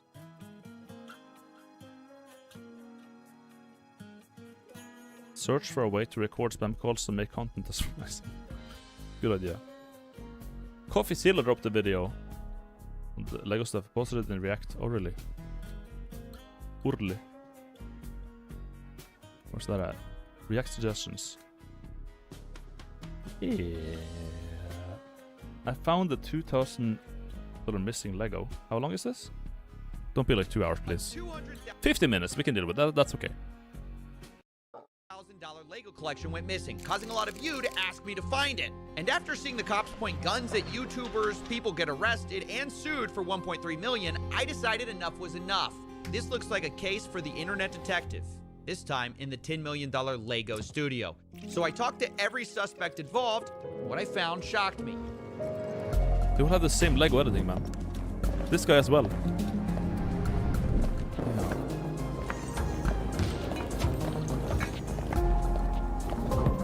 Play Voice of the Void again, it got updated. Okay, chat, listen. The game needs to cook. 1 update isn't enough. 2 updates isn't enough. 3 updates isn't enough. If the guy gets off his ass, and, well, okay, that's implying it doesn't work, okay? It probably works a lot in the game, all the time, okay? When it's not adding furry OCs into Voices of the Void, okay? And commissioning furry porn of them, I'm sure it works on the game as well. But, when that game needs to cook. It needs to slow cook over like a year. Or it needs to get a 1.0 release that isn't just a number. It needs to have more content, more things happening. Because in that game, guess what? Nothing ever happens. And I've seen a lot of the events. Like, a lot of the fun with that game was seeing new things happen for the first time. The novelty is a big thing with it. So when I'm gonna go back to the game and I've seen 80% of the content and I'm just like gambling every day to try to get like one more thing to happen, and it doesn't. I'm playing a part-time job. Okay, I'm actually just playing a part-time job. Like we did it like one time, and then I did it like a year or two after again. It just needs more time. It was chill streams. I liked it, but it's not like it's not like really a game you can play long term. I feel like it's just kind of not. Need some more stuff. I fucking hate this desk fan. It's so AIDS. It keeps falling over. It's so bad. Jesus Christ, who made this garbage? Where's this fan? Okay, before we can find these missing Legos, let's give some background. A massive Star Wars collection was put on consignment at a Lego store called Bricks and Minifigs in Salem, Oregon. Consignment just means the owner, Brian Mansell, gave it to a store to sell, and he was supposed to get a cut when it sold. The entire time, he maintained ownership of the collection, and a social media post estimated it to be worth about $200,000. But then, on November 14th, 2024, everything went wrong. This was the night that Crystal and Ben Gorman, the prior franchise owners of the Salem store, got kicked out by this guy. That is Brandon Best. He and his partner, Josh Johnson, ran a sister store in Eugene, Oregon, and Brandon drove up that night to kick the Gormans out. Brandon and Josh would be taking over the franchise in Salem, and this is the exact moment the Legos go missing. As that store is 1.5 speed, Brain is right, but now he's giving context for stuff we've already seen. Like, we watched this over like a 2-hour video earlier, so I'm not gonna sit here at 0.5 speed and watch it again. getting handed over, the question is Brian's It's a collection reminder. in it? Here's what the official Bricks and Minifigs press release reads. Quote, after taking over the store, we discovered a small number of sets valued between $2,000 to $5,000 that could be possibly related to Mr. Mansell's collection. But there's a problem here. There should be over 10 times that amount in this store, given their internal records and what we know the estimated value of this collection was. So if corporate's saying there was only $2,000 to $5,000 in the store, something happened to these Legos. But what? In order to solve this case, let's think about the suspects. First, who was there that night of the handover? It's only 3 people. Crystal and Ben Gorman, the former franchise owners, and Brandon Best, one of the new owners. These are our 3 biggest suspects, but they aren't the only ones. I want to address a few other suspects at the very start here. First of all, maybe this is just all the result of, plain old thieves breaking in. What about that possibility? Hi, I am Chris. I was the previous franchise owner who signed the collection agreement with Brian Mansell. And I'm Benjamin Gorman. I am the silent partner who's really bad at being silent. We did have a couple of break. It's crazy to see. a man he has gray hairs, gray beard. He's a fucking gray beard on the top of fucking High Hrothgar, okay? He has this fuck-ass eyebrow piercing. Just take them out, dude. Oh my god. At the store, none That's of Brian's embarrassing. collections were in the police report or stolen. That's during so those. crazy. Okay, so the Gormans say emphatically it wasn't thieves, but if that's the case, what about At the guy that who was age. arrested? I mentioned at the beginning of this video, Reckless Ben. This is the YouTuber who started it all. With a documentary, I tracked down the thief who stole $200,000 of Lego. Maybe it's the perfect crime. Make a video tracking yourself. Now, for our theory, it's worth noting Ben is His daughter is hot. Thank you, Aaron, for your very useful input. Thank you. currently facing a RICO lawsuit by Bricks and Minifix. He was even targeted with a search warrant Stop for stolen noticing Legos. The owner reported overhearing conversations about possible stolen Legos. And on top of that, Reckless Ben was even accused of stealing the Legos by the current franchise owner. I stole the Legos? What do you think of the theory that it was Reckless Ben? He stole the Legos. It's absurd. We didn't even know Reckless Ben. He Yeah. had no interaction, no relation to us, no relation to the store. That doesn't hold any water. Okay, I'm gonna be honest. Apologies to The guy who came after the fact and was trespassed from the store. It was probably him. the Yeah. genius cops in Utah who play different. We play differently here. But I don't believe that Reckless Ben stole the Lego, mostly because he couldn't. He just wasn't there that night, and I don't even think he knew about these Legos. But who does Ben suspect is holding the Legos since he did this whole documentary series? The guy who runs the entire company, Ammon McNeff, he personally came out to talk to us. So what's going on? So you guys are holding some of our Legos? No, we're not. You're not? No. Is that a lie? No. That's a lie. You did take the Legos. No. So we have our attorneys have visited. Like again. So who's like? Brian Mansell. Okay, and who's that? He's a guy. Back in my days, Legos and Pokemon cards were for kids, and they still are. But like, they're still valuable. Like a Charizard, like a shiny Charizard, is probably worth. I don't even know what it's worth, but it's like thousands of dollars. There's a lot of money. Just because it's for a kid doesn't mean this has like insane value. He had like $200,000 worth of Legos in your guys' store. But building the Game Boy Lego like half a year ago was fun.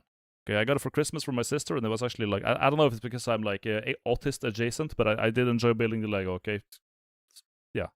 Never happened. My Well, name that's is fine. Ammon McNeff. I am the CEO of the Bricks and Minifigs brand. So my name's Matt McNeff. I'm the COO of Bricks and Minifigs. The people you just saw are the McNeff brothers. They agreed to speak with me to try to clear their name. I asked them, do they have It the was Legos? the same guy. One just didn't have a mustache. Am I What crazy? I can tell you is that we... Okay, no, it's not. The other guy's more eye bags.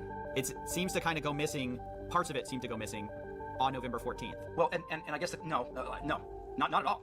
I'm going to say, like that is not accurate at all. Because So you think that the collection was in the store at the time or elsewhere? elsewhere.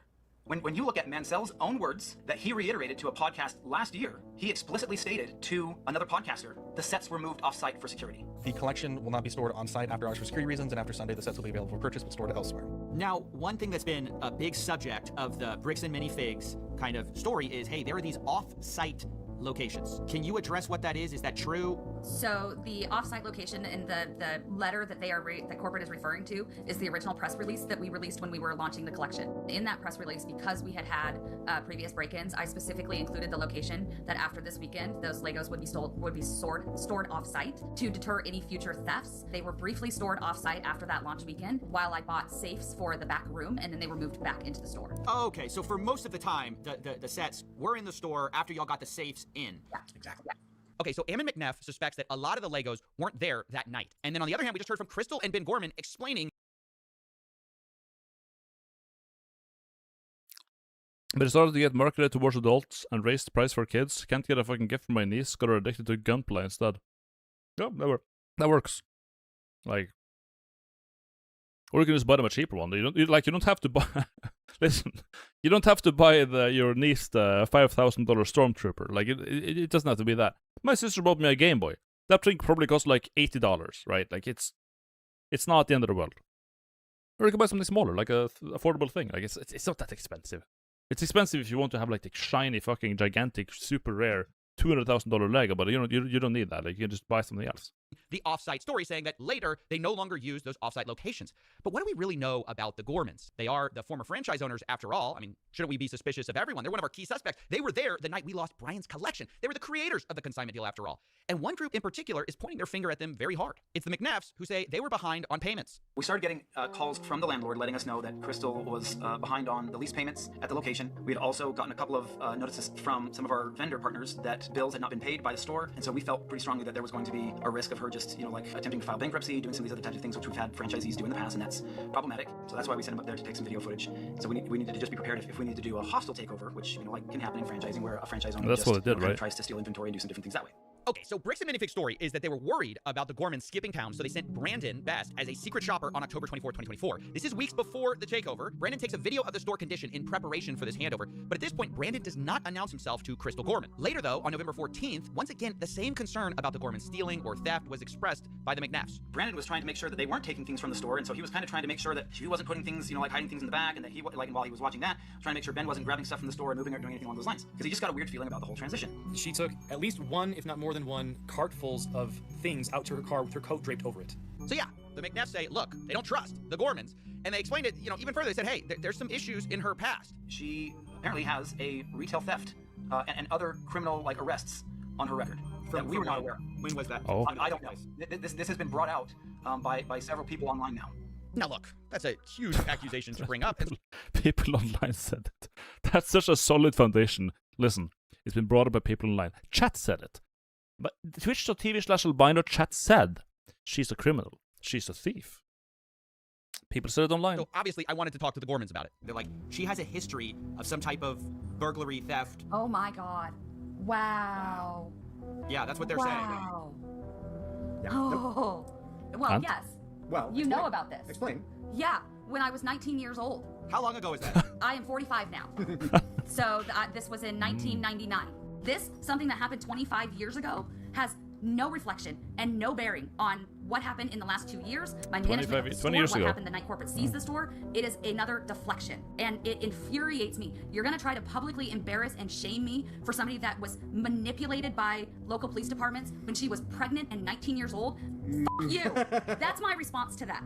I am so sorry. You're gonna have to blur and cut a lot of this, but that pisses me off. I own what I have done. I own the mistakes that I have made. You cannot intimidate and bully me into backing down when I know that legally and morally I am in the right and I have the evidence to back it up. Wow, this is getting kind of nasty and personal at this point, and I just wanted to give people kind of their side. But at every turn, I hope you understand, I'm getting contradictory stories, down to if the McNeffs knew about her history in the first place. Like, they're bringing up something that I told them about. Wait, you told them? Told them. They asked me. They said they had no idea. They said if we knew, we would have never hired her. Because we would not have hired her had we known this. I told them I had a record from when I was 18. There was a family issue that Wow. and didn't go into all of the details, but they were like, that's so long ago, we're gonna hire you based on who you are now. Okay, I'm just gonna leave it there. You guys can make up your own mind. My point is, one side Very says up, good. the other says down, and it gets to the point both sides start hinting that they have photographic proof from the night of November 14th that proves the other side is lying. And so I'm like, look, at this point, let's stop talking. Show me the Legos. Where I was told we are 100% have possession of photos that prove that the Gormans are lying, and then you guys are telling me we 100% have possession of photos that prove this side's lying. Who's gonna drop the photos first? I mean, I feel like someone just has to, somebody's right here. And after a lot of convincing, both sides agreed to show me the photos, corporate and the Gormans. In fact, I scheduled the calls to do this an hour apart from each other.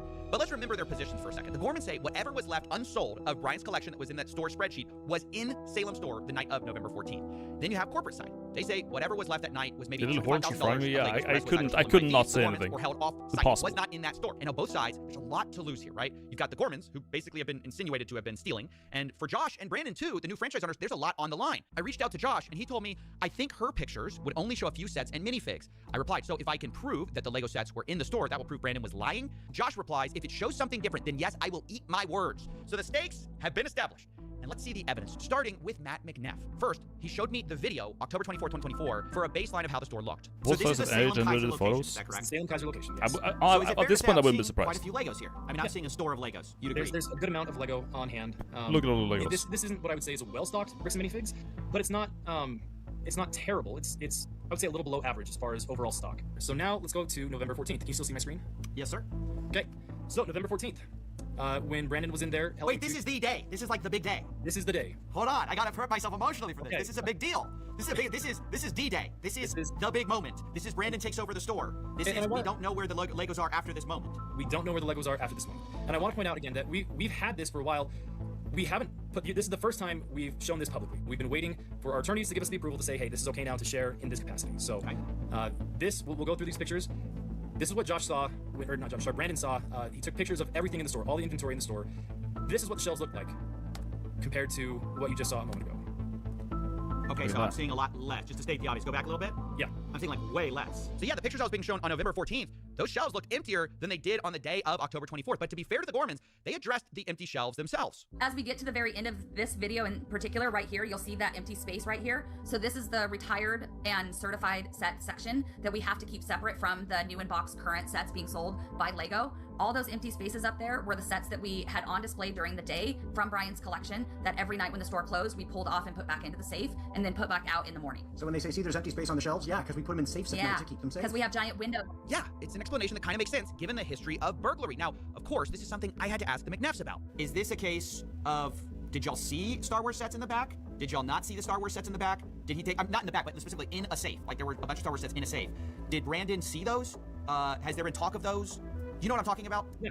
My understanding is that he took pictures of everything, and all those photos I showed you of the Star Wars were all the photos, or was literally all the Star Wars inventory in the store. Yeah, the McNeffs say. But like, how would you get photos of the safes? Like, if the Legos are in the safes, how do you get pictures of that? Like, how are these pictures gonna prove shit? It's just really hard. All of the photos should be with Brandon of all. Unless the you can Star Wars talk, items. like, if you don't announce yourself, like, surely you would like tell them, like, okay, let's go back to the back and take pictures of the safes.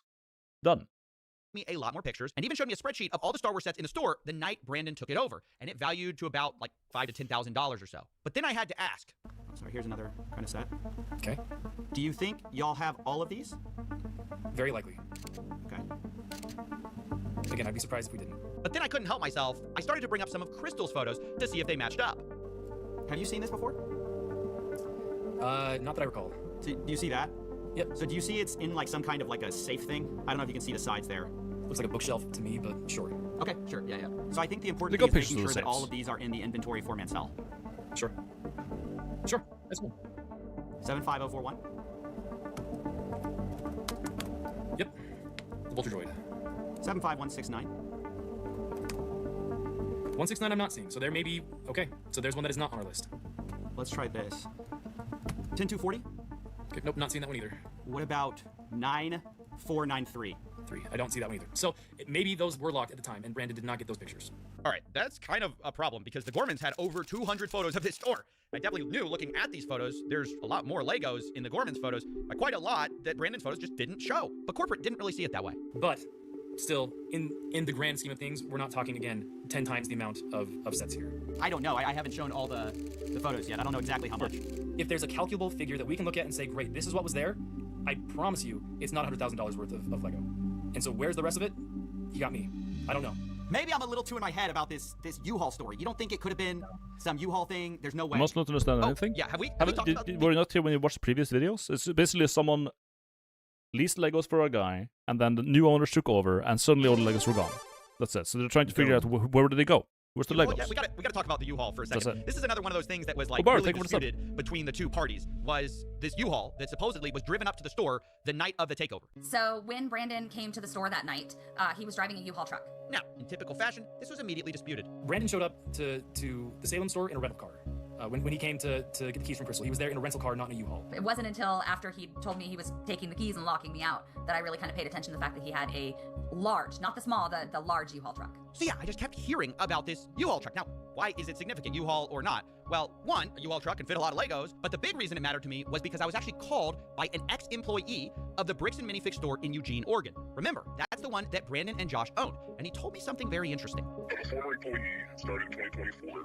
I was working under the old manager Brian, and he sold the store to Brandon Best and Josh. What store was this? Bricks and Minifigs where? Okay, now what did you see that made you want to talk to me? Is it not the first time? I saw Breakfast Ben's YouTube video about Salem for closing down because I was talking to my employed co-workers about the situation about Salem, and we were told through other employees that it was just the bad area to work in. It was like haunted, if you will, is what was going around. But after seeing the video of Breakfast Ben, he exposed them, and it makes a lot more sense with what we dealt with Brandon and Josh. Like, oh, Crystal stole Lego sets and bolted out of the country. Who says that? Brandon Best told us. When he was dropping off all the Lego sets to us that night. He used, like, there was a bunch of used Lego sets. That set were like saran wrap. They had Star Wars CD. They used a lot of stuff. It was like a medium-sized U-Haul truck. Wait, they brought a U-Haul truck. Yeah, from Salem to Eugene. And to Eugene, and it had a bunch of Star Wars sets on it? Yeah, Star Wars sets, like everything. They had a bunch of used stuff too. Wait, and was this when they took over the store from Crystal? I believe so, yes. Yes, because he said that Crystal stole Legos and left the country. While he has a U-Haul of Legos? Yeah. Interesting. Weird. Oh my god. We're just gonna hold on to this stuff until corporate tells us. You don't know that's hearsay? Yeah, it kind of is. It would make more sense if we could take because they're kind of struggling with, the product we put on the shelves. Oh my gosh. We really got to find out. Was there a U-Haul that night or not? Because everybody's disagreeing about it. This Eugene, Oregon guy says, oh yeah, a U-Haul showed up with Star Wars sets in it. Brandon was talking about the Salem store. You got Matt McNeff saying there was no U-Haul there. It was a rental car. You've got Crystal saying, yeah, I thought it was really weird. There was a U-Haul truck there. So I told the McNeffs, I really got to find out what the truth is here. If you know anything about it, let me know, because that's just something I heard. I do, and it has nothing to do with the Salem store. Well, at least not the Salem store in the way that it is there.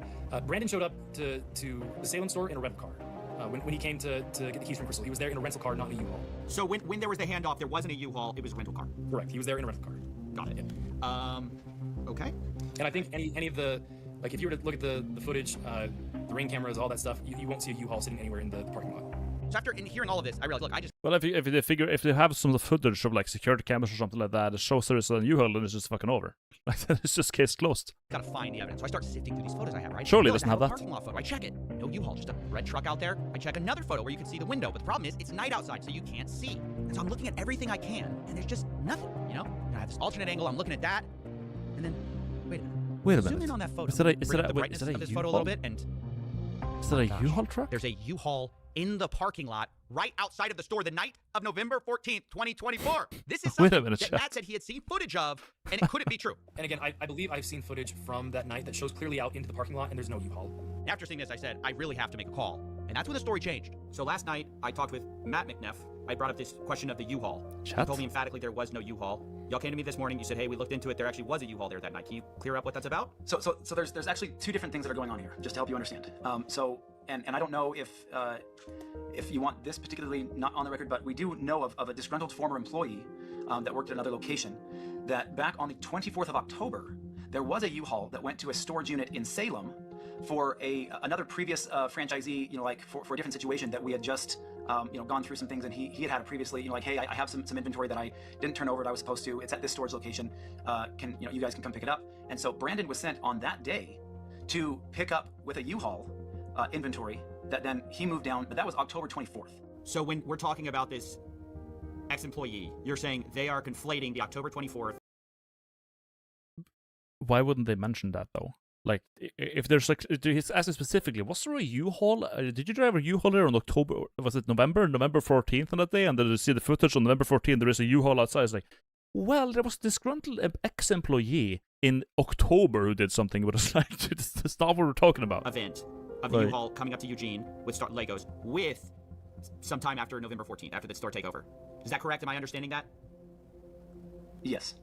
So this is now kind of a strange story. Corporate is saying there was a U-Haul at the Eugene store dropping off Lego, but that was from a different night, different collection. The CEO says Brandon showed up to Salem on October 24th for his secret shopper job with Crystal, and separately, he also was getting a different collection of Legos that also included Star Wars, and that's what he brought to the Eugene store and the former employee is remembering. Then, weeks later, on November 14th, Brandon supposedly shows up again with a U-Haul, but the reason isn't for hauling Legos. Brandon flew in to Eugene that night, at midnight, so flew from Utah on the 13th, but landed in Oregon on, midnight of the 14th.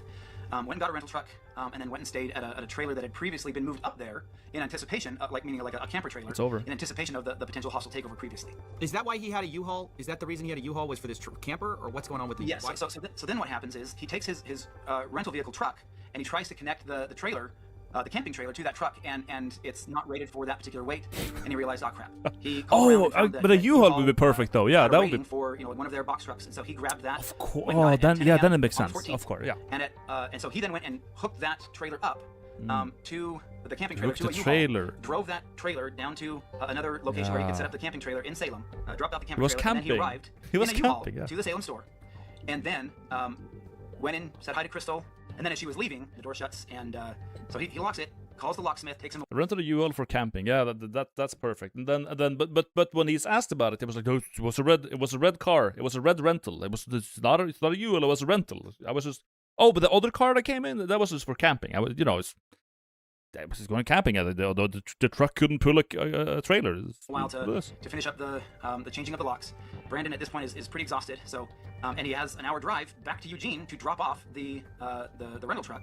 So he drops it off at, midnight or 1 o'clock, something like that, grabs the rental truck, and then heads back up to the camper trailer in Salem, and then, you know, like, it probably gets in at around 2 or 3 in the morning, spends a couple of, you know, gets that's a little bit of sleep before he has to head back to the store at 9 a.m. before the other employees get there. The timeline that is trying to be portrayed just makes absolutely zero sense. Okay, so I asked, obviously, for documentation of all of this from Brandon, and here's what I got. First, the U-Haul contract on November 14th. This checks out what we already know. Then I got sent a photo, the last one Brandon took in the Salem store, dated 9:44 p.m., where you can see what looks like the inside of a birdcage that the Gormans had. And lastly, I was sent a photo Brandon took of the mileage in the U-Haul as he dropped it back off at the rental place on November 15th, 12:41 a.m. Now, the time gap there is about 3 hours between the last photo in Salem to dropping the U-Haul off, which is a bit of a problem for our timeline.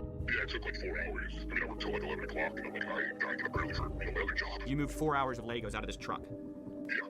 All right, so as weird as this U-Haul thing is, the timeline just doesn't fit, to be honest. If it took 4 hours to unload, you can't also drive to another city, load and unload and drop off the U-Haul in that time. But still, even if this is true, it's pretty weird, and it's one of the most bizarre stories I've ever heard, to have a U-Haul thing back to back. One of the times you're picking up Legos, the other time you're not, you're taking a camper. Nevertheless, without more proof, we kind of have to move on to another theory of how to find these missing Lego. This time, let's take the photographs that we have and reconstruct what was in the night on November 14th. Remember, that's the moment we lost the Lego. And this time, we're going to combine it with 2 more things. First, from corporate, I got the point of sale records from the Salem store from 2023 and 2024. And secondly, from Crystal Gorman, I got her internal records of Brian's inventory, of what was sold or not, in order to pay him and keep track of prices. Now, before we piece things together, I need to address something. At the beginning of this story, you saw the social post saying this collection was worth $200,000. That's what everyone knows this story as, the $200,000 Lego collection. But sadly, that post was entirely wrong. In Crystal Gorman's inventory, which has a high and low estimate value of these various Lego items, the real estimated value is about $107,000. They give high estimates and low estimates, but that's right there in the middle. And for simplicity, I'll just be using averages and estimates here, but understand that, you know, these numbers are not firm, given that they're unsold Legos. It's just rough possibilities. But the point is, it's worth nowhere near $200,000. And Reckless Ben, the one who made the original video covering this, said that surprised him. Yeah, I mean, this entire time, literally every single person's been telling me there were $200,000. Like, that's how much, like, you could sell all these sets for. My original assessment of about $200,000 was going up to his father's house and looking in 3 different rooms with all the sets. It was before I'd actually gone through and had set numbers and done an actual like evaluation. I looked at it and went based on as things progressed and as I started to delve more into the actual inventory and evaluating it, that number changed. But we put out the press release well in advance of the event itself, so that press release went out before I had those full numbers. So we went, this is a nice even number that will grab attention and bring people into the store. So we went with that. And I mean, to believe that is accurate at the high end. Like, it was one of those things where when she was looking through and going, well, it says this and it says this, like... You know, if they didn't announce it at $200,000, maybe these people wouldn't try to steal it. Like, if they actually had an accurate estimate of 100,000, maybe they would think, like, well, is this really worth it? When it was 200,000, they just went for it. It could maybe that was like the breaking point that could have avoided all of this. You don't think even could have been? You haven't actually seen the spreadsheet. No, I haven't. You might want to cut that part out because he hasn't actually seen the inventory sheet. The spreadsheet says about from between 85,000 to 120 something thousand, in the midpoint about 107 or something like that of what was inventory. Does that sound right to you? Yeah. Yeah, so this has been a really big point of misinformation to clear up, because if we're ever going to find the missing Lego, we need to start with the right number, the right value. It's about $107,000. Now, between 2023 and 2024, the Gormans record sales of about $24,000 of Brian's collection in their inventory tracking list. And of those sales, Brian was entitled to about 65 to 70% of it. He was paid $17,000, which roughly tracks with that. Which means on November 14th, the big night, the remaining amount of Brian's collection that should have been in there is about $82,000. Now, it doesn't take a genius to realize this is a very different number than corporate provided, who found only $2,000 to $5,000 of it linked to Brian. And later they said they only found $13,000 to $15,000 in total Lego Star Wars. So you're talking maybe $11,000 to $15,000 total Star Wars, and that's all Star Wars inventory in the whole store. So that's corporate side of the story, but I didn't want to take their word for it. So I went through Crystal's photos myself, which she shared with me, and hired people to go through and hand tag the Star Wars Legos that were in these photos. We looked through over 200 plus photos, multiple videos, and matched what we saw with Brian's collection. In the end, I ended up with about $21,000 of Legos matching Brian's collection that can be proven to be in the store on the night of November 14th. Now, to state the obvious, that's about 3 to 5 times what corporate estimated, at least on their press release. Now, yes, there are inherent the number errors wasn't that in these big, was estimates. it? Maybe we picked up some Lego that matched Brian's collection, but wasn't Brian's. But even though this is a bigger number than corporate said, I have to admit, even with pretty generous assumptions being made, there's still a huge gap of about $61,000 here that I just couldn't find. But then I learned Brian had made a special side deal with M&R Productions, who had recently purchased some Legos from him, And this is where it starts to get messy. So these are the pictures that M&R Productions sent me, looking at the Lego that Brian sold him. This was stuff reportedly in storage, and it's interesting because of an early inventory list, which had a column called location that Crystal used. And it listed a lot of the Star Wars items as being located in what they called storage. Now, previously I was told that all of the stuff in storage was put back in the store, but there's a bunch that's on this list that I can't find in the store that seem to appear in these pictures. Now, I've been assured, by the way, that most of these Legos were not part of the inventory spreadsheet. They were never given to Bricks and Minifigs. This is a separate part of the collection, but I did a check, and 100% of the items that match the Brian collection inventory just so happen to be listed with a location of storage. So this starts to make things incredibly fuzzy, and I'm inclined to believe that a lot of these are part of that same inventory list. Now, if we take that value of the side deal, that's about $10,000 to $20,000 that's not actually missing. Now, it was at this point I started looking more at the point of sales records. I realized maybe we could find some of this missing Lego there too. So this is from the Salem internal store records. Like, I guess this is what is entered when someone does a sale, and it's everything from September 2023 to November 2024 of Star Wars anything. And by the way, before we continue, yes, this was all a lot of work. If you want to, please support us on Patreon. That's how this show gets made. But anyways, according to those records, about $51,000 in sales went through during this time period in a way that matched Brian Mansell's collection. Now, that really worried me because Crystal's inventory list showed only $24,000 in sales for Brian, and Brian was only paid for that amount. But suddenly, I remembered back to a time when I spoke to Crystal, and I asked how much was sold prior to the takeover, which is something similar from what you told me, Crystal. You told me, hey, it was about 50-something thousand. Yeah. But Brian was only paid $17,000. Okay. And it should have been about double that, and I'm just trying to make sense of that, given that everyone's accusing each other of theft right now. You understand? I mean, without seeing any of those records, without seeing those individual tickets, I can't answer that any better. Okay, this is kind of a problem. The math ain't math in here. 65 to 70% of 50,000 is almost double what we believe Brian was paid. And digging into the details, it turns out a lot of these sales come from what Crystal's spreadsheet actually categorizes as layaways, meaning they were marked as having been sold, but layaways are when someone puts a down payment on an item and later pays it off. But the problem was there were a lot of these, worth about $20,000 in layaway, and that felt a little strange to me. And because of that, I asked Josh Johnson, the incoming owner, and he responded, quote, there were 2 to 3 items on layaway when they took over. So on the list on the inventory list, do you know about how many layaways? I haven't gone through and done a count, but I know it was vastly more than 2 to 3. It was about 98. That makes sense. So there were about $15,000 to $25,000 worth of sets on layaway. Okay. That's just the part that's surprising. That's the part that I can't get my head around. I go, how could, let me just be really honest. I don't believe.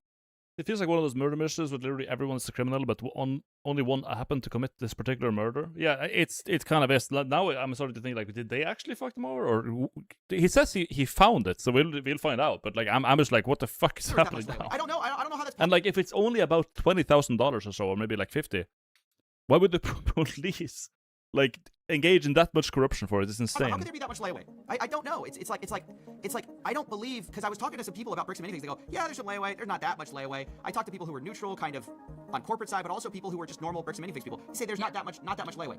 Help me understand why there's $20,000 worth of layaway here. Oh yeah, that's absolutely. If you talk to other Bricks and Minifigs locations, layaway is extremely rare. I think outside of the Brian's collection, Okay, good. I'm not crazy here. So then why was there so much layaway there? No, absolutely not. Outside of Brian's collection, I think at the time we maybe had 2 used sets on layaway outside of his collection. It was not a common thing traditionally. I don't know that we'd ever done layaway before the collection came in. With Brian's collection, it was a little bit different because so much of this collection. That's exactly what people are saying. So much corruption for so little money. Yeah, it's just like they just. It wasn't like about the money. It was just that they didn't want to be wrong. They didn't want to get caught doing anything wrong. So they just double down to save face. But now it's just got way worse than that, and it's a shit show basically. We're new in box. Corruption for the love of the game. Yeah. Reasonably priced, and a lot of the harder to find items. And so customers would come in and put. I'm gonna guess probably half of those layaway items were not gonna be sold to the person who took them on layaway, because we had several that would put them on layaway and then change their mind. So this was something like, somebody would come in and want 10 different sets, but only be able to buy 1. Can I put the rest of those on layaway so you don't sell them? I'll pay $10 to put these sets on layaway. Traditionally with layaway, we would ask for 10% down. They'd have 30 days to make their next payment, or we'd refund the layaway amount and then put it back on the shelf. Because this collection was the collection it was, and I wanted to give these people the opportunity to, to get these sets, we were a lot more generous with how long and the amount of payments that people could make towards the layaway. So a lot of these, we had several of them. I think one of the Ewok villages, we put on layaway 4 different times, and then it came off of layaway and back on layaway and then off and then sold. So a lot of these would have gone on and off of layaway and then back out on the shelf, just depending on the person who was putting it on layaway. Is layaway just like reserving it? Like you put it on, like I don't know what layaway means. It's just like you just like, do you have like a down payment? Do you just reserve it so you can buy it later? Like, because I don't know that like clothing stores were like, well, very temporarily. I kind of, yeah. Well, I would call a store like, hey, do you have this like thing? And they're like, yeah, we have one of it. So I was like, okay, can you hold it off and I'll come buy it today or tomorrow? They lay it away. Reserved. Yeah, I think it's reserved. I don't think it's like a contract where you have to like, there's like down, because then it would just be called down payment. That was completely unique to this collection. So, look, I'll be honest, I don't trust Josh Johnson, but something is weird here. So a lot of these are, see, like look at this, like so, like it says POS final sale price, but it's listed as a layaway, but it's sold for $5.99. Yeah. Because it matches with the store sale price. Okay. So were they on layaway? Were they accidentally marked layaway on the spreadsheet? What's going on there? I mean, without seeing the actual sales ticket and seeing what else, like what items were sold together, what else was sold with it, I can't actually see the sales ticket.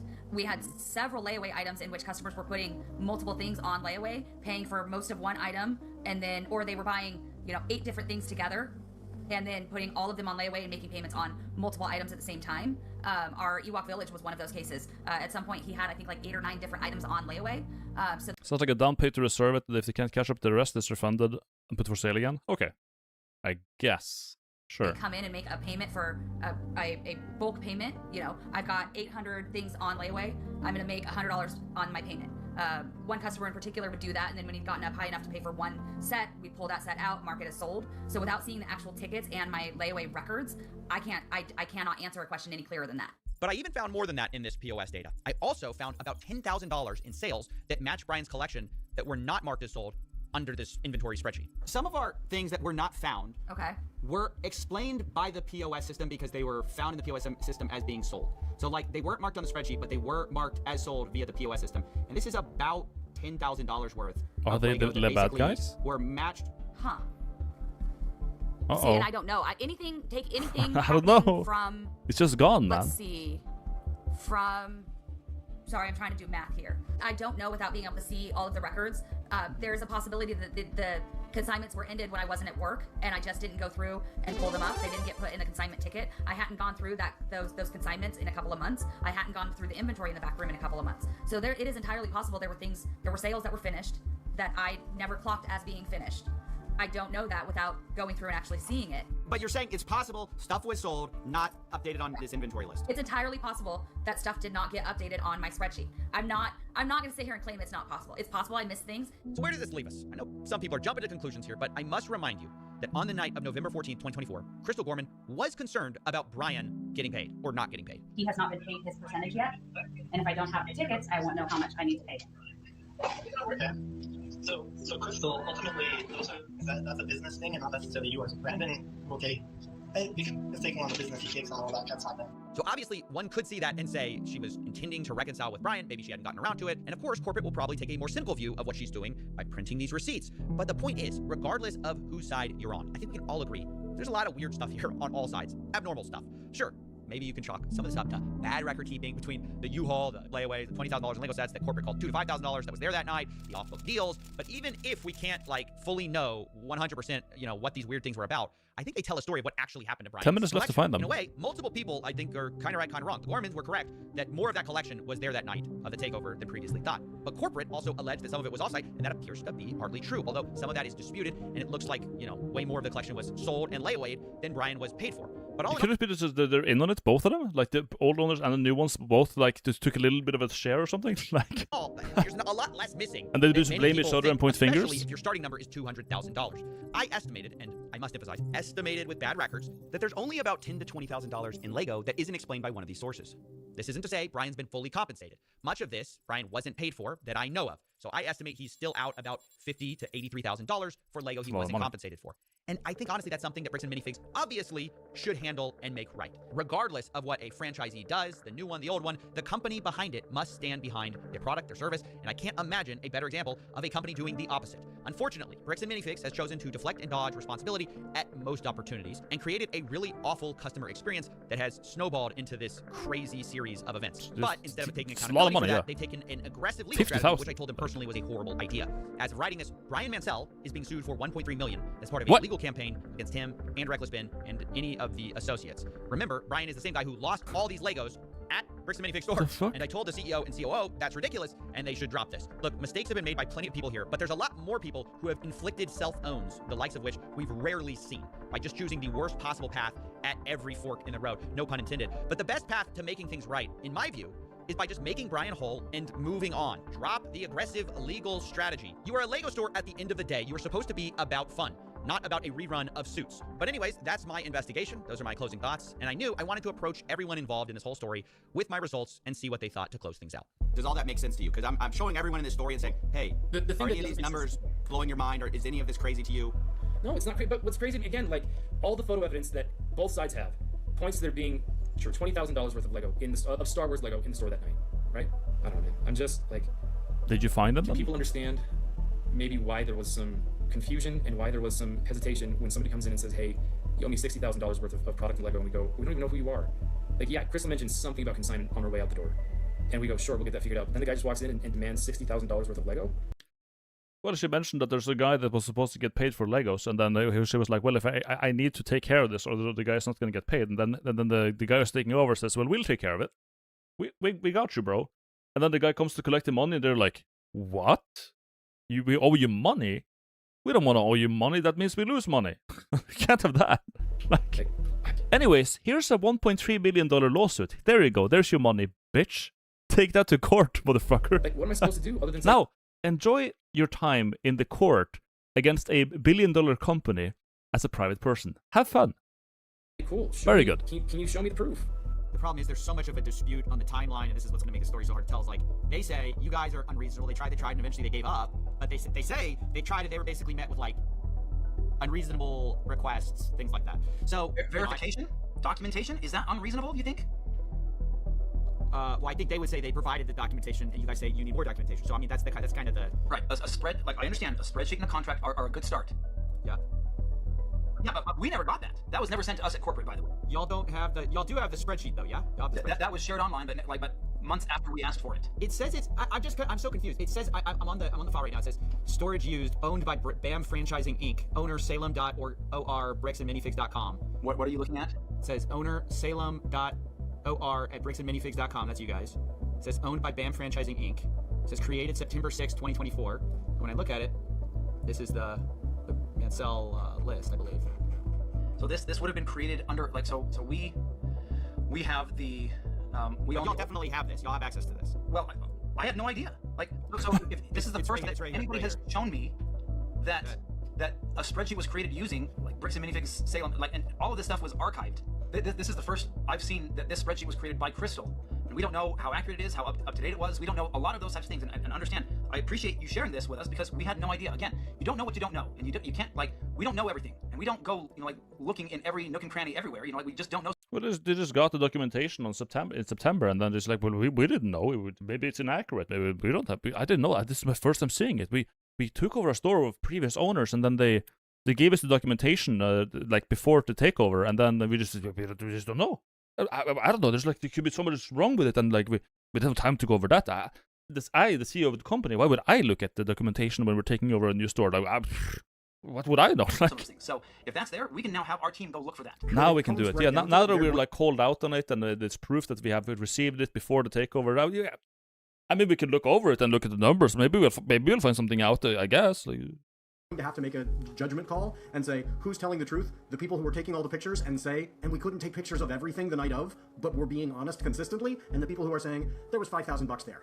Really? That makes no sense. We've got the evidence, and yes, there's a discrepancy. We acknowledge we did not take pictures of everything, but does that mean that the discrepancy is and therefore these missing percentage, whatever that would be, 5% is some magical other place, or it was sitting there in the store and we didn't get pictures of it? If I messed up on my record keeping, I will take accountability for that. Mm-hmm. It's possible. If my staff didn't draw attention that consignments had left out, so I'd move them to the thing. Any of that, I will take accountability to that. I am more than willing to do that.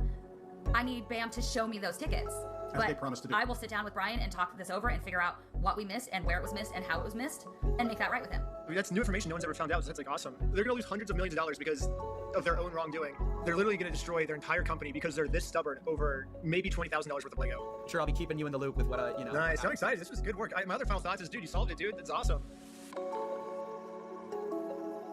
What did it say? Solved it, dude. That's awesome. After making this video, Brandon Best and Josh Johnson are no longer working at Bricks and Minifigs. I wonder why they're not working there. Maybe they found a new business opportunity that was better. I don't know. Bricks and Minifigs is suing Brian Mansell and Reckless Ben for over $1 million in damages. The restraining order is in effect against Reckless Ben to prevent him from speaking about Bricks and Minifigs. The Gormans are suing Bricks and Minifigs. The lawsuit claims Brian's collection had an original aggregate value of around $250,000. Yeah.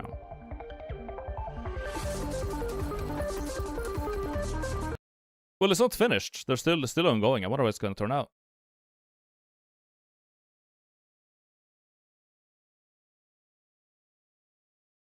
Here's the thing. Yes, they are. Brandon Best is still on contract for his other store. It's on paper. They are lying. Very good. The husband is worried. I mean, he was just quiet. It's hard to tell if it's worried or not. But, like, it's just really hard to say. But from all of the, like, Reckless Ben videos, it really, like, it just made Bricks and Minifigs and the owners look really fucking bad. Like, really bad.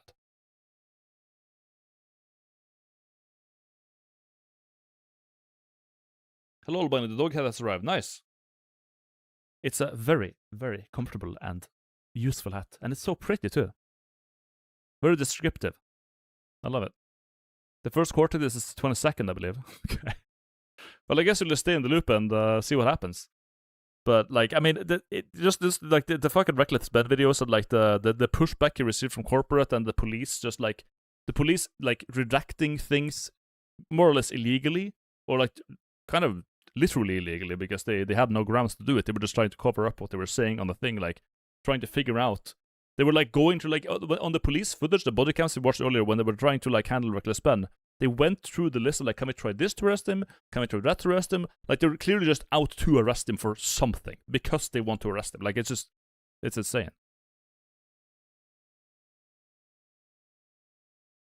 It's very wearable, yeah. It's true.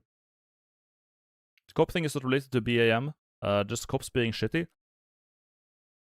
Do you really think so?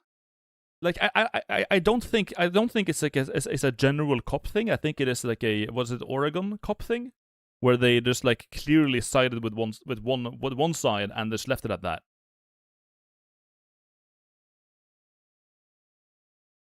Some cops are being reasonable until their buddies whisper to them. Yeah, literally. That's why it looks like so bad, you know.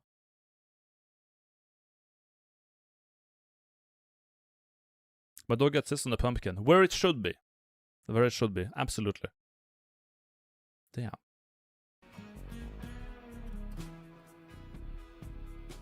Born too late to witness Salem witch trials. Born just in time to witness the Salem Lego trials. Damn.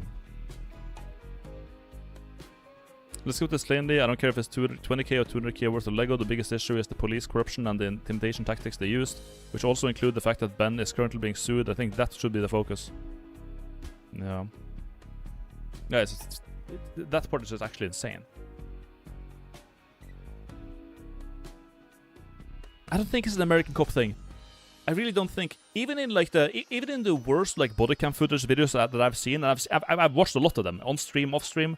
You never have, like, a police officer seeing someone lock their phone and then tries to make it a criminal offense.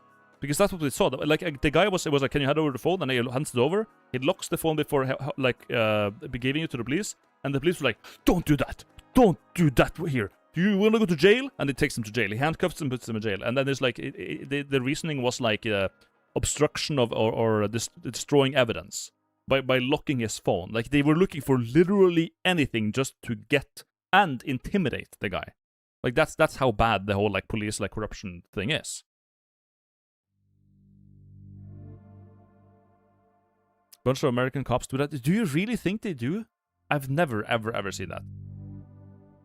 This is, again, Like, I'm telling you, dude. I've watched body cam footage. I've never seen that. That's insane. They're usually reasonable. They usually try de-escalating. Usually there are cases where the police is like being assholes, and when I see that, I mention that too. But I've never seen it so aggressively, like, put out, where the police just takes the phone and like basically takes him to jail over locking his phone, right? Like, that's, you never see that, ever. Also, when they said that they didn't stop at the stop sign, but they clearly did, yeah, it's so weird, because like they have like dash cams on the car, they have body cameras rolling, and then they pull them over. It's like, do you know why I pulled you over? And it's like, no. It's like, yeah, because you didn't stop at the stop sign, right? But it was 5 seconds ago. It was literally 5 seconds ago, and on the body cam footage, you can clearly see they did stop at the sign. It's like, what? It's just really, really bad look for the police on every single like body cam footage video we saw on that video. Like, it's unreal. The biggest red flag about this whole thing is how they weaponize the police against anyone who tried to resolve this in a reasonable way. What's the first thing you do when you get multiple conflicting stories? You get them all in the same room, get everyone to bring their evidence, and you sort through it and find out what happened. What you don't do is call the police, bar anyone from talking about it, and pretend YouTubers are trying to murder you over Legos. Yeah, like, they were making up bomb threats. They were making up... They told the police he had heroin in his car. Like, one side is trying to hand court papers, or trying to, like, talk it out, trying to do a peace offering. The other side is trespassing them, telling the police they have heroin, telling the police that they're, like, doing bomb threats. And the police is, like, clearly literally just trying to get them arrested for the sake of getting them arrested, to intimidate them. Like, it's so blatant that you can't say it's like a typical American police thing. It's clearly that they're being influenced by some outside force, which is the Bricks and Minifigs guys, because they're in the same Mormon community, most likely, and that's why they're doing it. That's the police state for you? No, it isn't the police state for you. Exactly, it is not. I know you guys hate the police. I know every American in the fucking world just hates the police for some reason, but this is like a whole separate thing. Oh my god.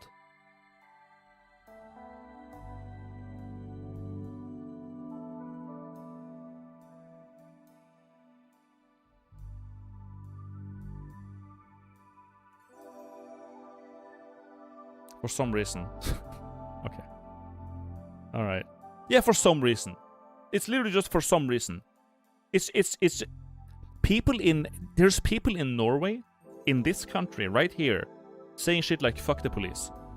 The fuck did the Norwegian police ever do? They just hate the police because they hate the police. Because they're rebellious teenagers and they're just like a juvenile piece of shit. That's why they hate the police. The police here does nothing wrong. They're just chilling. They don't even have guns. They give you speeding tickets. They get mad that you get speeding. It's like the most brain like fucking Neanderthal low IQ moment where like you're speeding in your car for like 10 seconds. Like a person, I'm not gonna say exactly who.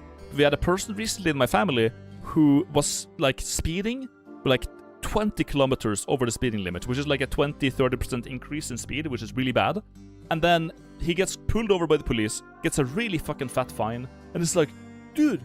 But according to him, dude, I was only... No, Ron Mayer's not in my family. No, the Ron Mayer is not in my family, you dog. He was like, dude, I was only going over the speed limit for, like, 10 seconds. It's like, yeah, but you're supposed to go over the speeding limit for that many seconds, because you're not supposed to exceed it at all. That's why there's a fucking speeding limit. Because you can kill someone with it. Because there can be a reindeer that crosses the road. Because there can be someone else doing something reckless or losing track of something and making a mistake. And if someone makes a mistake on the road and you're going faster, you're much more likely to die.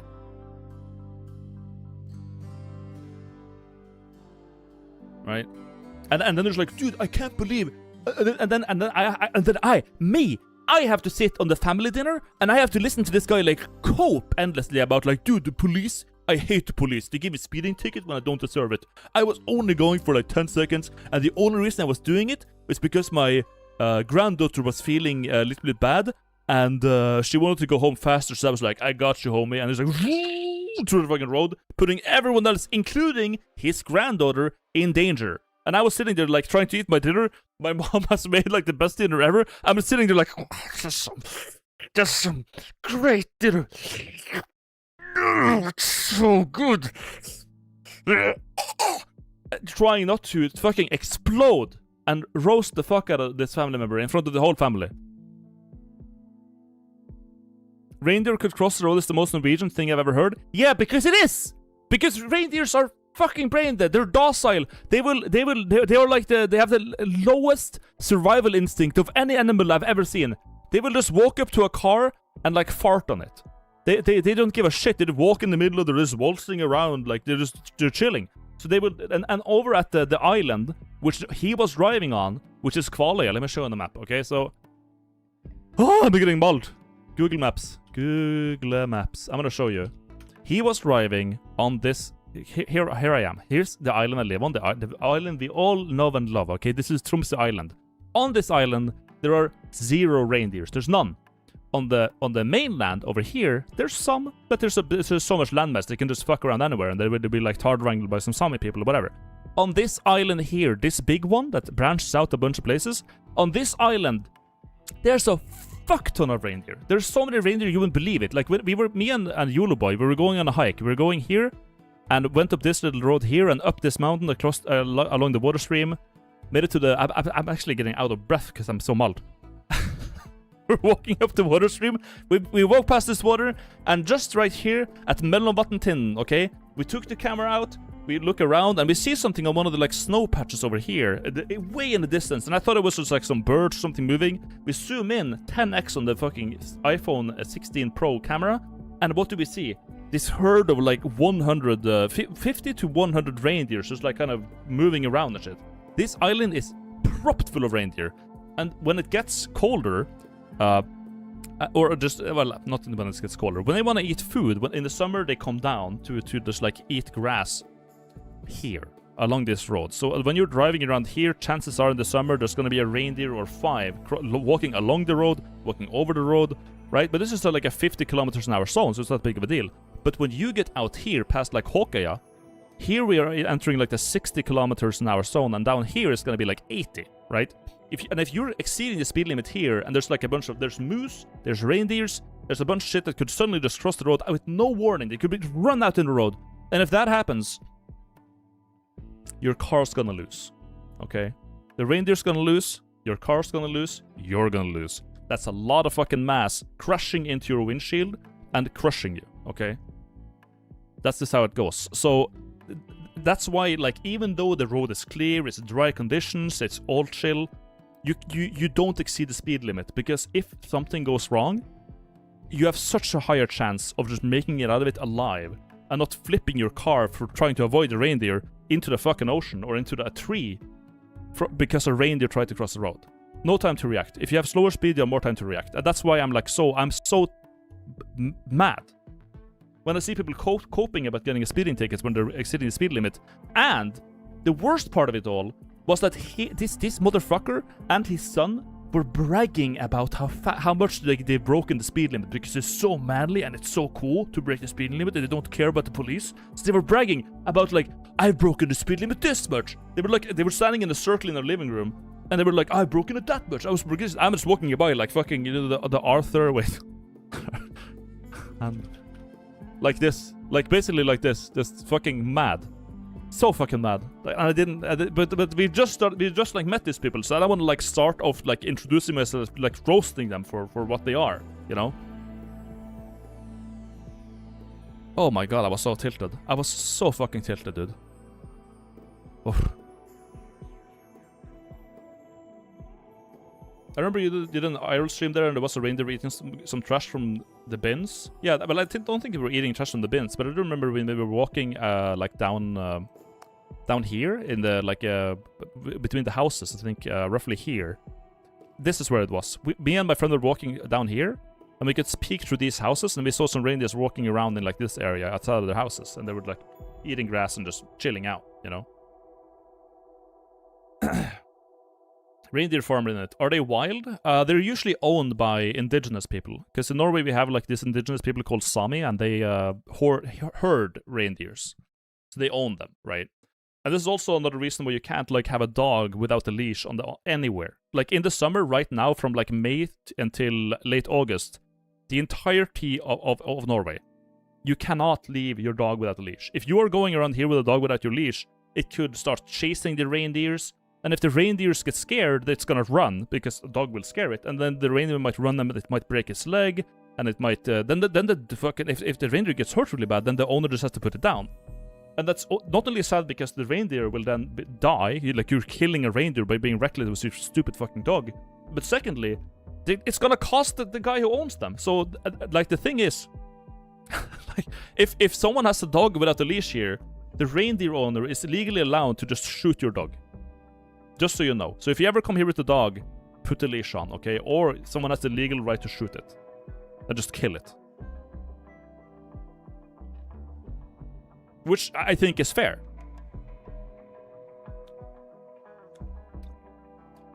Because if you're gonna be a dog owner, then it's on you to read the rules and, like, act appropriately. Accordingly. Do you need to put your reindeer on a leash? No, you don't have to put them on a leash. Reindeers are free and they're very docile and cute. And it's a very nice thing to go on a hike on this mountain in the summer. Because along this path that we usually walk, is we walk up here, we get to Hjolenbua, which is in the middle of the mountain, and then we walk downwards over here. We don't have height map, do we? Can we put on the height map? So then I can recognize where we are. Shit. Where's the, like, layers? It's not like a layer, layers. More. Terrain. Here we go, there's the height map. So we get up here and then we walk down, I think, this thing over here? Yeah, and there's some paths. No, do you walk over here? I think either here or here, but there's some paths we walk down here. And you can, along the, like, the trail that you will go, there's gonna be a lot of reindeers just, like, eating and just chilling, drinking water along all the rivers that run here and stuff like that. And they're just, like, I got so many photos, so many videos of just reindeers doing their thing. It was really nice.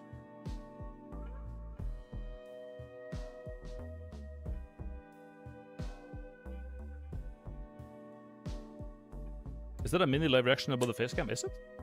Whoa, what's you doing? Okay, refresh. Jesus Christ, chill.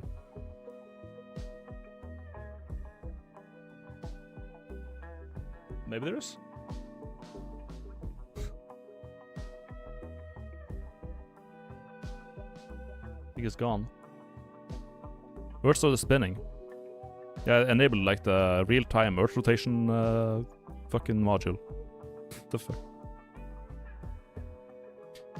Anyways, what I was talking about? Yeah, just there's Norway stuff, man.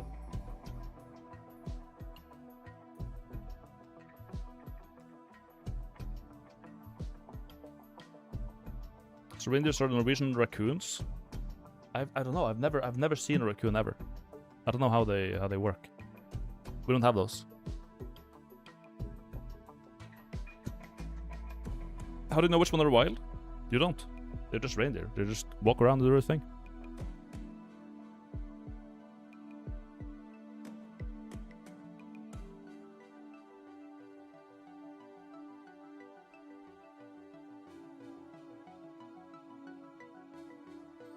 Were you ever kicked by a deer? No, because you don't get close to them. Like, they're cute, they're docile, but you don't want to get close because you might scare them. Like, they're not, they're docile, but they're not. What is it called? Tamed? They're not tamed. They're not like a zoo animal or anything like that. And even those are not necessarily tamed either. But, like, you know what I mean? Like, they're not accustomed to coming up and cuddling with you. Like, you would never, like, walk up to the reindeers and touch them. But you wouldn't want to be, like, within arm's reach either. So when we saw them, when we do meet them in the mountain, we kind of just, like, walk around them, maintain like a 10 meter, 5 meter, 10 meter distance at least, and then yeah.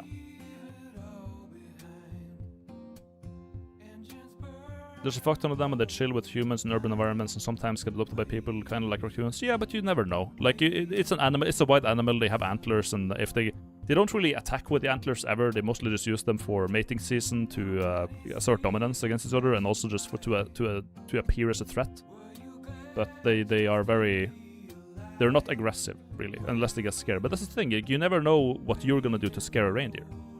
They might think you're terrifying if you get up close. They might see it as a threat. Whether they run away if you approach them, but they'll always run towards the car speeding at 100 kilometers an hour.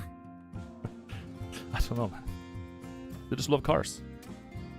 They see this hunk of metal, they see this hunk of like 300 kilo metal moving towards them, they're just like, I don't care. No, I'd win. But it's the same with cats, man. Like cats also don't know how to assess the threat of cars because they haven't had it for the longest time. So like this, I think it's this road here. Is that it? Yeah, here, this road, E8. Here, there's like a, there used to be a hotel over here called Scandic. And I used to live right here on the map. Can I drop a pin, please? Pin? That's where I used to live. In this spot. And our cat used to like go across here to the woods, and they used to cross this road because the in the hotel the cat would like go into it, sneak in, and start eating shrimps from their buffet. So, but the thing is, to do that he has to cross the road, and that's how he died. Like he would go there, he would eat their food in the buffet, and then he would like get shoot out, and he would run back. But yeah, he got hit by a car there, so it was sad. And another cat we had got run by a car here, where there's not even high speed limits. It's very, very slow. But people don't care, so they kill our cat. So, you know, I don't like speeding, man. So whenever I'm like driving like a road trip with someone, I'm sure that I always like drive, because then if you don't speed. But that was actually a real problem when I was in Spain. Because in Spain, everyone speeds. Everyone breaks the speed limit. I was like driving from fucking, where is it? Spain. Here, Bilbao. So we're going. I'm gonna take this layer map off now. Holy, look how many mountains are there. Holy shit. Giga mountains. Layers.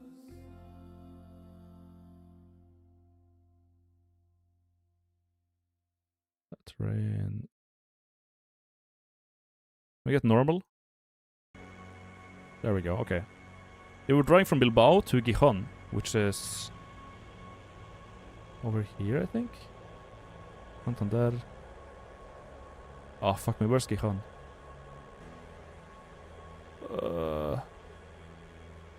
There's so many names here.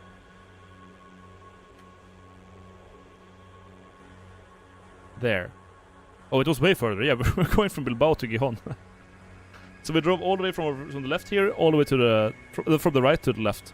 Anyways, long trip, and I followed the speed limit, like to a teeth, and to a T, not to a teeth, to a T, and people would pass me all the time, and they would pass me like I'm standing still, and they're just like zoom, going past. They don't give a shit. It was crazy. So that was like a big culture shock for me to come to Spain, and like no one cares about the speed limit. They pass you and they get mad, yeah, because you're not breaking the speed limit and they are, so they get mauled. I was like, what the fuck? What's wrong with you? Our Norway tags trained to return home once I let my tag outside, and she ran away and never came back. I don't think you have to train them for it. They just kind of know. They know where they get food. They're like, if a cat gets food somewhere, they usually memorize it. But it depends on where you live. If you live in like a block or like a big city, like if I lived in Oslo, I would never have an outside cat. But up here, there's a lot of space, and you can the cat just kind of makes its way around and stuff. But it's obviously better if you live somewhere like here, for example, where there's like no busy roads. But if you get to like, yeah, if you live close to this E8 road where there's like kind of high speed, it's not so good. But yeah. Welcome to Spain. That's crazy. So some people just recognize their reindeer and eyeball it. I don't know how it works. I've never met like a reindeer herder, like that's Sami, and I asked them about it. It's just what they do, man. Like they make you study so much shit to get your license, and the actual drivers makes you play Rocket League in real life. Yeah, they really, it's crazy. It's wild. Especially when people do it here in Norway, where like, because I think if you speed in Spain, you get like a fine that's like, I don't know, a couple, like $80 or something. Like usually like less than 100, I would guess. But if you speed here and it's like a little bit severe, then it would easily be like $1,000. $200 max. Okay, so it's like you get a little like slap on the wrist, but not so bad. But here, you like if you do that, for example, my relative that sped, he got like somewhere between $800 to $1,000 in fine for speeding. And it wasn't even, like, it was like 20 kilometers over, yeah. 10 or 20. It's relative. Yeah, it's relative to how fast the limit was. So, I think it was 80 and he went 100, something like that.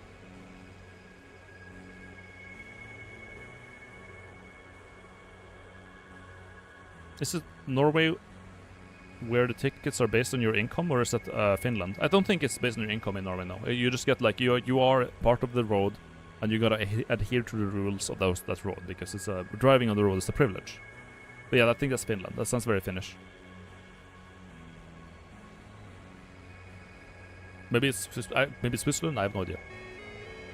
Do you do permit point on your driver's license? Permit point? I don't know. You get like if it becomes very severe, the state will just like take your driver's license for like maybe a year or something. Like if you fuck up real bad.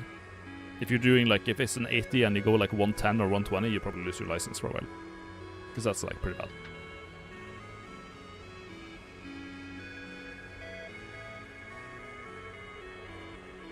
When I was 13, some motherfucker was speeding and almost runs me over in the pedestrian cross. I disintegrated the shit out of his rear view and tanked. Damn. That's scary.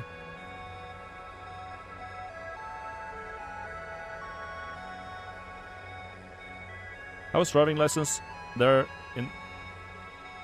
How is driving license there? In Spain, my first practical class was to drive in the middle of the city. It really depends. Like, if you like drive and take your license here, you have to deal with a bunch of city and a bunch of rules and like a lot of crossings and lights and all of this stuff. But if you like, my sister did this. She took her driver's license, I think in like some other place. I think it was either Måsøy, which is somewhere up here in the fucking middle of nowhere, or Finnsnes. Like if you take it in here in Finnsnes, I mean the city is just a fucking roundabout. Like you don't have to adhere very much if you take your license here. So if you are like used to driving in this, and then you come to like Tromsø, right, or you come to Oslo, then you're gonna have a jump scare.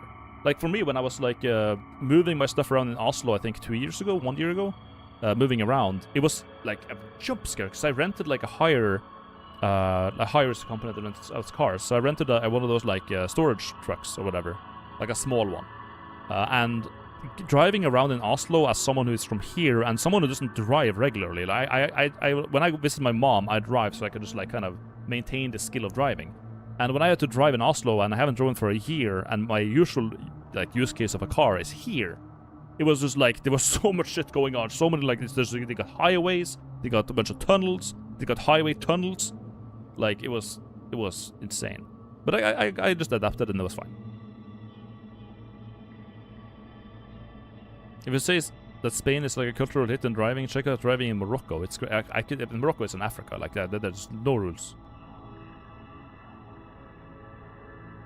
Hello, Mr. Bine. I hope you're having a great day. Thank you, Droppy. Yeah, I'm having a day. Fantastic day. A fantastic. What fucking? It's Thursday. Thursday. Yeah. I have to remind. I did fucking unemployment moment. Streamer doesn't know the day it is. What else is new? Any collabs coming soon? I think. Well, I have some IRL stream collabs coming next Wednesday, for example. But I'm not caught up. What happened to the Noita save? The PC that has the Noita save is in transit to my place now. So when it comes, I'll take out the hard drive and get the save back here, and I'll take out the RAM pieces and replace those. Then we're in done. What's the hot sauce with Eggman? That is on the 17th. So next Wednesday, me and a friend, we're gonna go eat the really hot wings. I'll make an announcement for it either tonight or tomorrow, with like a little nice graphic where we announce that we're gonna be doing the thing. It's gonna be like an occasion. So that's gonna be on Wednesday. Wednesday around, I would say 3 or 4 p.m. when I usually go live. I always wonder how those autobahns in Germany work. No speed limit sounds like utter lunacy to me. Have you heard about those? No. Much love from Ukraine emoji, you maggot. Thank you for the sub, Sabik. My mom, when I was like a kid, we were visiting Germany and we would drive on the autobahns, and it was like fine, but it was a bit confusing because you would have to like figure out where to get out of it, and it would be like a bit unintuitive because if you're gonna go to the left, you have to go out on the right and drive around and over. Like it was kind of a mess, but you get used to it. It was really fast, though. I would not want to drive there now. I would just take the train. The train, you can stretch your legs. Where in Norway is a good place to go on vacation? You're looking at it. It's right here. Right now, in the summer here in Tromsø, is amazing. It's so beautiful. It's a lot of things to do if you like go being out in nature, if you like seeing mountain hikes, if you like fishing, if you like climbing. If you like surfing, you can go down to Lofoten over here. Where the fuck is that? Here. There's a bunch of places on this little peninsula where you can surf. There's a bunch of good mountain hikes. There's just so much to do here. It's epic.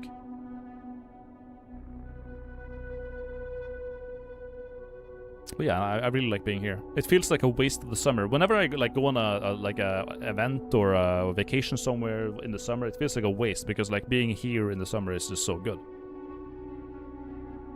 I should visit more of Norway sometime. Is it expensive? Yeah, it is expensive. Exactly what it is. I heard someone say Tromsø is a student city. Is that true? There's a lot of students. We have a UIT here, our university. There's a lot of expats. But I think the biggest student city in Norway is like Trondheim, down here. This is like where most of the students go from abroad. They have a very good student like environment. But up here is really good too. It's like if you study in Norway, you usually go to Oslo, Trondheim, or Tromsø. Oslo is pretty shitty though. I wouldn't recommend that.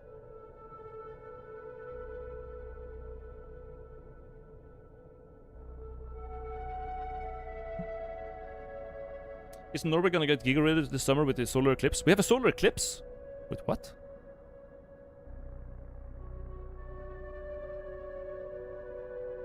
On August 12, 2026, Norway will experience a partial solar eclipse in Tromsø. The event will begin at 6:44 p.m., reaching maximum obscuration at 7:39. Oh shit!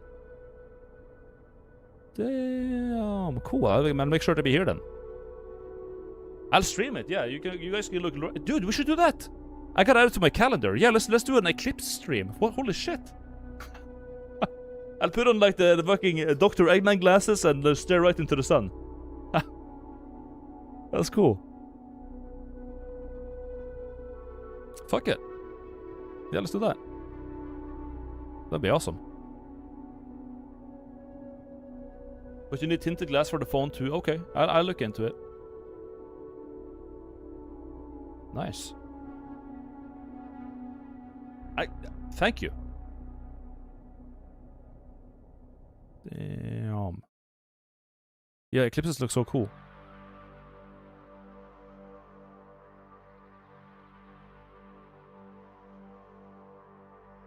Dude, I hope I get to see it here in the Balkan. Well, you get to see it on your computer. You can just watch my stream.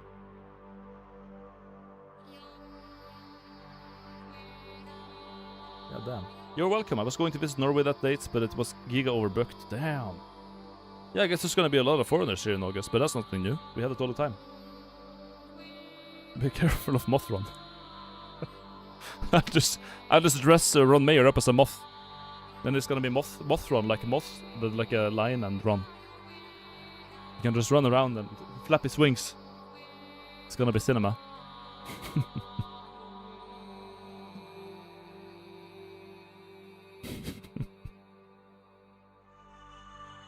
Whenever there's some celestial event here, it's always cloudy. Oh, it could be cloudy too. That would be fucked. Damn. Well, I guess we'll see. Either way, it's getting a bit late. It's been just over 5 hours. I think I'm gonna be calling today. Tomorrow, I'm not gonna be streaming. It's gonna be my weekend day off because there's a music festival happening in the city, and I'm gonna be going there to not listen to the music because it's all crap. Let's see what the lineup is. Sommernatt Tromsø 2026. And it's so fucking crap, usually. You got Staceman, never heard of. Admiral P, never heard of. It's a rapper. Oh, Donkey Boy is kind of cool though. Okay, sure, there's one good one. Petra Marklund, never heard of. Sufferosa, never heard of. Silly Bakken, never heard of. Crazy ass. Welcome to Sommernatt Tromsø 2026. We have famous artists like Crazy Ass and Diamond. Very good. Circus Diamond, never heard of. Circus Les, never heard of. Freddy Kalas, never heard of. CC Cowboy, actually I've heard of those. That's a it rings a bell.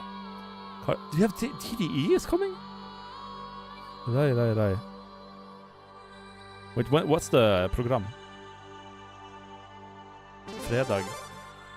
Hey Bino, weird question. Have you ever played DBD? They're playing on Saturday. Shit. I'm going on Friday. Damn. But that's okay, chat. I'll get to see Crazy Ass. On 1855 on Friday, I'll get to see Crazy Ass. We don't get DDE, but we get him. That's, you know what? I'll take it. Fuck it. We get Diamond, Crazy Ass, Staceman, and After party. Han Helge og Håkon at Bryggeriet Scene.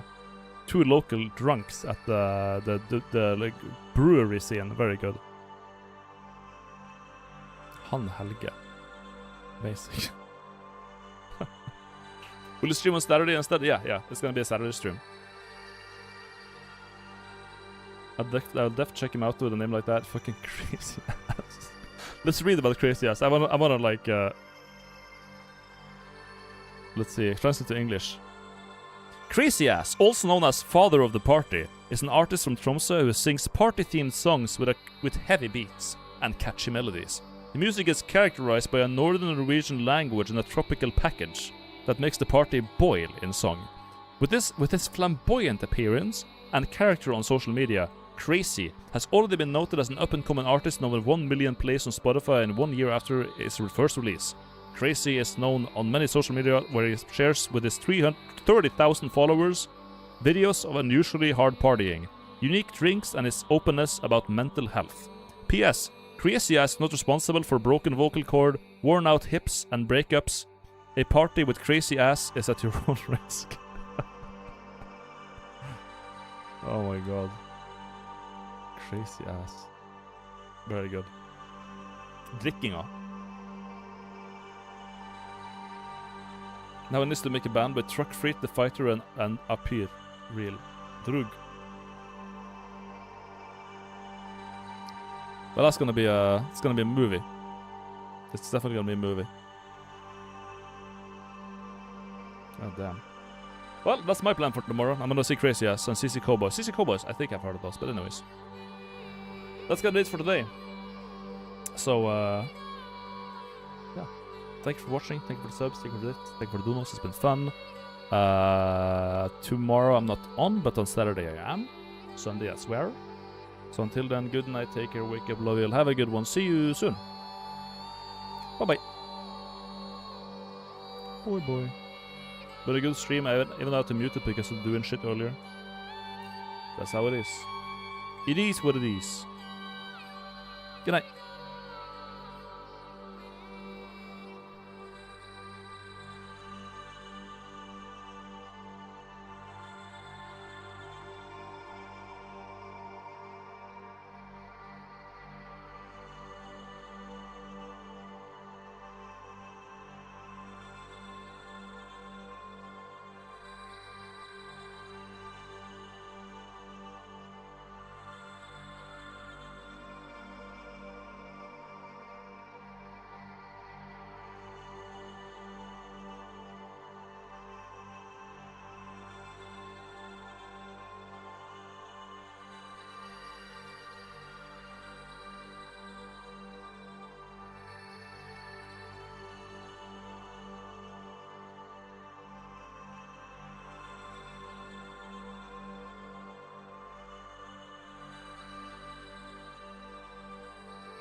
Chodzisz na obiad?